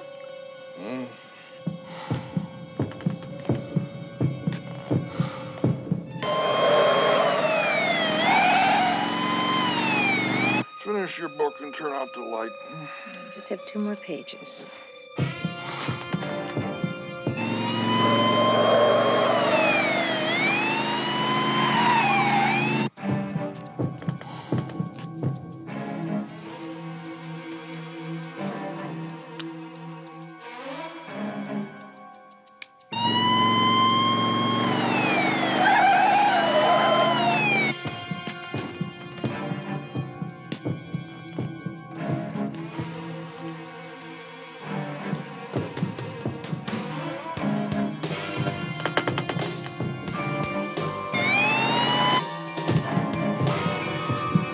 Did you hear something?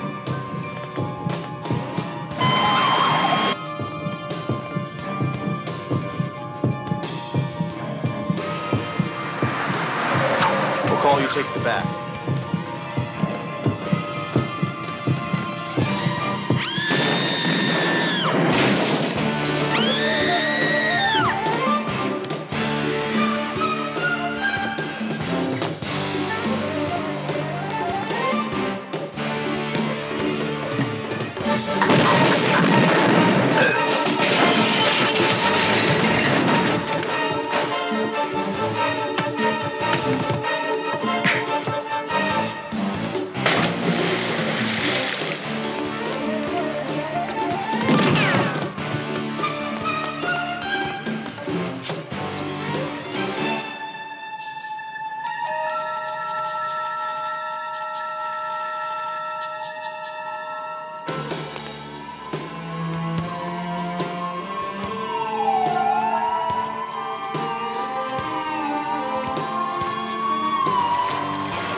Why is it I can always tell the sound of Terwilliger's siren?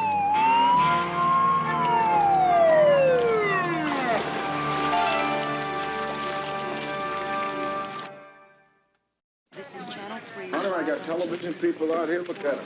Newspapers, reporters, everything. You're making me an old man, honey. You really are. Look, Captain, that was our man. Yeah, but you wouldn't swear that it was Louis McMahon, could you? I mean, you didn't actually see him, did you? Well, it was dark. I almost had this guy, Captain. Did you see the house? You almost destroyed the house, Hunter. I got 2 police psychologists up there now just trying to coax the woman out from underneath the bed. She's hysterical. Captain, we probably saved her life. Firearms discharge report's going to have to be filed. The officer involved shooting team's on its way out here right now. I've already called him. Well, you are so efficient, Bernie. I bet you were a Cub Scout, huh? Look, Captain, we got a raving maniac on our hands. Look, I want to catch this guy just as bad as you do, but I want to make sure I catch the right one. You know, I could suspend you for what you did, working on a case without authorization, derelict in duty, and in general, just sticking your nose where it doesn't belong. Well, Captain, I am his partner. I helped him stick his nose where it doesn't belong. Look, Captain, Bernard, I'd like to stand out here and talk with you further, but I'm going to go home and put my head in the dryer. Hey, Hunter, I want you to go to the station. You can change there. McCall, you go with him. Come on, bud. I think we're going to be suspended. Come on, Hunter. We're not going to be suspended. Hey, look, I saw that wild, crazy look in his eye. We're going to be suspended. I suppose you think you know everything, huh? I saw the same crazy, wild look in his eye, and we're not going to be suspended. Woman's intuition, I suppose. You know what's wrong with you? No, but I bet you're going to tell me. You got it. You always look at the downside of everything. I don't believe this. 2 weeks suspension for me, too. Yeah, what happened to my partner back there? I'm not the one who shot up the guy's bedroom. Besides, I never thought the captain would actually go through with it. Yeah, we're learning new and wondrous things about our captain each and every day. We gotta get this guy, Hunter. Well, we've got enough time to do it now. We're on suspension. Let's get some coffee, huh?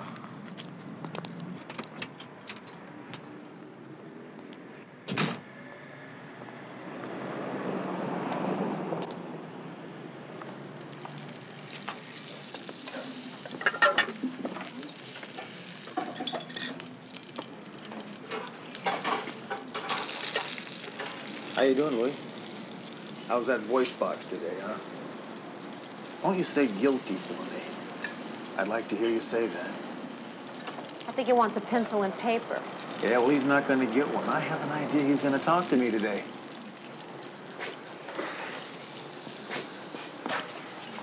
When are you going to drop the pencil and paper bit? I know you can talk. Prove it. That's just what I'm going to do. I'm going to prove it.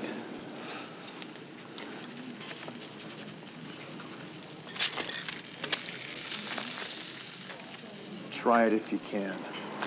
Come on, Hunter, let's get out of here. Yeah, the stench in here is making me nauseous.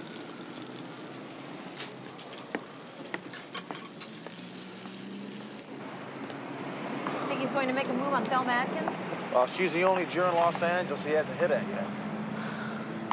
She works at a local machine shop. I think I'll go over and give her a call. Yeah, you do that. I'm going to hang around here till this guy gets off for work. I'm going to tail this guy. I don't want to lose him.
You okay?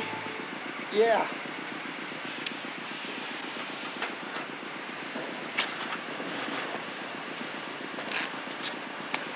How you doing? You all right? Yeah.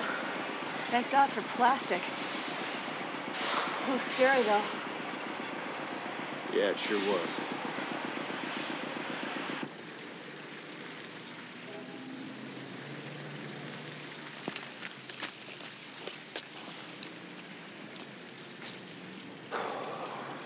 Well, here we are, McCall. Right back where we started, huh? You know, after all the things we've done, you'd think we get a medal or a badge or something. But nope. All we get is a thank you and a lousy assignment right back here at the same stinking park. Give me your wallet. My wallet? The wallet, nobody gets hurt. Hey, did you give me my orange soda?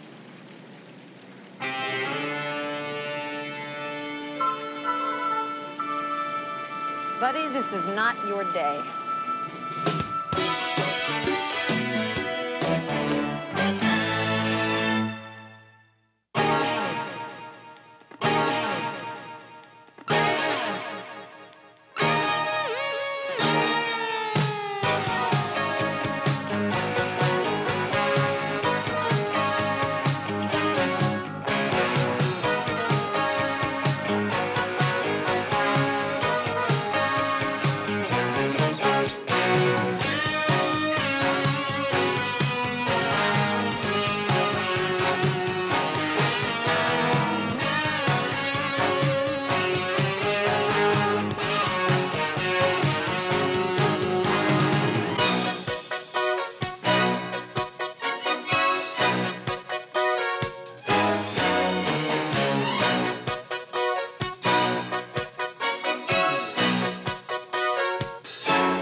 So what's the problem? I saw a murder. I have seen her on so many magazine covers. I feel like we're old friends, and you obviously are. It was a professional hit. This is not personal. Is he the reason Christina isn't Mrs. Hunter? I happen to be married to the woman with whom you were still in love. Freeze, police! Nobody was listening. Has anybody seen her trick?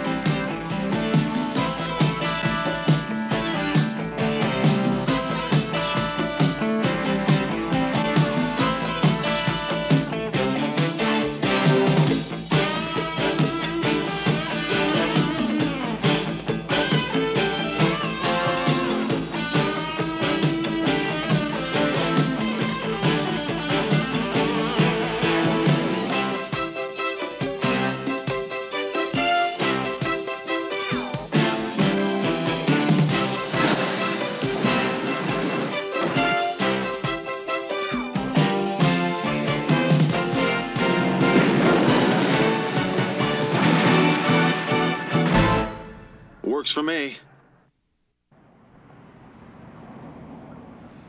Yes, that's good. Fine. All right, she'll be down in just a moment. Yes, thank you very much. Darling, your luggage is all set, and the taxi's waiting downstairs. Now, I promise I will join you as soon as I can, as soon as I finish my business here. And in the meantime, I'll sit around and wait. I waited 6 weeks for you the last time. As soon as I close this deal, you and I will have all the time in the world for each other. Now, look, in the meantime, why don't you redo the house in France? But fix it up any way you like. It'll be our second honeymoon house, our house for starting over. You really think we can start over, Carrie? Of course we can, darling. You and I can do anything we wish.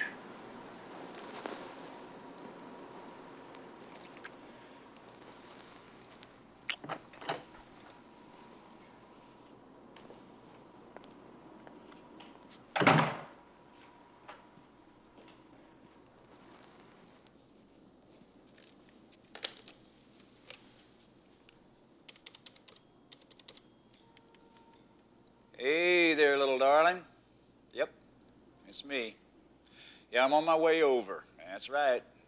Same time, same place. You got it.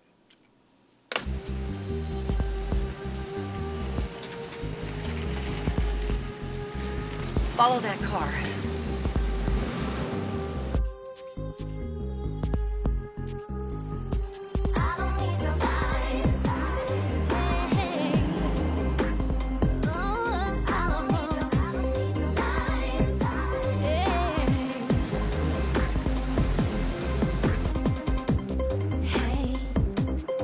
You make me second guess everything you say.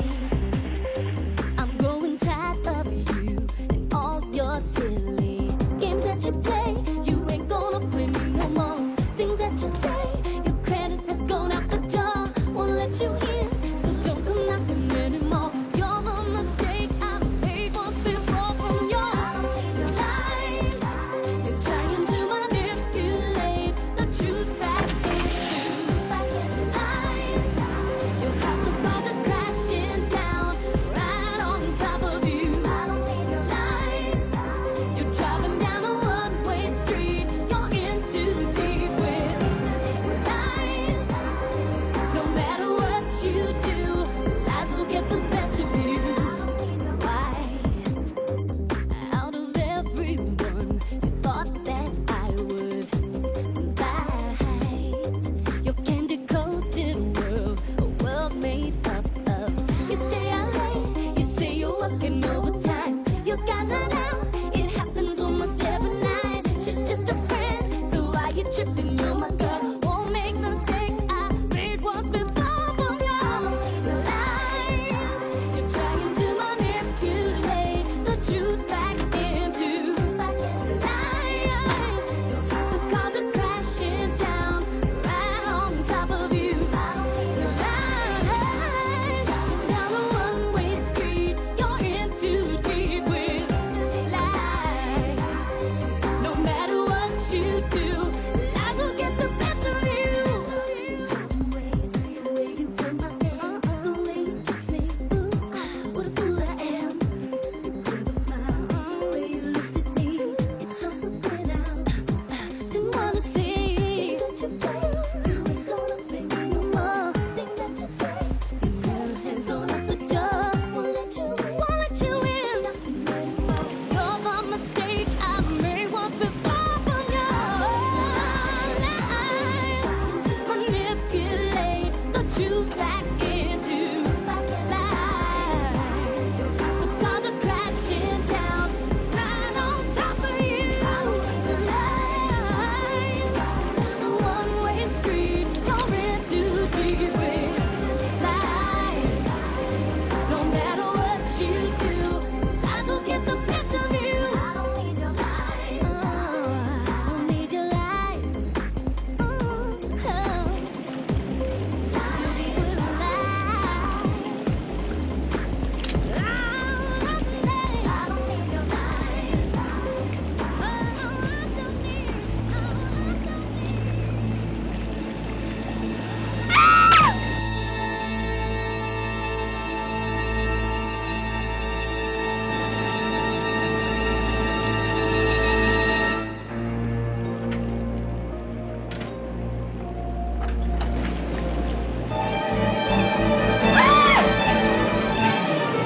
Hey, Hunter, didn't you get dumplings? They're my favorite. Well, I thought Chinese chicken salad was your favorite. Well, the salads, yeah, but I like the dumplings. I don't see them in here. Well, it's because I didn't order them. I mean, you have to order them an hour in advance. I didn't think you wanted to wait that long. Well, no, but still. Have you ever ordered that Peking duck? That's the one that always gets me. You have to order it 24 hours in advance. I mean, is that dumb? Have you ever just been sitting at home and you think, gee, I think I'd like to have Peking duck tomorrow night? Hi. Christina? I'm sorry to bother you, Rick. You were the only person I could think to come see. Can I talk to you? Yeah. Here, let me help you. Oh, thanks. It's not too heavy. There aren't any dumplings in it. Aren't you Christina Lemasters?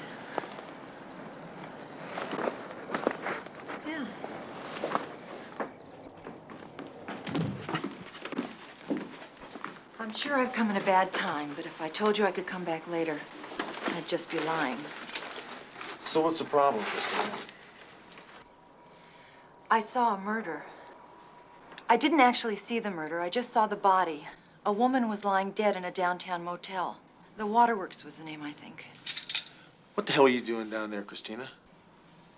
I was following Carrie. I thought he was having an affair. Well, I'll go take care of this.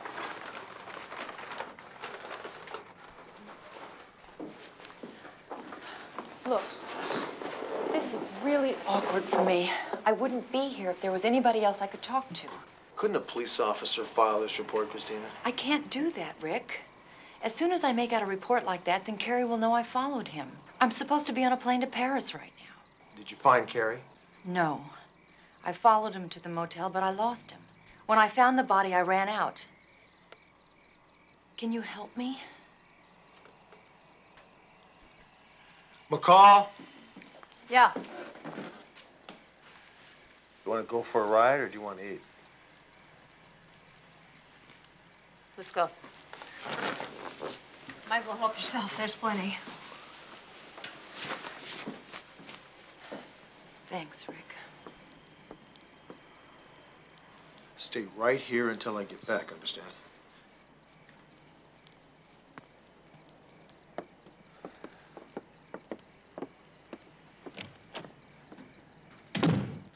Okay, let's hear it.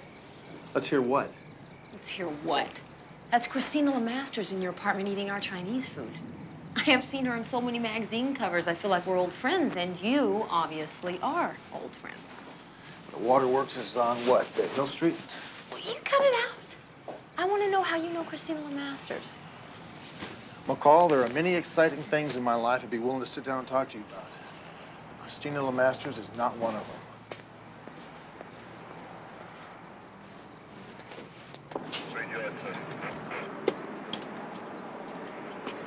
What do you got here, Bernie? What I've got here is everything under control, Hunter. That's what I've got here. Don't need any backup, thank you. Just passing by, Bernie. Who's the body? Dolores Avery, a.k.a. Dolores Brown, a.k.a. 300 or 400 other things. One of Johnny Satin's sweethearts. Took 4 shots from a .22. Well, you don't think that Satin and his girls are trying to run another blackmail scheme, do you? Yeah, he might. One of the patrons thinks she saw the killer. A woman. Is that the murder weapon, Bernie? Yeah, I found it in the hall. Has anybody seen her trick? Man about 40, 45 years of age, well-dressed, speaks with a European accent? No, our guy had red hair, a mustache, possibly a scar, and glasses. Why do you ask, Hunter? Just curious, Bernie. Well, looks like you have everything nailed down here. Wait a minute, don't go sticking your nose in my homicide. I'll take care of it, Bernie. Hey, Hunter. Who's that you were describing to Bernie? Carrie LeMaster. It's Christina's husband. You don't think he was here cheating on her, do you? Well, he might have been. Oh. I will never understand that about some men. How could any guy that's married to Christina LeMaster seek any kind of outside entertainment? I mean, looks aren't everything, but come on. She seems like a nice lady, too. She is a nice lady, isn't she? Yes, she is. You could drop me at home.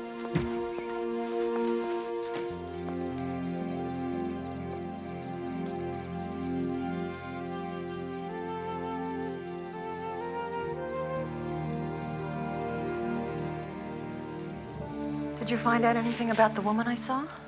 I sure did. She was a hooker. And you're gonna have to go downtown and answer some questions, Christina. Rick, you said you'd help me. A patron at this place fingered you as a possible suspect. But what about Carrie? Well, the guy she showed up with didn't fit his description. You mean for a second there you thought Carrie was the killer? Well, you said he did go there, and if he did, he's a suspect, just like you would be. I came here hoping we could take care of all of this without Carrie finding out I followed him. But Christina, dead people are a police matter. You can file everything else under marital problems. I don't believe it. You followed me, Christina? You actually mistrusted me enough to get off the plane and follow me? I'm sorry, Carrie. Excuse me, gang, for butting in like this, but I think the apologies should be coming from the other party, don't you, Mr. LeMaster? Sergeant Hunter, this is a private matter. between my wife and myself. So if you'll be so kind as to excuse us. Certainly, as long as you answer a couple of questions of mine. Like, while you were at the waterworks this evening, did you happen to see a red-headed guy with glasses accompanying a dark-haired girl about 26 years of age? No, I don't remember. I was only there 5 minutes. Christina, you had to conduct your investigation now, in front of my wife. Well, your extracurricular activities, Mr. LeMaster, put you at the scene of a crime. I'm just doing my job. Yes, your job, of course. Did you have to make it so painful for Christina? Let me tell you something, pal. You should have thought about that before you made your little rendezvous at the waterworks. Look, it's over. I went to that place, yes, but it was only to break it off. It wasn't anything, really. Look, Hunter, I've had some personal crises of my own recently, and it provided a diversion. I have no excuses for it. I'm just sorry that Christina had to find out about it this way. But I'll do everything within my power to make it up to her.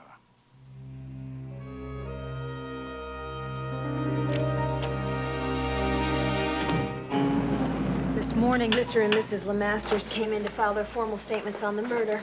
Here. They're quite a couple, you know. He is just as good looking as she is beautiful. And obviously very rich.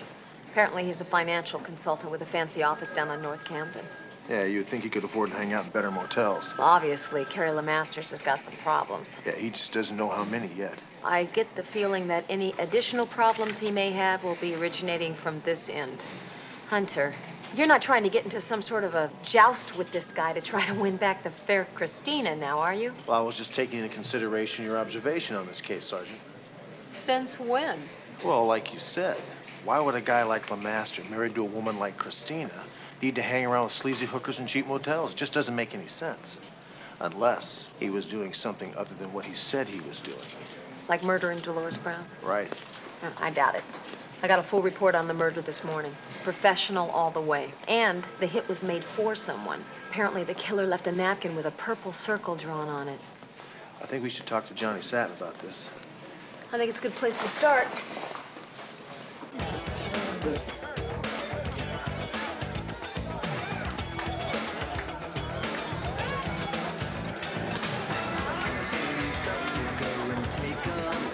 Hey, Johnny.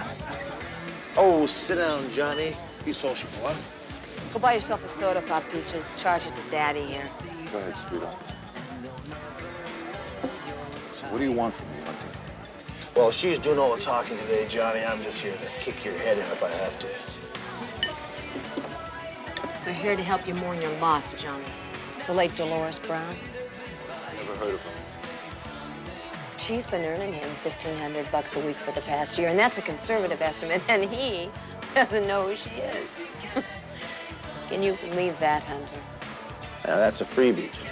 From now on, they count. It was a professional hit, Johnny. Now, who'd want to take a contract out on Dolores? Look, how am I supposed to know? You and Dolores were running another one of your blackmail scams, right? No, not me. Look, I had no part of it. I swear I had no part of it. When she said she had a pigeon, I told her. I told her. I said, you're gonna squeeze the wrong dude one of these days and they're gonna do you. I swear. Then who was she squeezing? Look, I don't know. I didn't ask. I didn't want to know.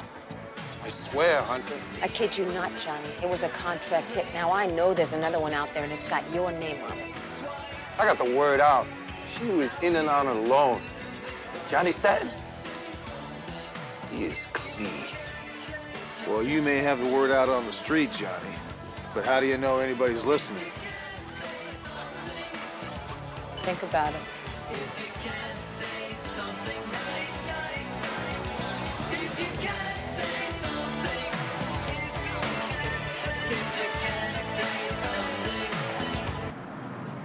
You don't believe that, do you?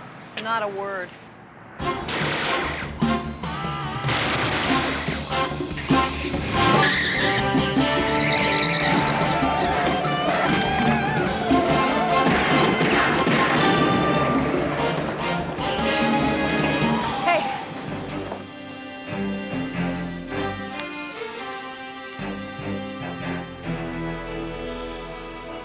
Well, like I said, nobody was listening.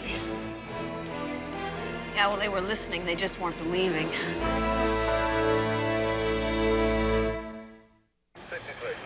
22 throwaway, a cocktail napkin with a purple circle on it, tire tracks. A yellow sedan with an illegible license plate, a red-headed driver with glasses. Now, that's a repeat performance, so obviously the guy we're looking for has red hair and wears glasses. I wonder who Johnny and his lady were trying to shake down. That's a professional hit there. You just don't find those guys in the yellow pages. You gotta know somebody who knows somebody.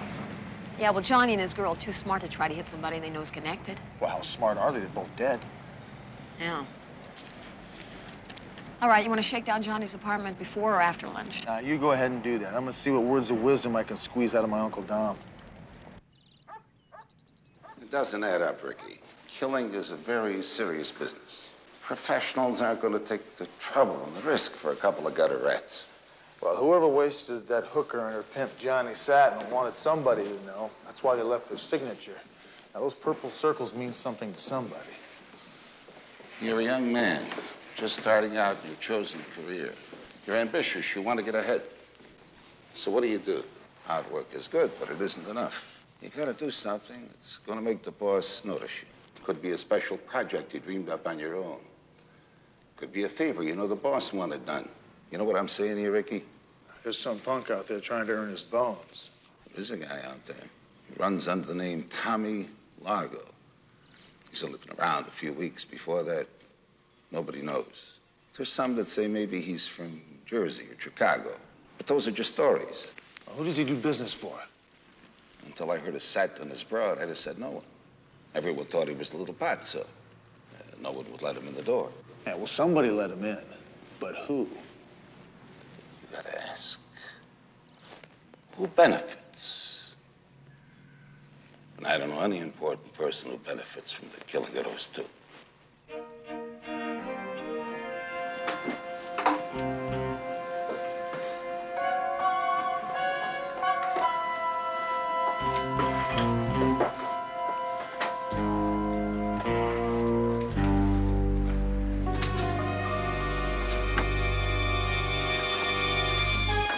Police! All right, lady. Easy. Get up, get against the wall, spread them. All right, all right.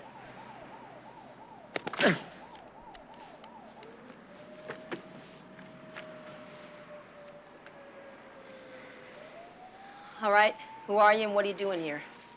Green. Maury Green. Look, lady, I'm a friend of Johnny's. What's this all about? He cut you out of his will? Look, I'm just looking for something of mine he was holding.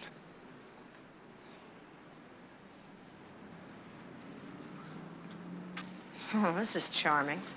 What were you going to do when you found yours? Have him make you a set for your scrapbook? Lady, give me a break, will you, please? It was nothing like that. Is this camera equipment yours? Look, it wasn't my idea to scam, all right? The only reason I did it is Johnny had me over a barrel. He knew I was into a shy real heavy and they were going to break my legs. Who's the one they're putting the bite on? All of them. The one who got them wasted. I don't know. Whose picture were you looking for? I told him you mess with fire. I said you're going to get burnt. Here. Nice-looking kid. Who is he? Jimmy Tomasino, huh? Yeah, look, you don't understand. He's a friend of mine. It's Papa Joe's kid, right? Yeah, the last time I saw him, he was playing with choo-choo trains his grandmother brought him for Christmas. Oh, yeah? Well, he outgrew them. The girl's the hooker that got killed at the waterworks. That's all the shooting's about, huh? Yeah, according to Murray Green, the joker took the pictures. He said that Johnny Satin and Dolores were trying to shake Jimmy down on this one. Maybe they shook so hard Tommy Largo fell on them. Yeah, well, Jimmy works every day at the Blue Orchid collecting for his own man. Let's go talk to him about it. You come up 3 pennies short on the register next time, Patsy. And they're gonna put 2 of them on top of your dead eyes. Capiche?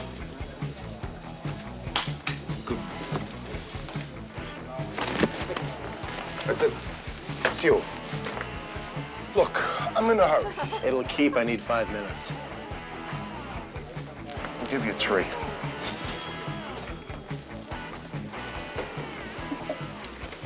So? Honey, you could have shown this to me in private. Yeah, quite a set of morals, Jimmy. Getting caught making love embarrasses the hell out of you, but having 2 people wasted because of it doesn't bother you a bit.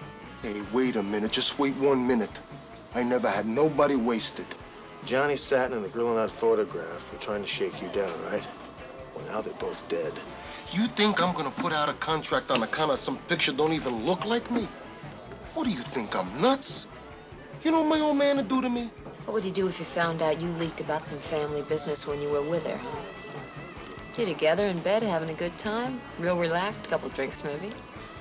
Smart girl could take advantage of you, get you to talk. I never put out no contract on nobody. I suppose you never heard of Carrie LeMaster or Tommy Largo either. Largo. Yeah, I heard of him. Comes from back east, don't he? I don't know. He hangs around here a lot. The other guy never heard of. Largo make a nice addition to the family business, right? Right. So he comes to me a couple of times, tells me he wants to come to work for the family. I should give him a breakdown to Pop. I told him, forget about it. Hey, I don't bring nobody to Pop I don't know personally. He'd have busted my head. Then why would he have Johnny Santon and his girl wasted if you didn't give him the contract? For an intro to your old man? What do I know? He's some kind of flake. Where can we find Largo? I don't know, Hunter. I seen him around. Nothing more. Well, if he should happen to pop in to get kissed for doing some family business, you'll be sure to let me know, right? Oh, yeah, first thing.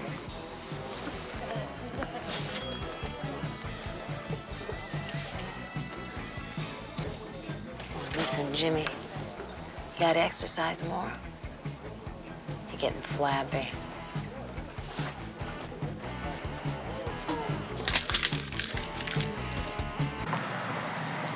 You want to explain that to me in there? Why you asked him if he knew Carrie LeMasters? Well, the master was at the waterworks that night. Which he explained?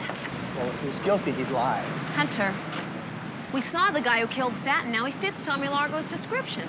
I was just trying to be thorough, you know? Maybe I could, Maybe you could steamroll this guy because he wound up with Christina? Look, you can't let this get personal. This is not personal. Now, I think we ought to concentrate on Jimmy Thomasina. Okay.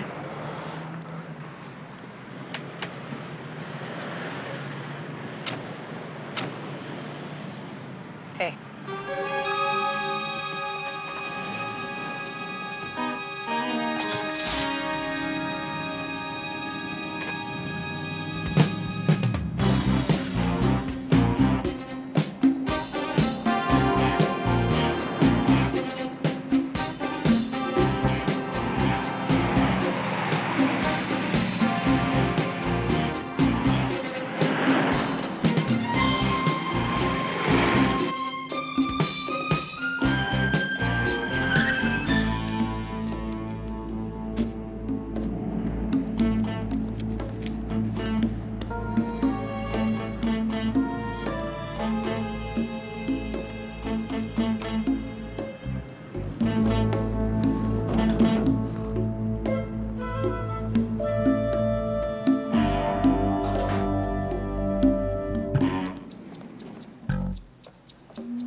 Tommy. Largo, come on, open up.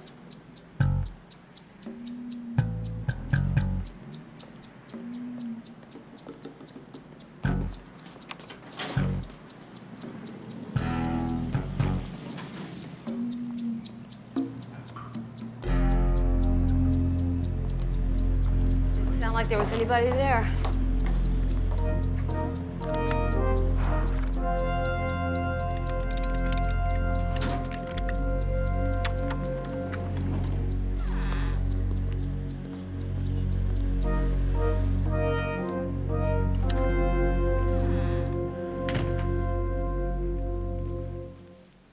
Hey, take a look at that. Largo's left-handed. Chez Jacques. Now, there's a 4-star restaurant a guy who lives here would frequent.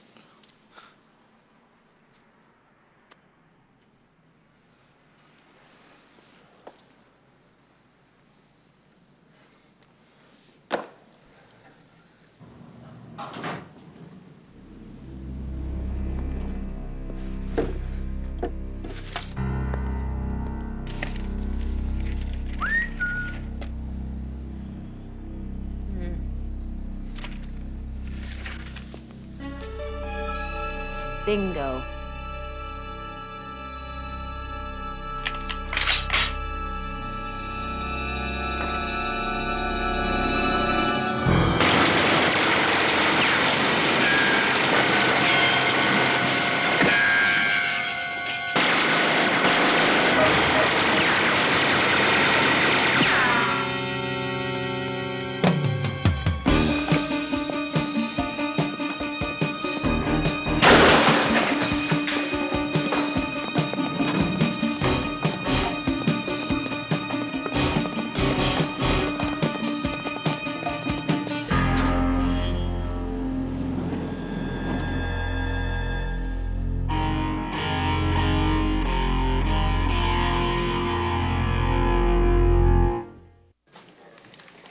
look under red wigs?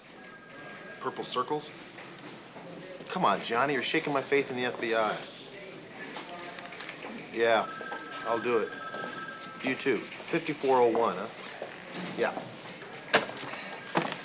NYPD, nothing on a Tommy Largo. Boston, ditto. Detroit, Chicago, Philadelphia, New Orleans, all a big fat zero. Nobody is that good. Well, else he doesn't exist. Oh, here we go. Largo and LeMasters are the same guy again, huh? It's a possibility. Anything is a possibility, but we have no probable reason to reach that conclusion except that you want it to be true. What about this red wig? Hitmen use disguises so they won't be ID'd. When they're committing the murder, not in their everyday lives. Unless it was all a part of the same hit. Now, maybe LeMasters has a contract, and for some reasons we don't know, has to fulfill them as Tommy Largo. Hunter, this is storybook theater, and it's all based on a wig. Okay, how about this? The guy has never spent one night in his apartment. He's never slept in his bed, and he wears a size 34 shirt and a 9 shoe. That's LeMasters sizes. And Smitty's and Terwilligers and about half the continents. What about the fact that Largo's left-handed? No, he's not. When he came through that door, his gun was right there. You notice that? Uh-huh. How about this? A matchbook. How cliche can you get? If that was such a damning piece of evidence, what would it be doing holding up the furniture? Come on, he didn't know we were gonna come snooping around his apartment. And I suppose it has a convenient phone number scrawled on the inside of the cover. Come on, give me a break, will ya? Phone number.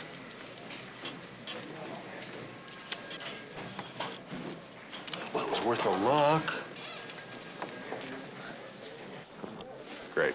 Enjoy your dinner. Come on.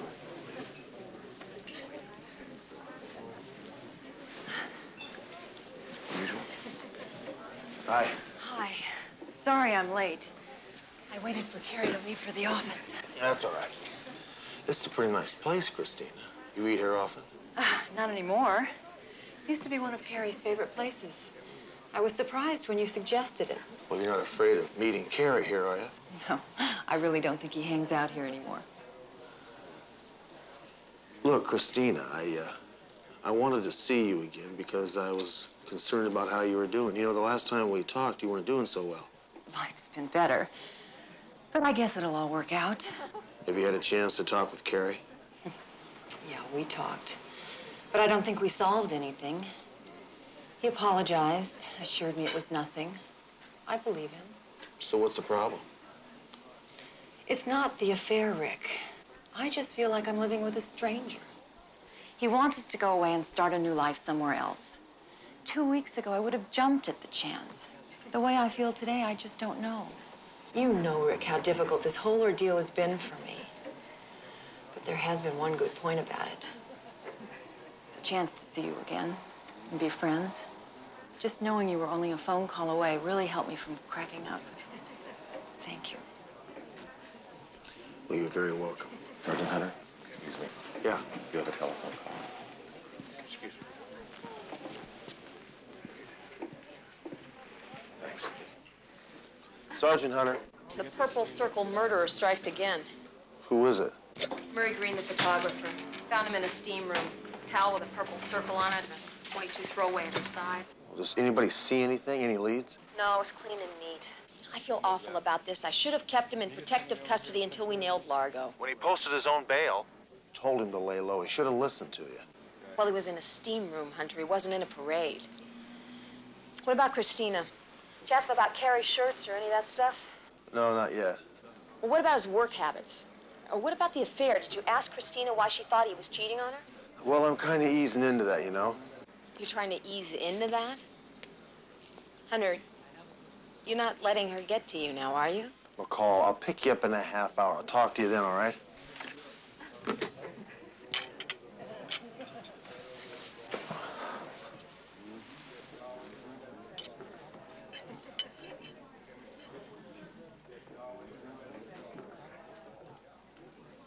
Is there something dripping on my chin? No, it's, you're eating differently, Christina. The fork's in your left hand. Oh. Well, I used to cut my food and then I would switch my fork to the other hand. Most Americans do. But the Europeans keep their fork in the same hand to eat. It actually is easier. I picked that up from Carrie. I guess you can't spend that much time with somebody without them influencing you. The phone call, was it important? Oh, yeah. Listen, I've got to go, Christina. Police business. I remember hearing that line once or twice before in my life. I'll call you, okay? Take care of yourself.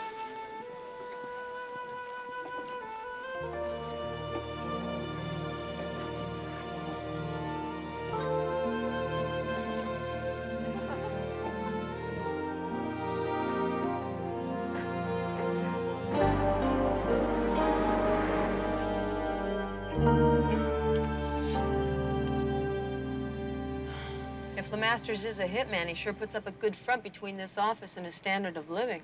He's pretty smooth, all right. Is he the reason Christina isn't Mrs. Hunter? Nope. He had nothing to do with it. Christina and I ruined what we had all by ourselves.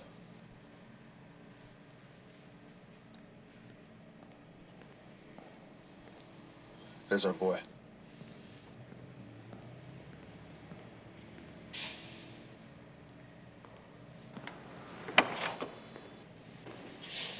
How you doing, Tommy?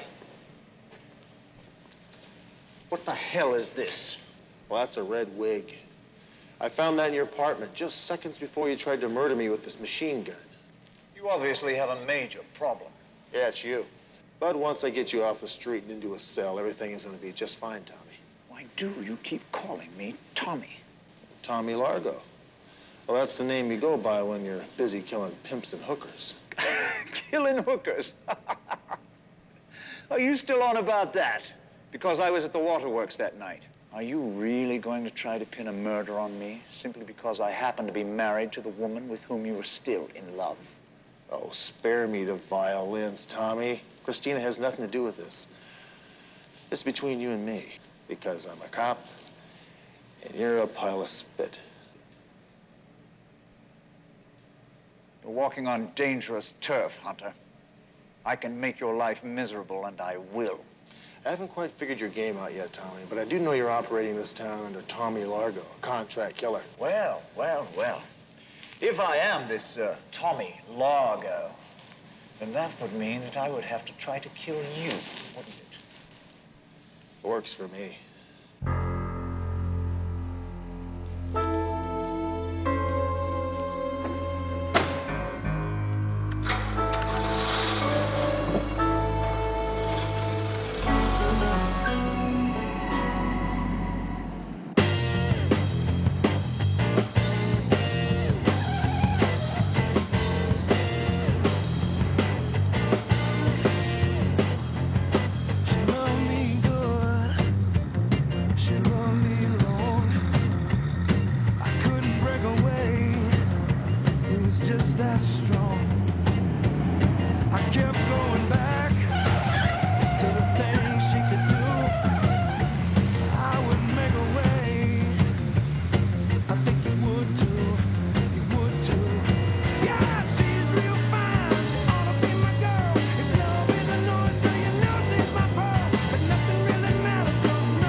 Cars? So, that's pretty normal behavior for a financial consultant.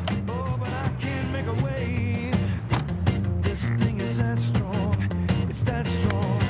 Yeah, she's real fine. She ought to be my girl. If love is a noise, then you know she's my pearl. But nothing really matters, 'cause nothing makes sense. If love is a toolbox, she's a monkey wrench.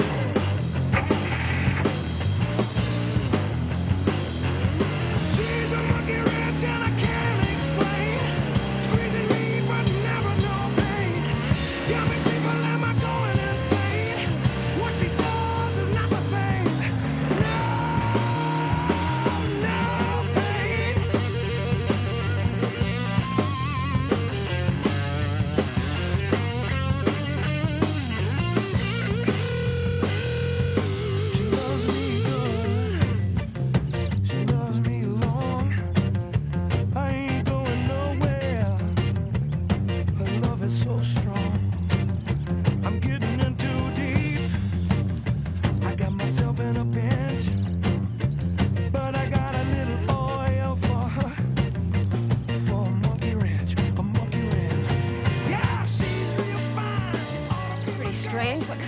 do you think he's pulling?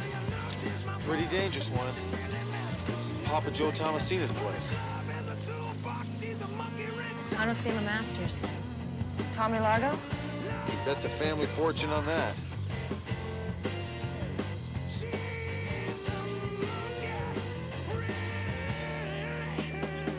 Well, I'll be damned.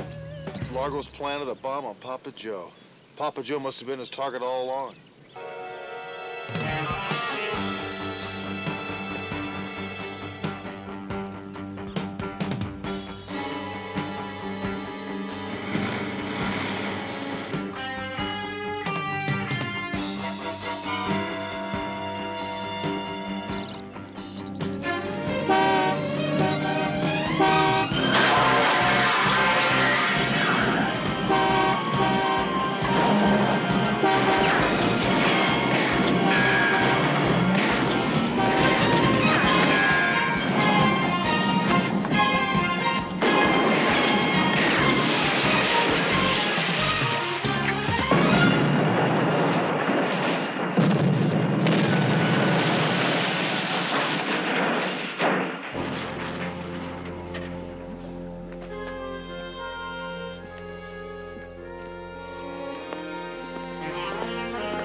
What is this, some kind of cheap cop trick?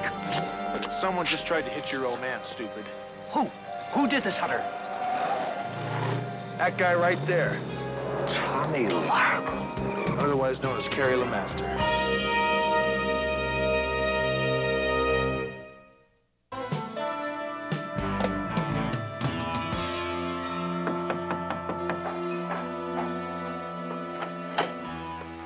Where's LeMaster? What are you doing here? What's going on? Have you seen him or talked with him? He's taking care of some last-minute business. He said he'd call me when he's finished. Looks like you're leaving town. Yes, we're going to the south of France. Would you please tell me what's going on? Oh, you really don't know, do you, Christina? You're totally unaware that your husband's a professional assassin. That all this international business has absolutely nothing to do with finance. That it's just a front for his professional assassinations. He killed a hooker, her pimp, and a photographer, all to ingratiate himself to Papa Joe Tomasino, so he could get close enough to kill him. Don't overreact. Look, Christina, this is not an affair. I'm telling you, your old man is a professional killer. What the hell am I supposed to say? With everything falling apart, he's probably going to try to get out of town, so let's check the airport. Yeah, right. He called me from Chez Jacques, like he does every day. Everything sounded so natural. I had no idea. Well, you can unpack, honey, because the trip's off.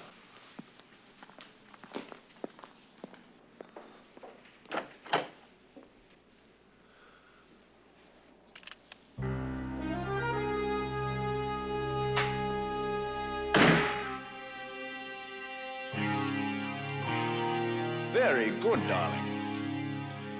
Although you didn't believe me when I said I was faithful to you, I'm glad you had faith enough to believe that I would have killed those two officers.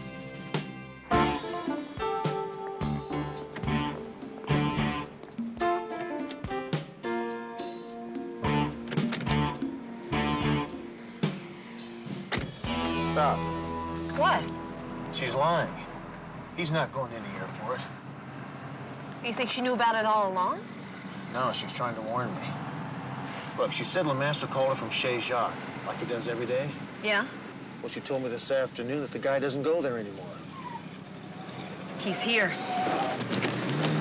Hunter, he's leaving.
Drop the gun, LeMaster, and let her go. I'll kill her, Hunter! You know I'll do it! Now you drop your guns! Drop them now! Right now! Don't do it, Hunter. He'll kill her anyway. She's dead, Hunter!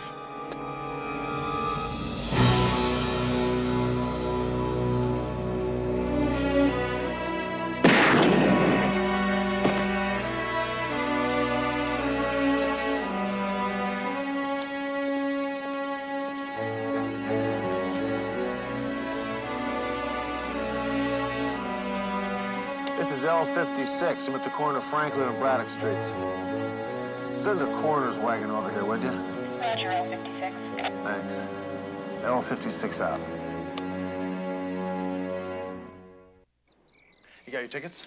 Yeah, in my purse. You got a movie on the fly? Yeah, I think so. Look, Christina. No, don't say anything, please. Look, I just want to tell you something. I know. I appreciate whatever it is you want to say, but I don't want you to say anything. I always did understand your silences anyway.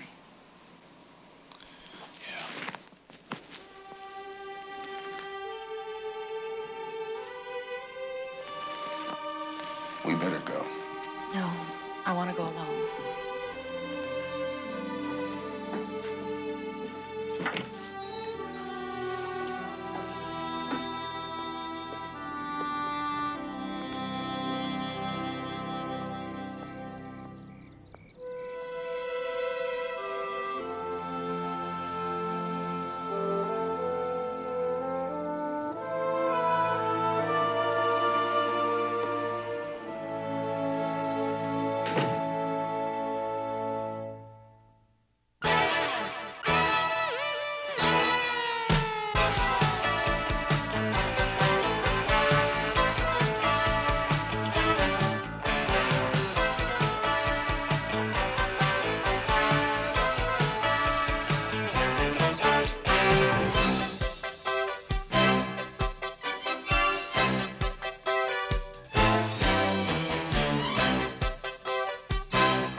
Jack Lackman burned to death last night. I didn't start those fires, okay? You think he's your guy? Definitely in the running. He burned women and old people and kids, and I burned them like the ashes, man.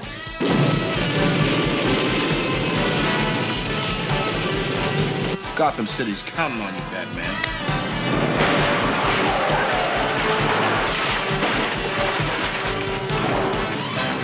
And don't throw threats at me.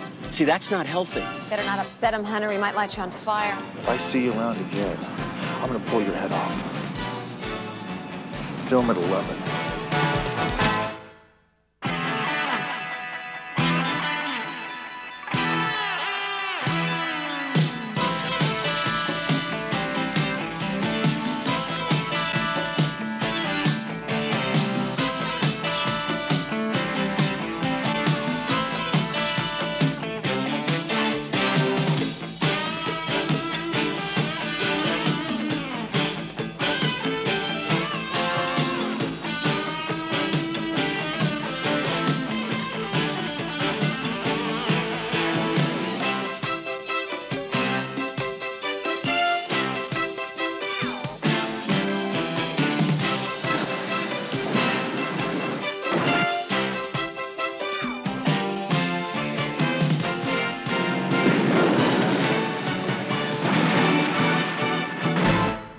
Works for me.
torture you. I wanna die in your arms. I wanna tell you I love you. But that's a little bit of you.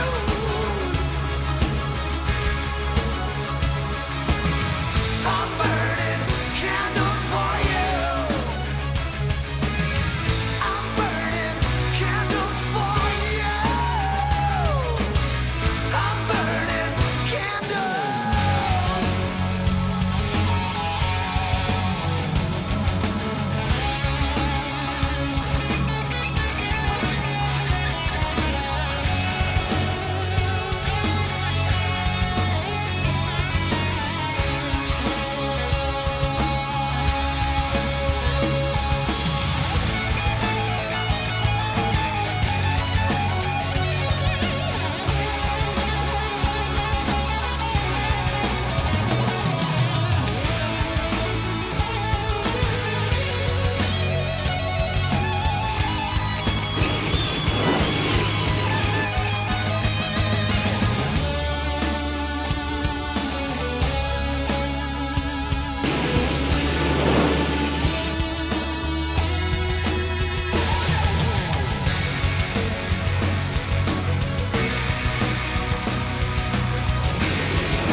Sorry I'm late. What happened to him? I'm gonna stay in tonight and rest and watch the game, McCall. Nothing. I just had to go to the store and I met her. I'm gonna give her a ride home. Meet her in the produce section. Who won the game? Somebody won, somebody lost. By my calculations, I haven't even had a date in the last 6 weeks. I was even desperate enough to try to get you on the phone to see if you wanted to go to a movie paid for by me. Look, McCall, you're pressing here. You're in a dry spell. Relax, it'll all happen for you. It's the fourth suspected arson incident in the last 2 weeks. Police at the scene have told us that the homicide division has now been called in, meaning that tonight's fire may have claimed its first casualty in this series of fires. Excuse me, officers, may I get a word?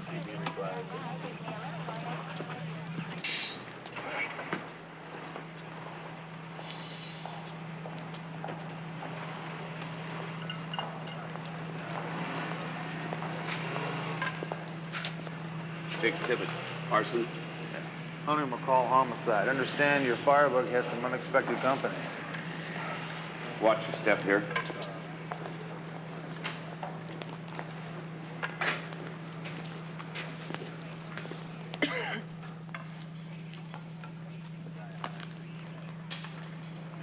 Well, this guy didn't have a chance, did he? Any marks on the body? No, he was too well done. But if you're looking for bullets, you're going to have to wait for the coroner to come and take him apart. Same M.O. as the last three fires? Varies a little, depending on what Mr. Hibachi feels like. They've all been abandoned buildings. But judging from the scorch marks we keep on finding, he's using a flamethrower. It's a pretty ugly weapon, isn't it? You wouldn't want to shake hands with it.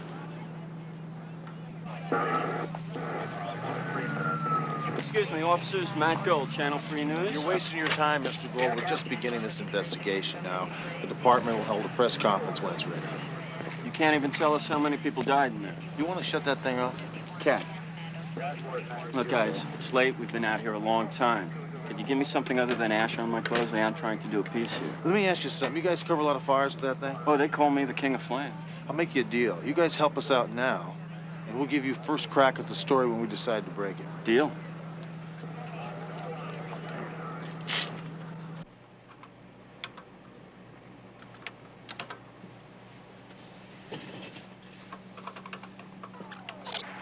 Now that's the crowd stuff from fire number 1.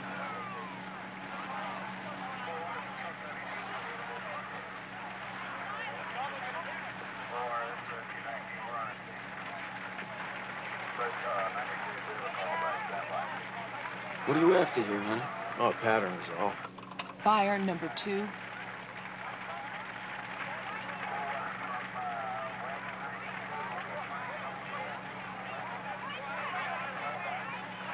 Fire number 3.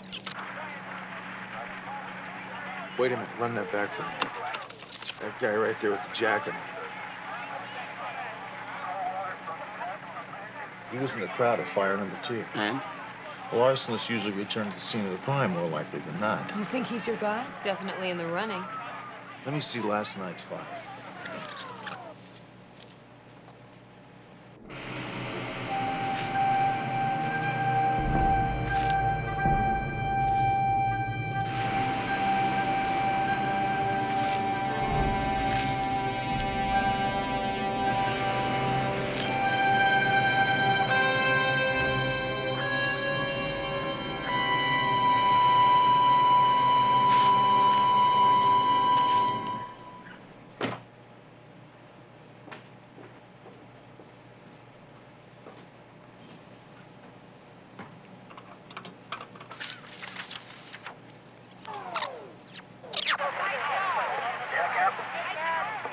Wait a minute.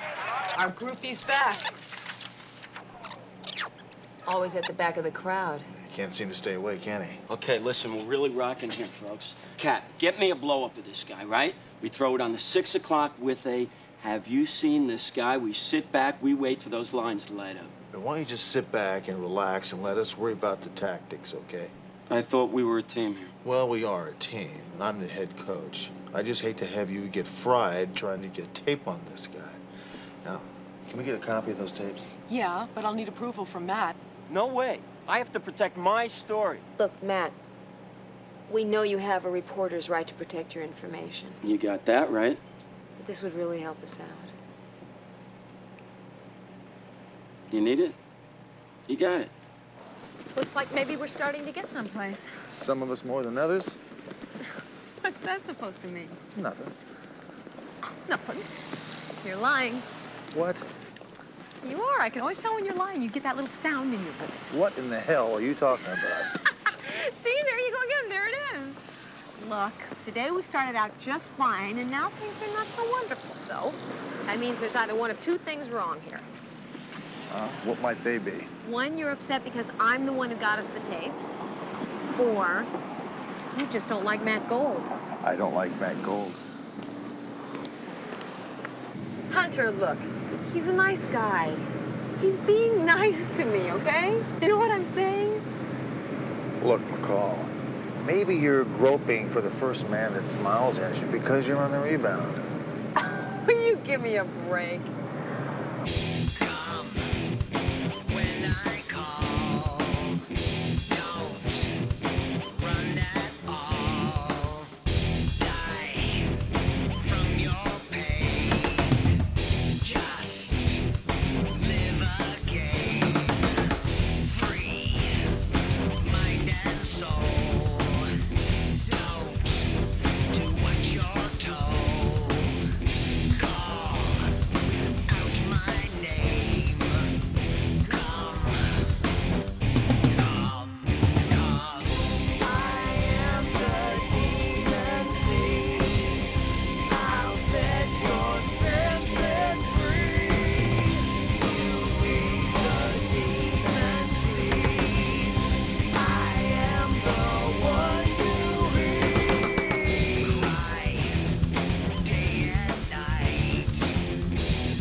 empty building 3 days after the last one. Just like Matt said. Yeah. Why don't you check the crowd before they lose interest? I'll talk to Arson.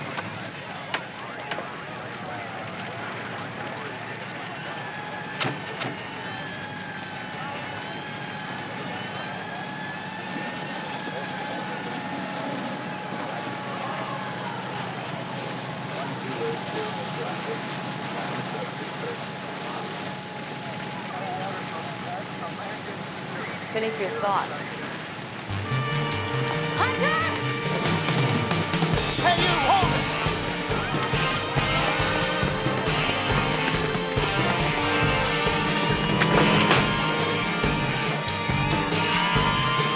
Drop it, police!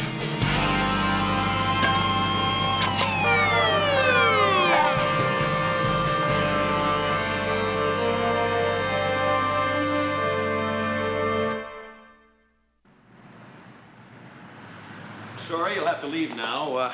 There'll be a departmental statement as soon as we have some information. Oh, you mean you're not the spokesman?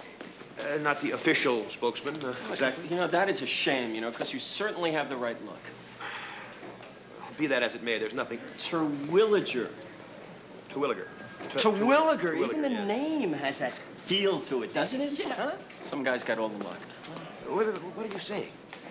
Well, just that the public is getting so tired of the same old PDPR faces, always rattling off the same lines. They could use somebody different to look at, somebody they can instinctively trust. Cat, let's see what the light is on Mr. Terwilliger. Mr. Terwilliger, by the way. Terwilliger. Yes. I took a couple of communication arts courses in night school once. Oh, it looks great. Thank you very much.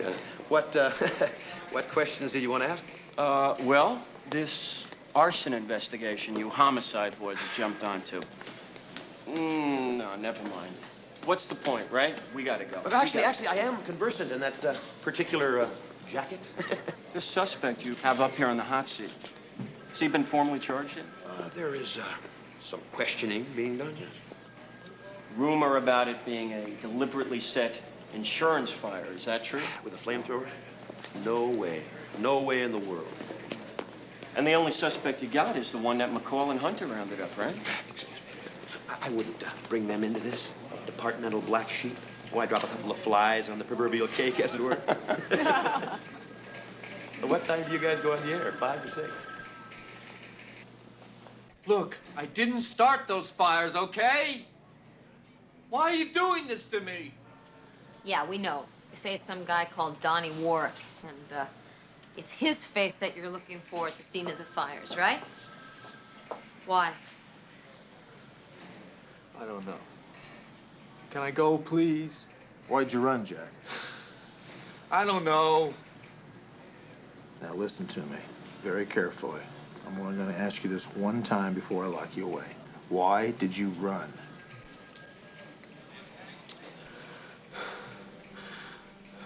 I saw Donnie's face. Where? Driving by. It was him. I saw him, but he didn't see me. I know it was him. We served together in Asia. You don't forget who you were there with, man. We were a secret recon squad. There were 6 of us. We had orders to go over the border into this village to gather information concerning enemy troop strength. That was all, nothing else. Nobody heard us coming. Things were cool. We had it, man. But then, something went crazy. What? What went crazy? He had a flamethrower, you see, and as soon as we got this information, he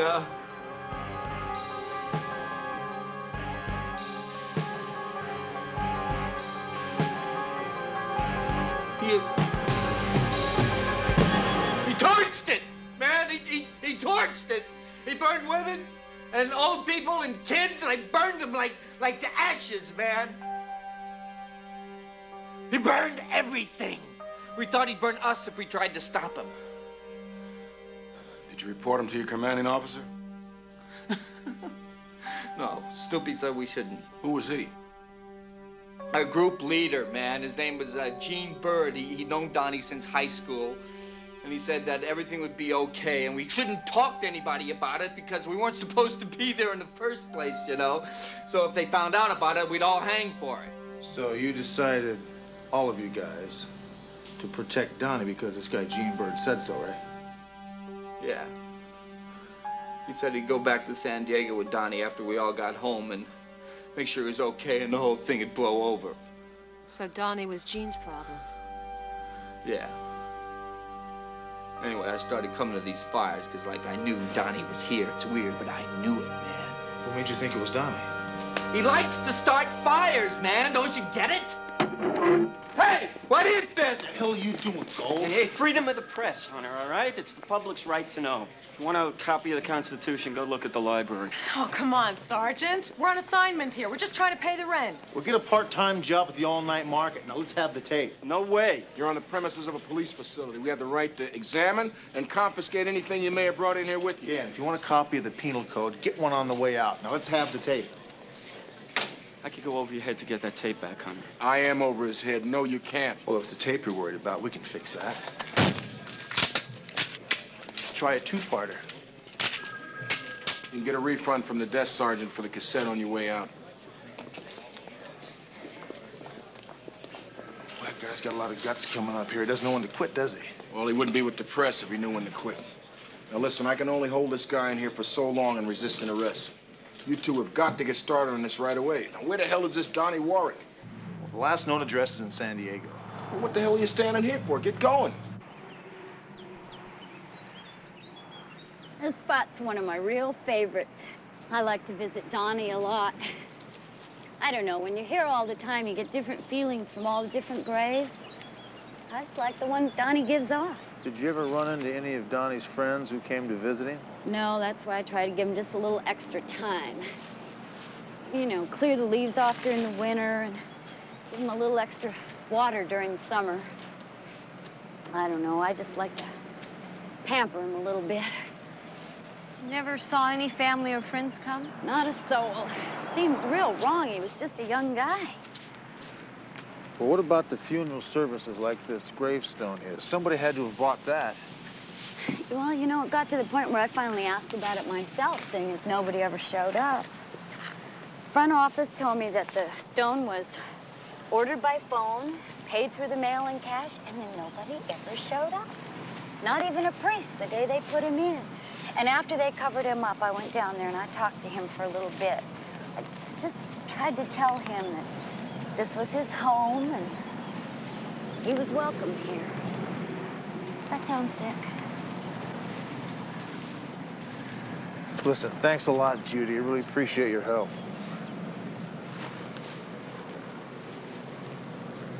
Is there something wrong? Is that why the two of you came down here? That's why nobody showed up at his funeral, isn't it?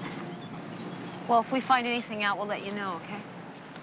You don't have to do that. I mean, it's not gonna bring Donnie back, whatever it is. Yeah. You can't release Jack Lackman. We let this guy slip through our fingers now, we're making a big mistake. Well, I'll think about it, Hunter, but I don't know how much longer I can hold this guy on what I've got. Well, if you kick this guy loose right now, I'm back to square one. No, you're not. You still got your signed statement from your caretaker in San Diego, and you've still got your crime buster instincts. Come on. Gotham City's counting on you, Batman. Well? Well, I just got off the phone with San Diego. Apparently this Gene Bird was so upset about Donnie, he decided to move to L.A. and just put it all behind him. Take a wild guess what this guy does for a living. Yeah, Donnie had trouble emotionally from the day we met. I always thought it was just a matter of time before he hurt himself bad. Or killed himself? Jack said you were involved in a secret squad in Asia. How secret? Invisible? The government never acknowledged the mission. That's why Donnie got off. If they'd have locked him up, they would have had to admit that it happened in the first place. None of us ever said a thing about what happened that night, but the Army figured it out. Is that why he's not buried in a military cemetery? You got it. What about his childhood? You know anything about that? Real messed up. He had a history of starting fires ever since he was a little kid. He told me that that was all behind him when we got to know each other in high school. Never know, huh? Yeah, well, I guess you knew when you saw that village, though, huh? Yes, we did. Coffee? Yes, thank you. But I tell you, Sergeant, a lot of us felt like those people were the enemy, no matter how you cut it. Maybe Donnie did the right thing. Maybe not. It was war. I thought at the time, maybe he wasn't crazy. I thought maybe he was a better soldier than me. Maybe you should have tried to get him some help. I did. But Donnie wouldn't hear of it. He thought he was as normal as you or me. He swore on it. I wouldn't be a bit surprised if that automobile accident wasn't a suicide. Right into a pole to blow himself up? No way, man. It was an accident. Well, whatever it was, at least we know now that Jack couldn't have seen him. No, ma'am. In fact, I was the last one to see him. I went down and ID'd the body personally. I handled the whole funeral myself. Really? Yeah. I bought the headstone and arranged for flowers to be sent every other week. Donnie wasn't just some casual acquaintance with me. We were about as tight as it gets.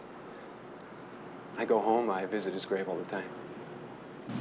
What a bunch of crap, huh? Well, you know, it's possible he lied to us about visiting the grave and everything because he's ashamed he never did. Come on, would you lie to two cops about that? What about the fact he said he personally went down to San Diego to order the headstone? When we know for a fact it was ordered over the telephone. Now, this may be a little rash, but I think the guy's lying. L26, please come in. This is L26? I got that info for you. Jack Lackman was released about an hour ago. Captain's orders.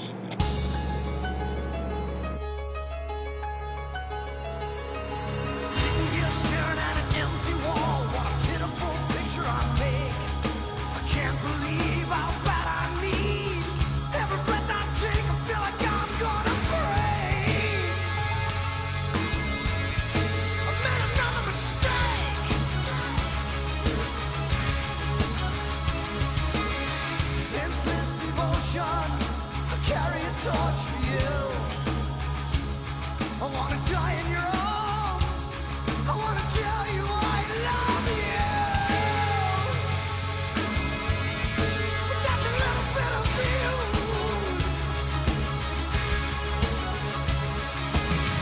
I'm burning candles for you. I'm burning candles for you. I'm burning candles.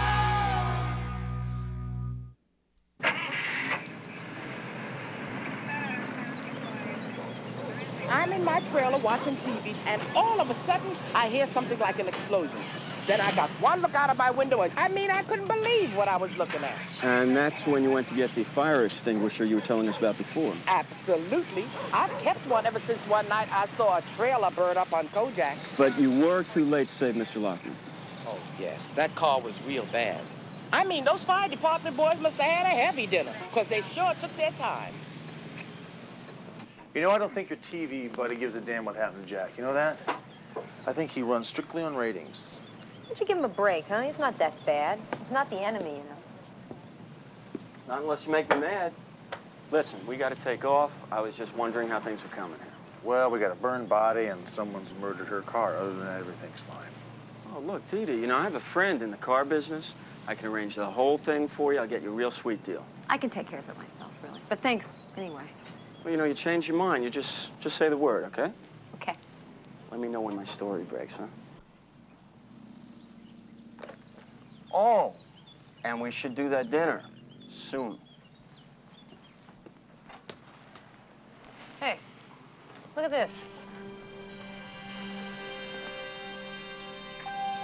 Here's Jack and here's Jean Bird. so which one's Donnie? Right there, with the grin. What's this all about? Jack Lackman burned to death last night. What? You know, Gene, it's real tough for me to believe you're not covering up for your old buddy Donnie again. Hey, what are you talking about? You did it once. How do I know you're not doing it again? Covering up what? He's dead. Now, we don't think so. Jack saw him, remember? Now there's flames all over the damn place. Hey, come on. This doesn't make sense. If a guy's alive, he's got to be somewhere, right? So where is he? Why can't anybody find him? Well, maybe you're covering up for him again, like you did before. You lied to us, Gene, and that's not good. Nobody showed up for Donnie's funeral. Not you, not anybody. Yeah, nobody sends him flowers anymore. Plus, the headstone was ordered over the telephone, followed up by an anonymous cash payment. I mean, how do you explain all that? Look, I tried to help you. You don't have any right to come back in here and start accusing me of anything, man. It's history. Donnie's over. He's dead. You sure? I think you better leave.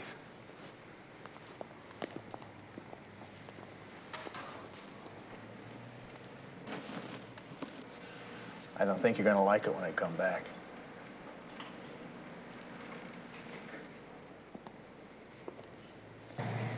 Well, he's nervous enough to be involved. He's involved, all right. You can count on that. Well, then why don't we go back in and take him downtown for questioning? Because all we have to work on so far is circumstantial evidence. We need something a lot stronger.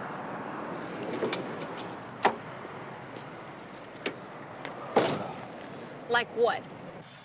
This is not one of your brighter ideas, Hunter. Just open the door.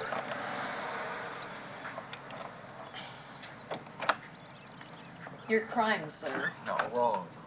Moral imperative in defense of the public good. Nobody's gonna buy that. Look, we're saving lives and property here. We're preventing a bigger crime with a much smaller one. Oh, a bigger was a small. I see. Well, what do you call that? Yeah, Hunter's law, right? That's right, Hunter's law. You're right. Seek.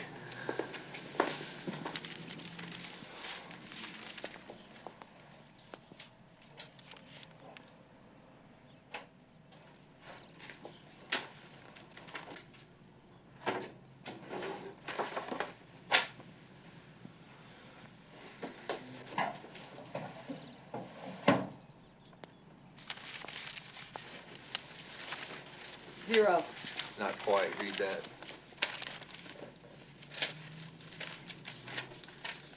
If you got a flamethrower, you gotta feed it, right? Better killing through chemistry. This place is right here in town. Yeah, and here's the good part. Unified Chemical Warehouse. Dear customer, your order for chemicals has just arrived. Please claim as soon as possible. Sincerely, etc., etc. Unified Chemical Warehouse. Postmark day before yesterday. Maybe we scared this guy so bad he's gonna go to ground on us. Nah, he'll show up, believe me. Here comes our boy.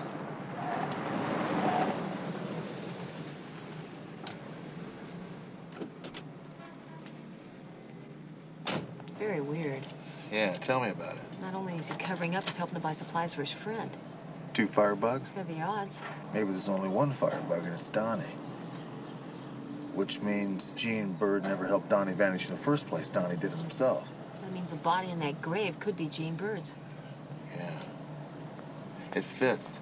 He killed his own best friend, assumes his identity. It's a perfect cover.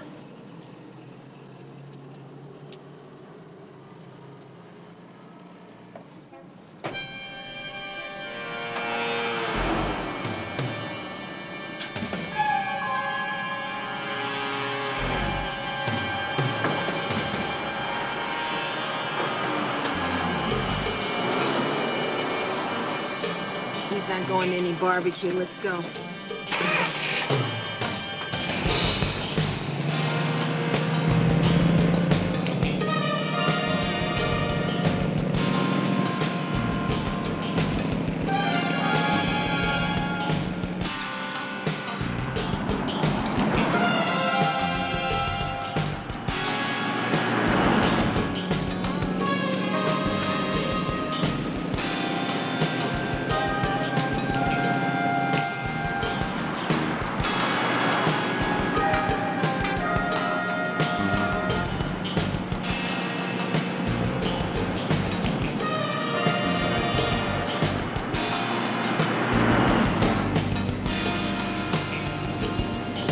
That?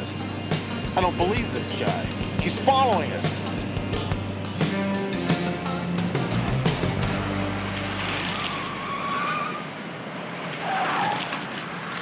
You know, you keep sticking your nose into police business, I'm gonna break it for you.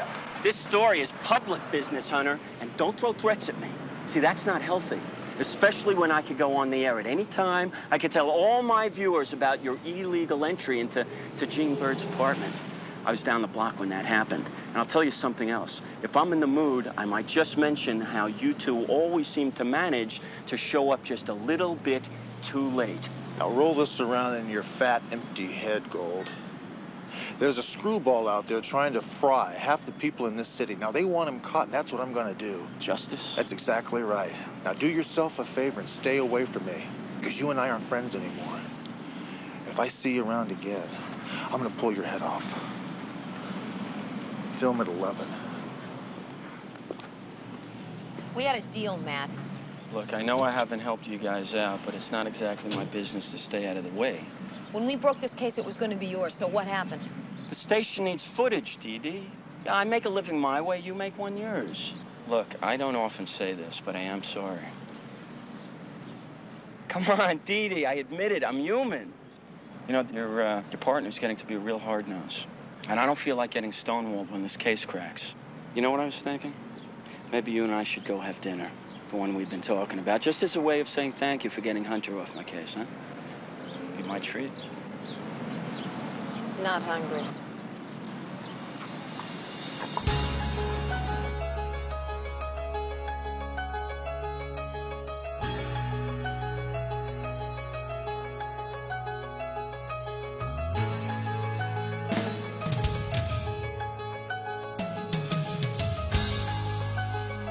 Right on time.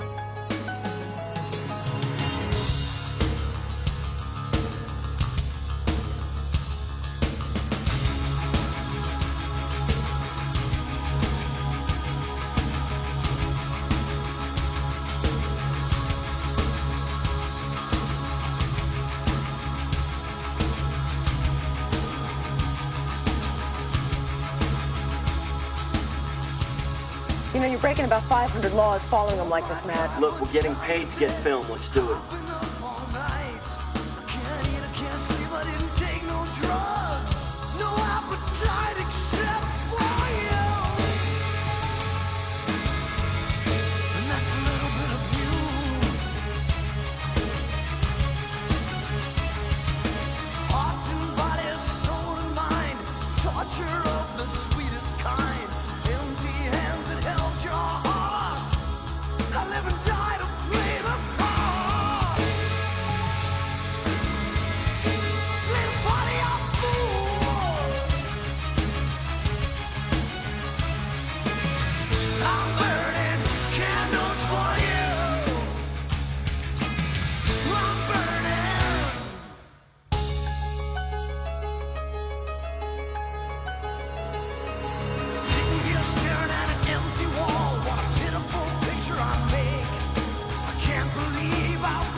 Okay, stop here. Let's see what they're doing.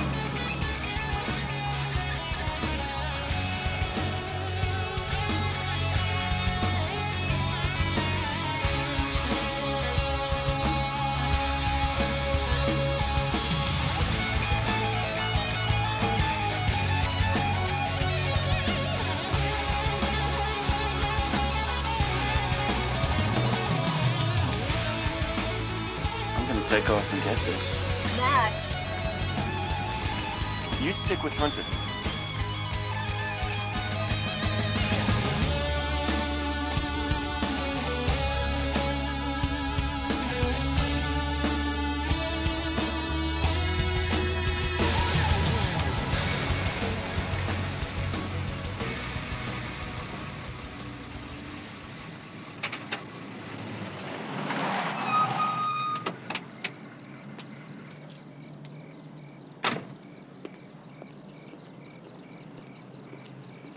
What the hell are you doing here? Matt, he wanted to find out what was going on.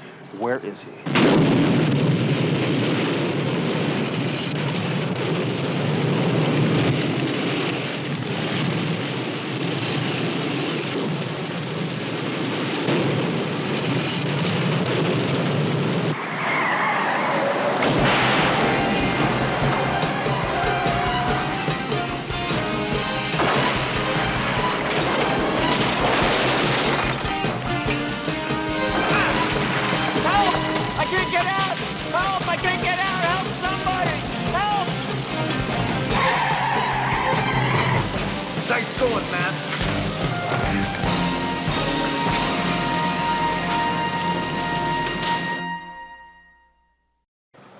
You have the right to remain silent. If you give up the right to remain silent, anything you say can and will be used against you in a court of law. Read the rest of them in the car on the way downtown. I'm under your secret, stand-up.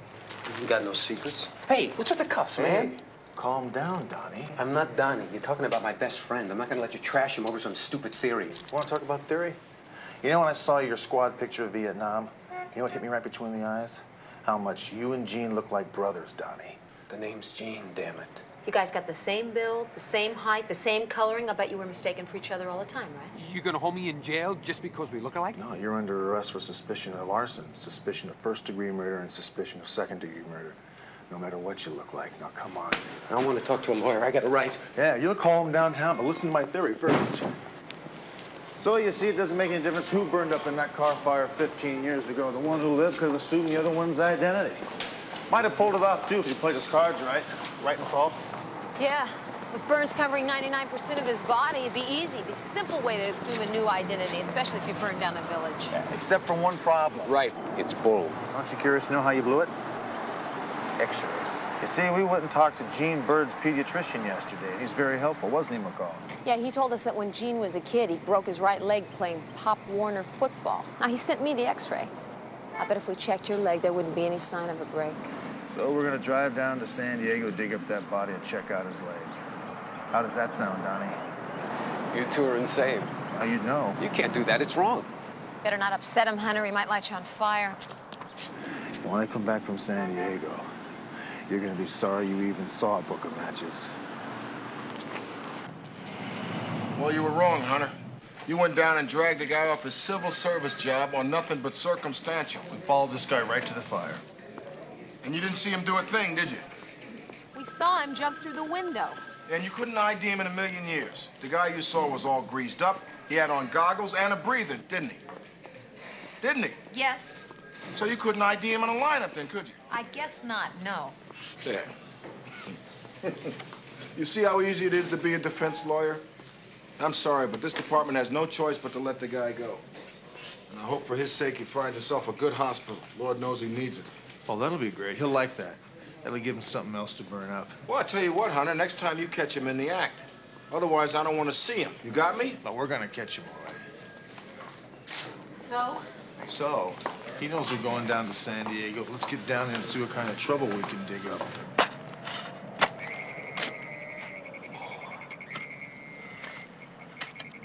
This plan of yours better fall together quick. It's freezing out here. Not if you're the one doing the digging. Well, if Donnie's gonna show, he's gonna do it pretty soon. I'll be watching. I'm counting on that.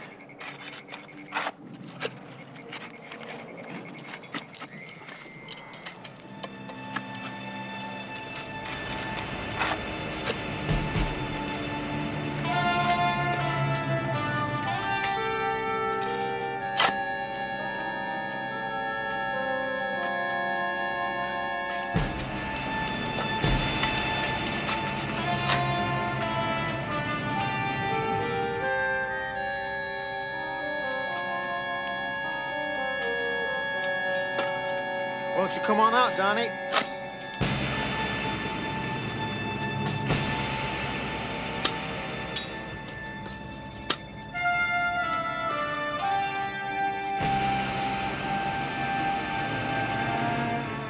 I'd like to help you, Donnie. So why don't you drop that flamethrower? Shut up. Come on, Donnie. We both know you don't want to do what you did to Gene. I said shut up. That's not gonna get it, Donnie.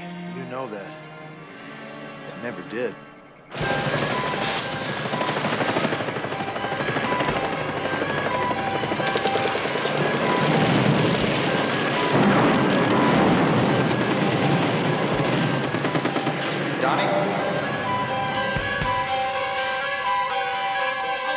Gene. My name is Gene. Now, you don't have to lie anymore, Donnie. We know what your real name is. And remember that story I told you about Gene's football injury? Well, I just told you that to get you to follow me down here. Now, why don't you drop that flamethrower and let me help you? I don't want your help.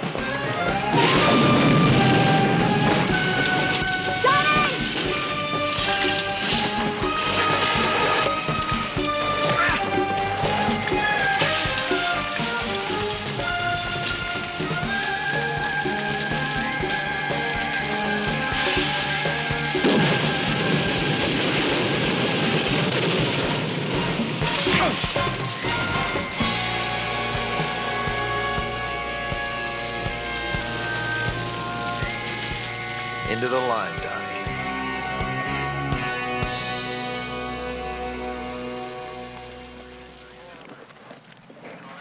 What a thing to happen. Now you get used to it. No, you don't. Why would anyone invent a thing like that? I hope they give him the no smoking section at the hospital. Officers, could we get a word or two here?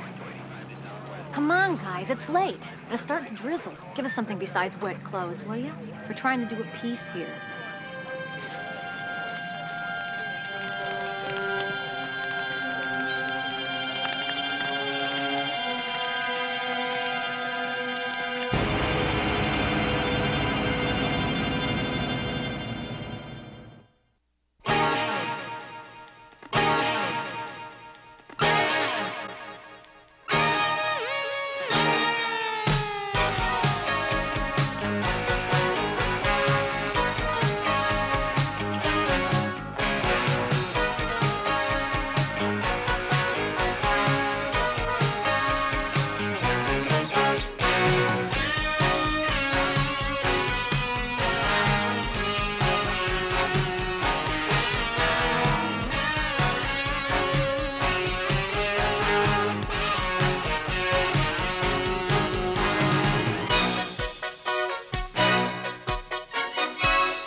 We got ourselves a sniper here.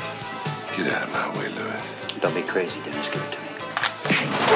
I'm Seymour Robbins, Internal Revenue Service. This whole thing stinks. Police, hold it! He wants my records for the last 3 years. 3 years. I don't even know where my records are for last week, man. How am I supposed to turn up 3 years? He's only killed 10 women. Well, he's zeroing in on number 11. And McCall, I think it's you. Hit the deck, McCall! Well, why can't you learn not to make waves? Because I want to do it right.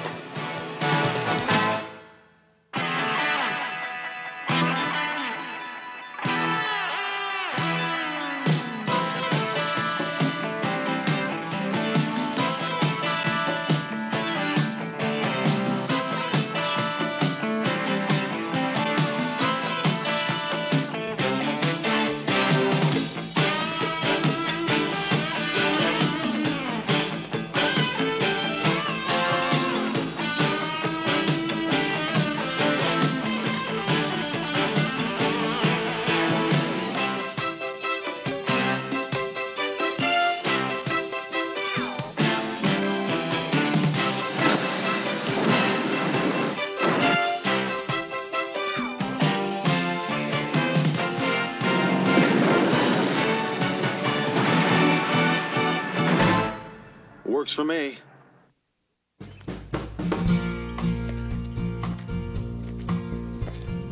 Wonder when things got so bad.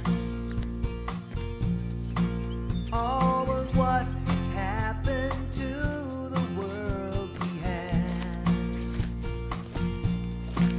Well, we used to breathe the free.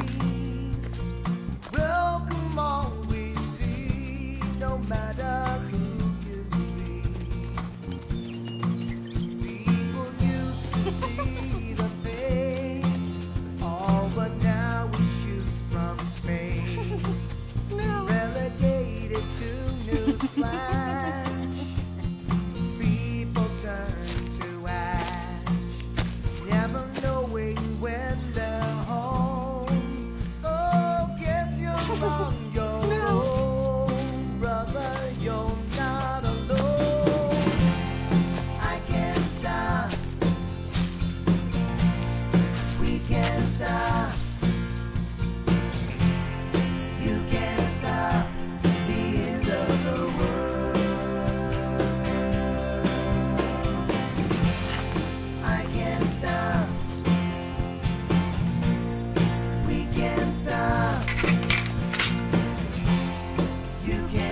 just standing there. All of a sudden, she jerks her head away, and she just goes limp in my arms. I thought she was having some kind of fit or something. And I didn't know until I saw the blood. You never heard the shot? No. And you didn't see anyone? No. No, but I know who did it. It was that creep she used to go out with, Brad Wakely. That's the guy who did it. You said you never saw anything. No, I don't need to. I know he did it. You see, when she gave him the word that they were over, he got real crazy. He got real mean. He said he was going to get her good. You don't happen to have an address on this Wakely guy, do you? I think Cheryl said he lived in Silver Lake. I don't have his street. The shot came from up there on that knoll, Captain. I found this. NATO round, .223 caliber. That could have been some kid. Sneaked his old man's rifle out of the house, took a pot shot at a rabbit. And a lot of complaints about kids hunting in these hills. Hey, I'm telling you, it's not some kid. It's this guy Wakely. This wasn't an accident. This guy knew what he was doing. He even cleared away the brush to get a good line down here of the girl. That's about a downhill shot of 300, maybe 350 yards. This guy wasn't using your standard GI weapon. He was using a modified rifle with a scope. We got ourselves a sniper here. Hunter, let me talk with you a minute. Look, you be damn careful who you say that to. If I read, hear, or see one word about there being a sniper in Chandler Park, I'm gonna have your liver, along with your badge. You got me? So what do you want me to do? Go looking for this little kid with the BB gun? Hey, look, Hunter, we're all in it, right up to our noses, huh? All of us. Well, why can't you learn not to make waves? Because I want to do it right. See if Wakely was in the service, and if he qualified for weapons, and if he did, what his ratings were. Already on it. What the hell are you doing? You're Sergeant Rick Hunter? Yeah, what the hell are you doing going through my files? I'm Seymour Robbins. Internal Revenue Service. Well, I'm going to go check on those files. See you later. We have some problems with your income tax returns from 1980 through 1983. 1980? That's 5 years ago. McCall, what's going on in here? It's being audited by the IRS. What a shame. On April the 27th, 1980, you deducted as an unreimbursed business expense the payment of $10 to Harry Tennessee. What was that for? Tennessee, Harry Tennessee. Let me see that. No, not Harry Tennessee, Harry the Nose. He's a cocaine addict. He sells drugs for a living.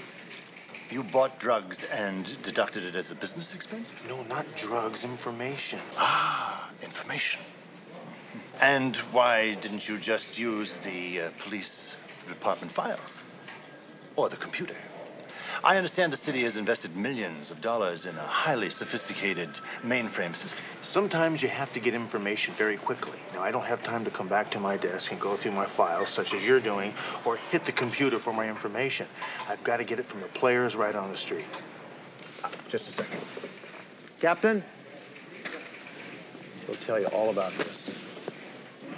This is Mr. Robbins, Seymour T. Mr. Robbins is with the IRS. Oh, so I understand. I trust Sergeant Hunter here isn't giving you any trouble regarding his taxes. I don't want you to take it easy on him just because he's a police officer. Oh, I wouldn't do that. Good. Good. We must all carry our share of the burden. Just a moment, Captain. Sure. Is it true that police officers pay criminals for information? Well, there are some occasions when that might be necessary, yes. And the police department condones it? Well, perhaps not officially, but it's always been the accepted practice as long as I can remember. You know, within very certain limitations, of course. You say that paying police informants is a matter of accepted policy. Does that mean you do it, Captain? Well, on occasion, yeah. But as I said before, within very, very narrow parameters. And you deduct these payments to criminals from your income tax returns under unreimbursed business expenses, I assume. You stuck the captain with that IRS guy? What are you, suicidal? Well, I figure if he hasn't killed me by now, right? Oh, by the way, he did a very excellent job of getting all that information on Wakely so quickly. Well, it wasn't like he was trying to hide. He's listed right there in the phone book. He even gave his right name and address when he was pulled over and ticketed for speeding last month, and he even paid the fine. So what you're saying is this guy is a solid citizen? Well, an old cop I once worked with right after I got out of the academy once told me that a solid citizen is somebody who hasn't been caught yet. What? Yeah, my old man told me that when I was 4 years old.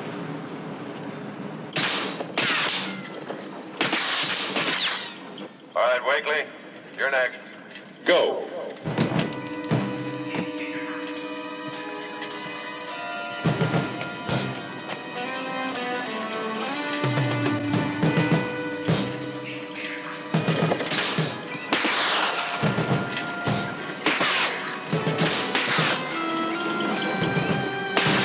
He's a hell of a shot, this guy. Yeah, he's only got one little problem. He shoots at everything. Cops, pedestrians, kids. Nice going, hotshot. You just killed 3 policemen, 2 innocent bystanders, and a woman and her baby. Yeah, well, they should have kept their heads down. Well, maybe you ought to pull yours out, Wakely. Now pick up your brass. The rest of you guys police the area. Pick up anything that's not growing.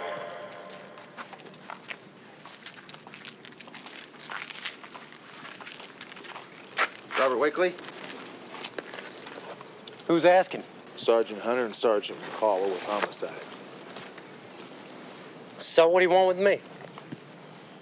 Talk to us about Cheryl Green. She's a lying, double-dealing little tramp, just like the rest of you. Yeah, well, she's different. She's dead.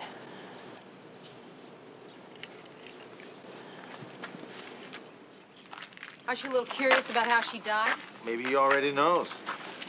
Why don't you talk to her, soldier? Hey. This man's got a lot of work to do. Why don't you leave him alone? Oh, we're the police. That woman was shot to death, Wakely. Hold it, kid. Don't say a word. You charging him or what? Well, who are you, an attorney? Why don't you butt out? He's in my outfit, and I'm going to take care of him. Now, trust me, kid, you don't have to say anything without a lawyer. You know that, don't you? Sergeant, you're complicating matters. Well, I just wanted the kid to know what's in the book. Want to go by the book? Okay. We found this man in possession of a weapon of the same caliber that was used to kill his ex-girlfriend, Cheryl Green. Now, this cartridge was fired from that weapon. That still don't prove that he did it. No, you're right. It doesn't prove that. But it's evidence. Now, look, we can take you downtown. We can hold you for 48 hours on suspicion while we have the lab check this out, the rifle, anything else we want to turn up. That the way you want to run it, Wakely? Don't let him snow you, kid. I haven't seen Cheryl since we broke up. I hadn't talked to her, I hadn't seen her anything, okay? Well, the guy she used to go with said you took this thing pretty hard. You even threatened her life. Now, wait a minute here. This guy didn't know what he's talking about, all right? Now, you know, when a guy is crazy about a dame, spends all his money on her, and they stay together for years, and all of a sudden, out of the blue, she says, I'm leaving you for somebody else. Makes you mad, hurts you. So sometimes you say things that you don't really mean. Now, who the hell's going with this girl? You or him? Why don't you let him talk? No, that's right, that's right. It went down just that way. Sergeant's right. You still live at that Silver Lake address, do you? Yeah, that's right. Still work for M&R Construction Company? Yeah. You get that feeling they make a big move. Why don't you give me a call, huh? Hey, hold up. I just think you ought to know that that kid over there ain't no lousy draft dodger that joined the Guard just to stay out of Nam.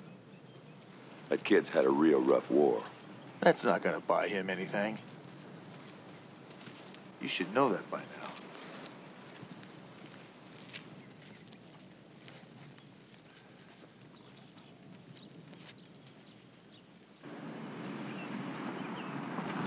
Oh, when you get back to the precinct, why don't you run Wakely again and see if you can come up with any type of psychiatric history? I ought to run it?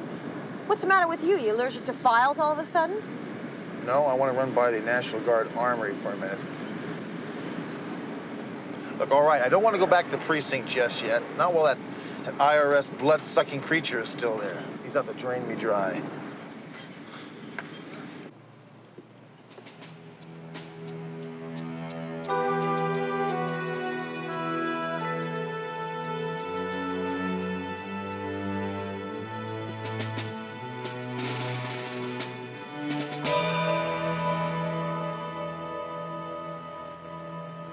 Yeah, it's Bob Wakely. He's the best shot on the team. Maybe in the state. You think Wakely'd have any trouble hitting a man-sized target, say 350 yards? With one of these? Nah, nobody can hit anything in one of these except by accident. But now with a target rifle, he'd shoot your eyes out at that range. He's about the best I've ever seen. Well, he's even better than Bulger, and Bulger was top gun at Pendleton in 57 and 58.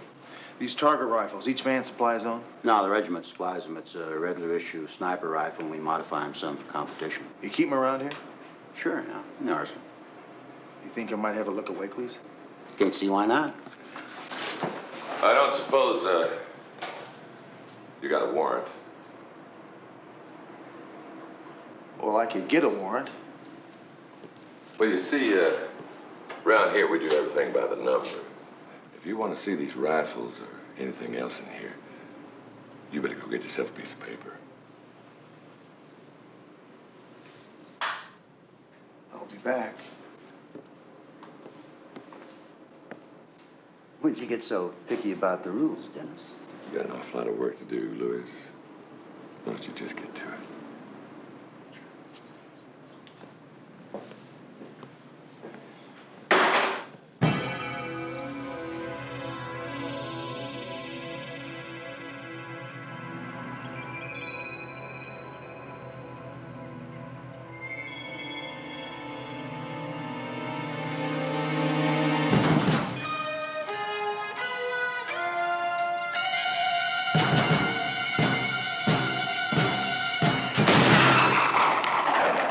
Single shot to the head, probably from that knoll up there. I can't tell yet what the caliber bullet, but it looks like a .223. But I'll let you know when I dig it out. Okay, thanks. Appreciate it. Okay, you're welcome. Thanks, Bill. Yeah. Boy, you pulled another one right out of your hat, Hunter. Wakely have a psychiatric history? Yeah, they admitted him to a hospital 6 months. Yeah, was he violent? No, he was diagnosed as acute depression or something like that.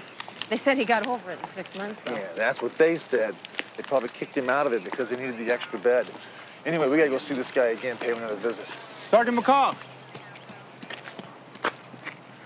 Hey, listen. You can come on back to the precinct now if you want, you know. Why, is that dip from the IRS gone? No, but I think he's found juicier pickings than you. Who's that? Well, he's got his eye on Smitty, and he's just about ready to sink his teeth right into the captain's neck. You're kidding. That's great. Sergeant McCall, I checked with him and our construction. They said Wakely didn't show up for work today. He'd called in sick.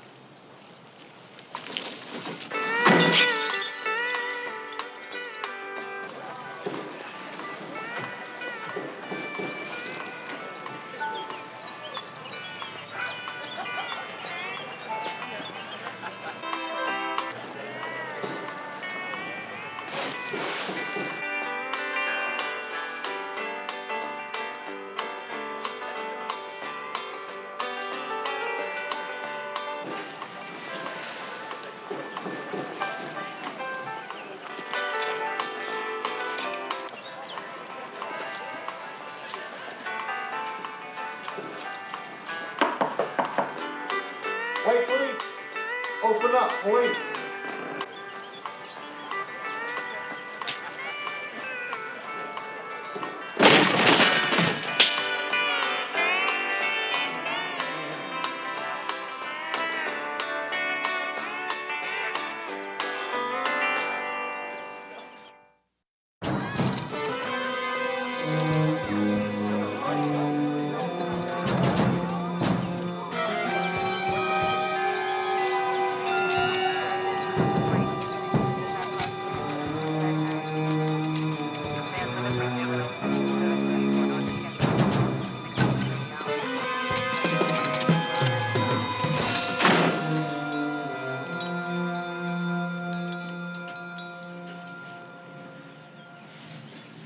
Bedroom's clean. Clue-wise, anyway, I don't think this place has been dusted in 2 months. Hand me that chair, will you? You know, it's one thing him killing the first girlfriend, but why would he kill the second? Well, we don't know he killed either one of them yet. Well, it'd be a real good reason to hang yourself. We can't prove that either. He didn't leave a note, did he? Hunter, half the suicides don't leave any notes. This whole thing stinks. You got something on your chin. Where's my bag? Right over here.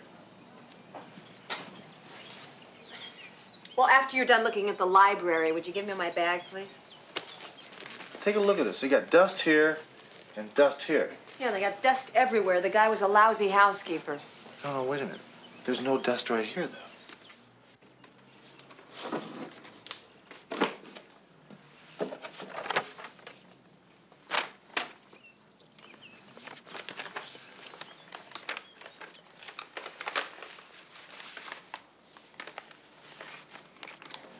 Newspaper clippings. Blonde shot dead Park. Second girl slain in Chandler Park. Park police deny connection. That figures. Park sniper strikes again. Chandler Park victim now number 8. We got a photograph here of probably a victim. And there's a phone number, an address, and a name on the back of it.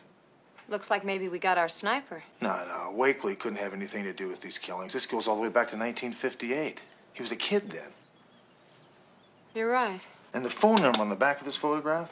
Back in 1958, the prefixes were names, not phone numbers.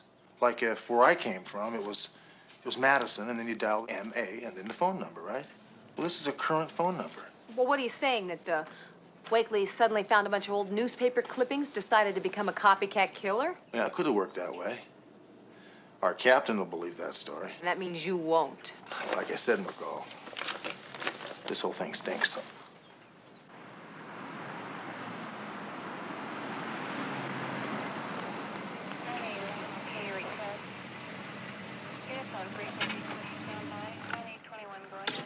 Looks like the place.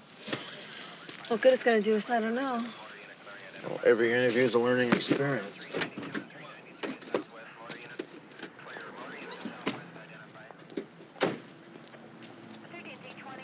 Excuse me, ma'am. Can we have a word with you, please? I'm Sergeant Hunter. This is Sergeant McCall. We're looking for a woman by the name of Iris Buford. You wouldn't happen to know her, would you? You rotten pigs. You don't care about anybody, do you? We're sorry, ma'am. Was she your daughter? My daughter? I don't have a daughter. It's me, 25 years ago.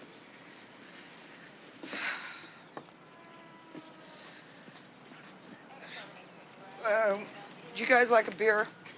No, thanks. If I had your willpower, maybe I'd still look like that picture. Where'd you dig it up? A man named Robert Wakely had it. We found it among some old clippings that he had on the Chandler Park sniper case back in 1958. God. You know about that, do you, Miss Buford? Yeah, I know about it. I was married to him, Dennis Balzer. It's a classic example, Captain. The guy was crazy jealous. He thought his wife was cheating on him with every guy in town. So he gets a rifle, follows his wife to Chandler Park, and takes a shot at her. And proceeds to kill 8 more women who were so alike they could be sisters. $287. What did that woman find to spend money on this time? Who, Balzer's wife? Oh, my way. Of course she can spend money. Hey, if Balzer's wife thought he took a shot at her, why didn't she turn him in? She did. She said You nobody got those believed forms, her. Johnson? What was that? I said she did, but nobody believed her. Loopy woman, pickled in booze. Think she was married to the Chandler Park sniper 25 years ago? Huh. She's still batting 1,000. Look, the autopsy on Wakely shows a contusion behind his left ear, which is consistent with a blow to the head by a blunt object. So what? So the ME says that's because the guy was unconscious before he was hanged. Which means he was murdered.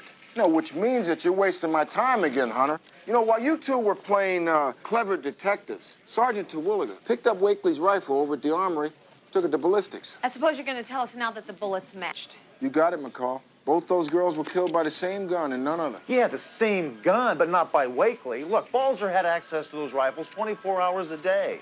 Hey, Hunter, read my lips. This case is solved, and you'd have nothing else to do with it. I got one more suggestion for you. You better pray that that guy from the IRS, that bloodsucker, doesn't find anything wrong with my past returns and penalize me for them. Because if he does, it's going to come out of your hide. Now get out of here and do something productive. Ah, Sergeant Hunter. Did you come up with those Harry-the-Nose receipts yet? Yeah, we're working on that. Uh-huh. Well, no great rush. I think I'm going to be here much longer than I expected.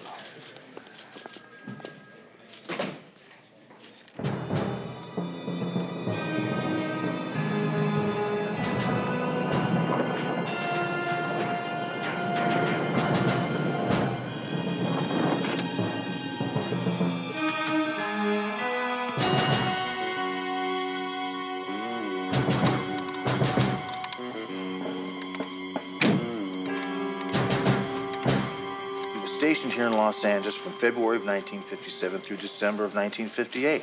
And that's the same time frame in which the Chandler Park sniper was active. Well, so were about 3 million other people. But when he got transferred, the killing stopped. There hasn't been one girl killed in that park since he left. Until now. And guess who's back in town?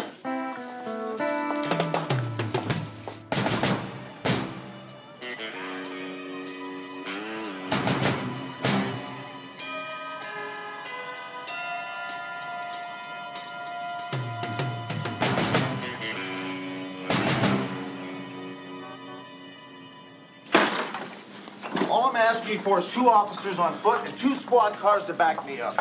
What is this? Are you people telling me I don't know how to set up a net? No, we are not telling you don't know how to set up a net. All I'm telling you is I've worked on this case from the very beginning. I know how this guy operates. This is his killing ground. It also happens to be my precinct, Sergeant. So why don't you just go back to your own bailiwick and leave me to run mine, huh?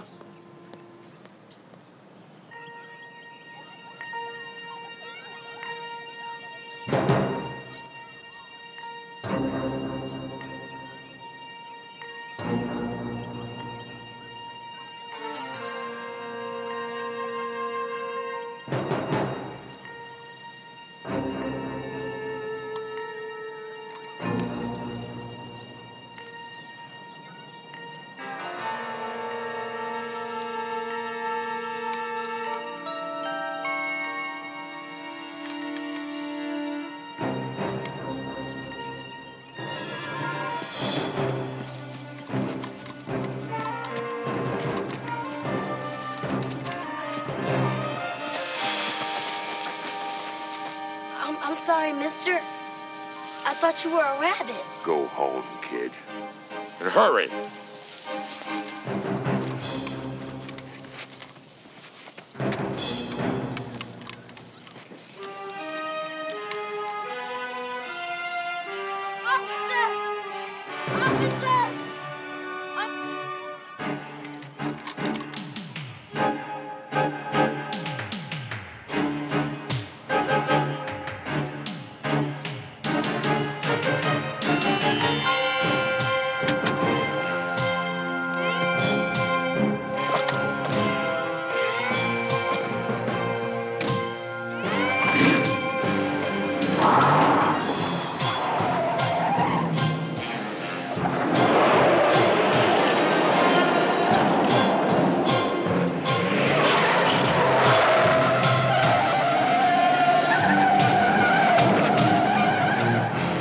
That damn fool! Hunter, that was him. Attention all units. Possible sniper reported in Chandler Park. L-56 responding. Tell them that we have him in view. We're in pursuit. Also tell them... This is great.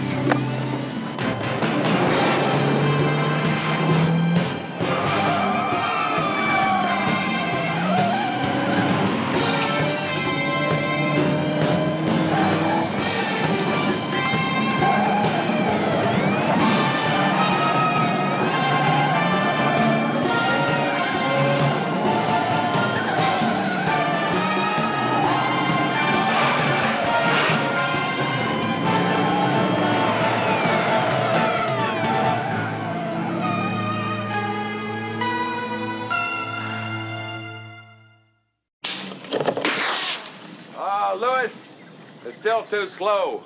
Knock another second off in between them. Whatever you want. Where's your sidekick? She get another playmate? Oh, she's out tying up some loose ends. Yeah, I bet. It's a very nice setup here, Balzer. Yeah, I set this up myself. Care to take a whirl? Yeah, I would.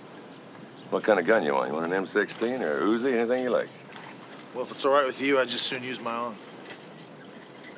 You know how this works? Just aim at the bad guys. That's right. Get ready.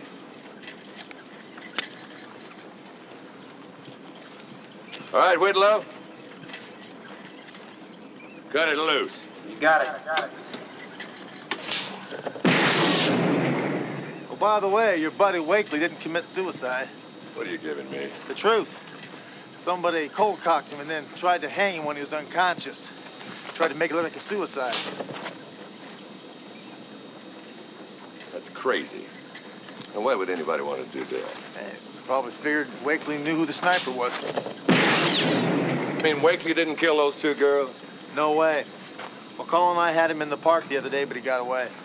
Well, if Wakely didn't kill him, then who do you figure did? Well, we figure it was the guy who killed those 8 girls back in 1958. Chandler Park sniper. You were stationed here then, weren't you? You must remember him. Oh, yeah. I remember him well. They hauled my butt in for questioning. Well, obviously they couldn't pin anything on you. No, I don't know what they were up to. You know, a week after they hauled me in, they transferred me to Germany. You know, a funny thing, though. Right after I got there, somebody started knocking off German dames, you know? Blonde, just like your ex-wife, right? Yeah, just like her. Nice shooting. You only hit one wrong target. Well, everybody makes a mistake sooner or later, don't they, Sergeant?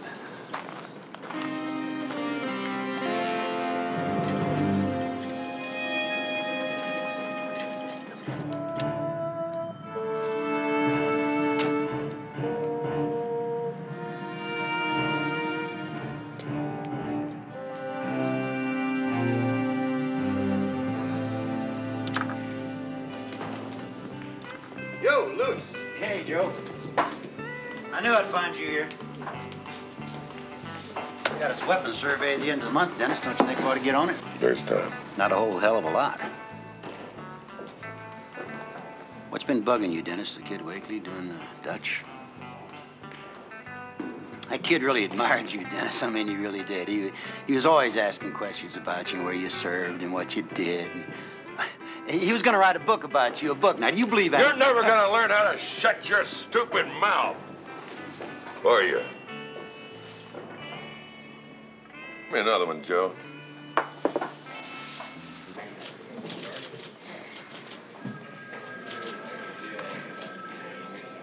Why don't you give Balls of that call and give him a push?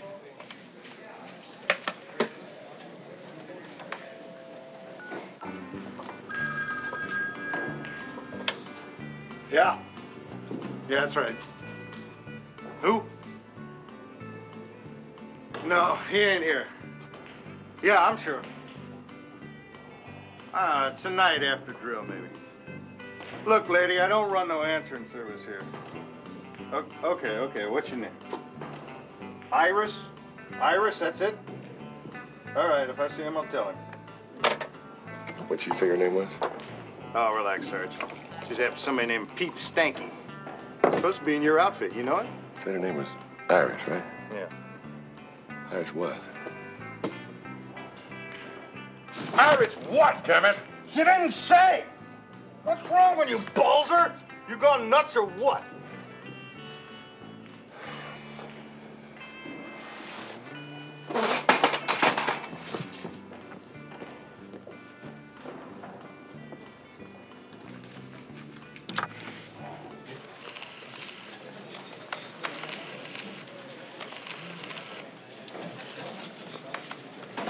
Thanks a bunch, honey. Just what we needed. A tax audit. You know, I think I'm the only person in this whole place who hasn't even been nailed by Robbins yet. Well, the rich get richer, McCall. Speaking of rich, you still owe me $5. I'll write you a check. Which I shouldn't cash until next payday? Forget about it. I'll write it off my taxes as a business expense. What, did you say you were going to write off on your taxes, Sergeant McCall? He wants my records for the last 3 years. 3 years. I don't even know where my records are for last week, man. How am I supposed to turn it up 3 years? Just relax. It's only money, okay? We got better things to concern ourselves with, like Balzer. Yeah, well, My guess is we've scared him back into his hole. Nah, no way. This guy's a killer. He's just beginning to kill. He cannot stop. I know all about these types of killers. Trust me, will you? Trust you. Okay. 3 years, Hunter.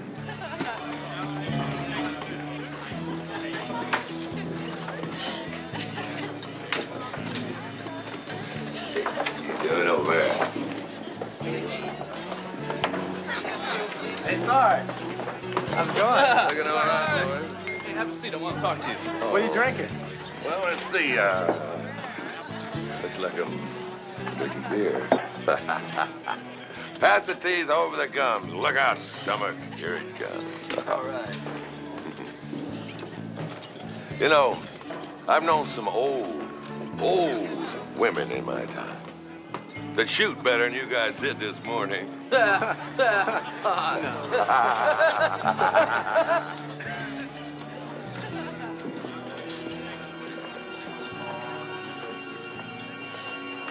Sarge? Hey, what's wrong? What's wrong, Sarge? Sarge? Excuse me. Excuse me. Excuse me. Excuse me. Excuse me. Hey, you, soldier. That dame you were with, what's her name? What's it to you, pal? Name's Iris, right? Right! Okay, so her name is Iris. So what? Where'd she go? Where can I find her? I don't know what your problem is, Sarge, but you want her? She's all yours.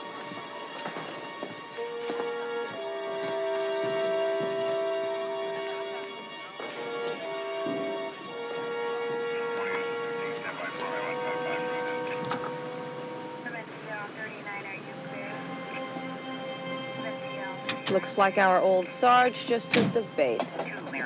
He sure did.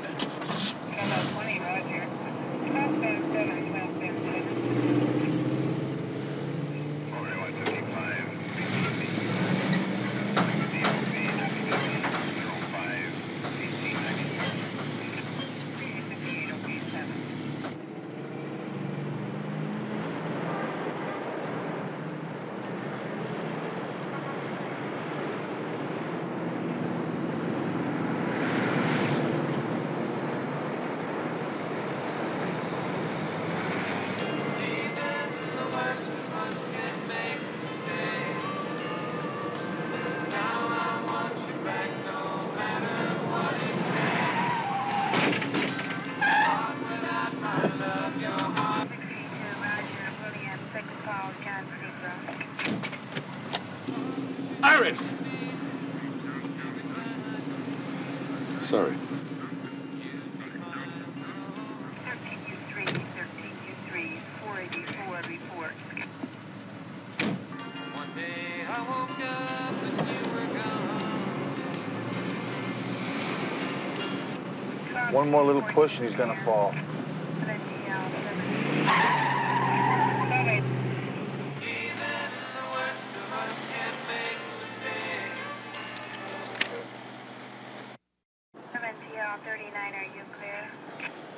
You'd even think that I'd get on the phone with Balzer, then you're crazier than he is. I only give a guy one shot at me. He's already had his. Come on, Iris. What can he do to you over the telephone? You understand, Quaker? Take thyself a hike. Look, Iris, this guy is right on the edge. All he's got to do is hear your voice on the phone. He's going to fall right into our net. He's going to kill again unless you talk with him, Iris. I don't even have a phone. Company came and took it last month. Master Sergeant Balzer. Hello, Dennis. This is Iris. Who? It's me. Iris, your ex-wife. Was this some kind of joke? It's no joke. It's me. Look, I gotta see you. I don't believe this. Believe it, Dennis, or you're gonna wind up in the gas chamber. Dennis? Yeah, I'll be there. Yeah, I'll be there. Even the worst of us can make mistakes. Now I want you. I've always been there for you. No matter what it takes. Thought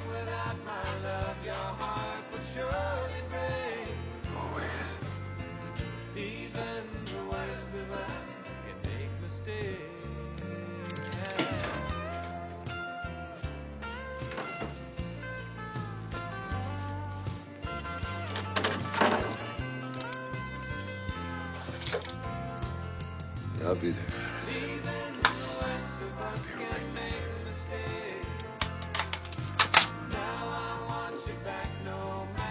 Where you going with that gun? Get out of my way, Louis. Don't be crazy, Dennis. Give it to me.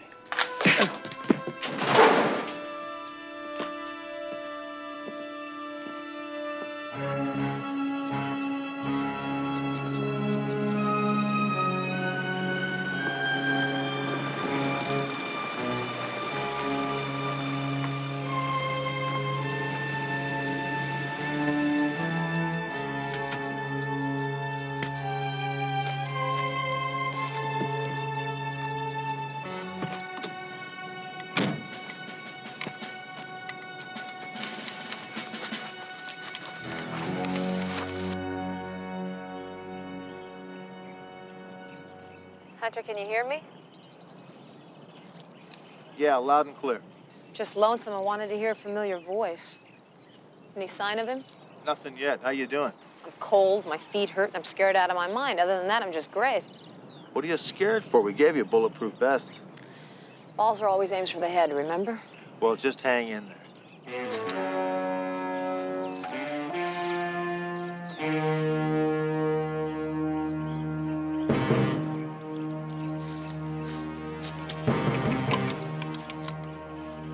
Yeah, well, how much longer? Make another pass up the path and back. If you don't find anything, we'll call it a day. Okay, you got it.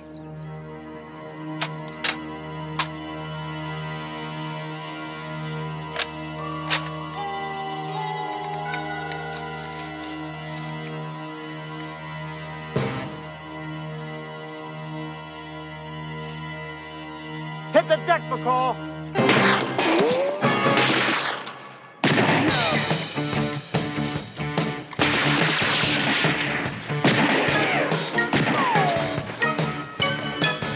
He's headed back to his car. Try and cut him off.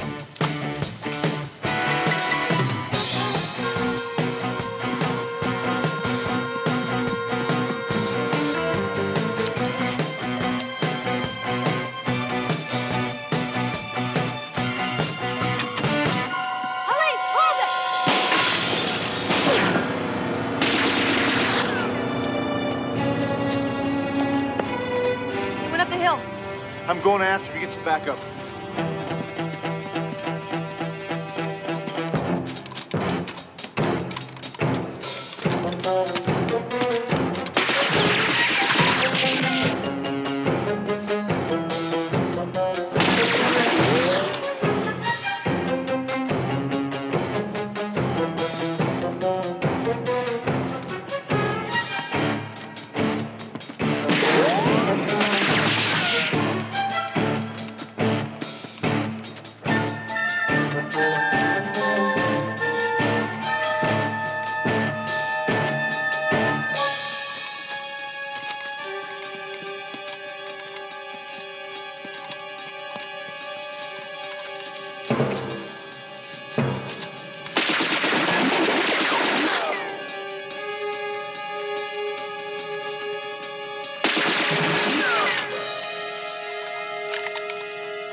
Give it up, Balzer.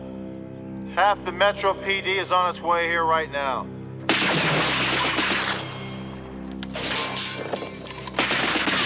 That was real cute, Hunter.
Like I said, Sarge, everybody makes a mistake.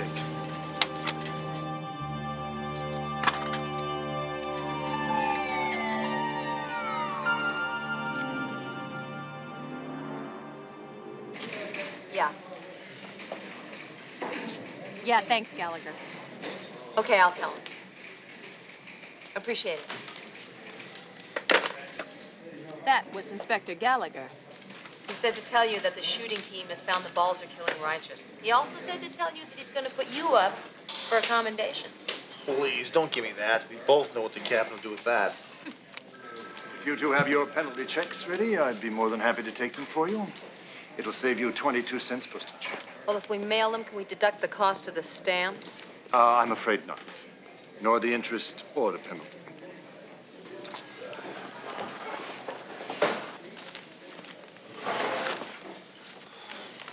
Thank you both. The way everybody's been cutting corners around here, I knew they'd catch up to you sooner or later. Who you kidding, Bernie? You're not honest, you're just nervous. It's far from true, Hunter. Oh, yeah? Then how come you never put a quarter in the can like you're supposed to after you drink all that coffee? Yeah. A cup of coffee, McCall? It's so penny ante. I get free coffee all over the city. Excuse me.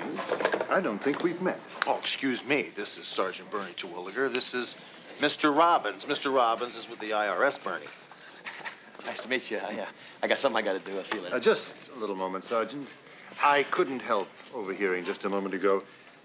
Tell me, just exactly how many cups of coffee do you drink each day?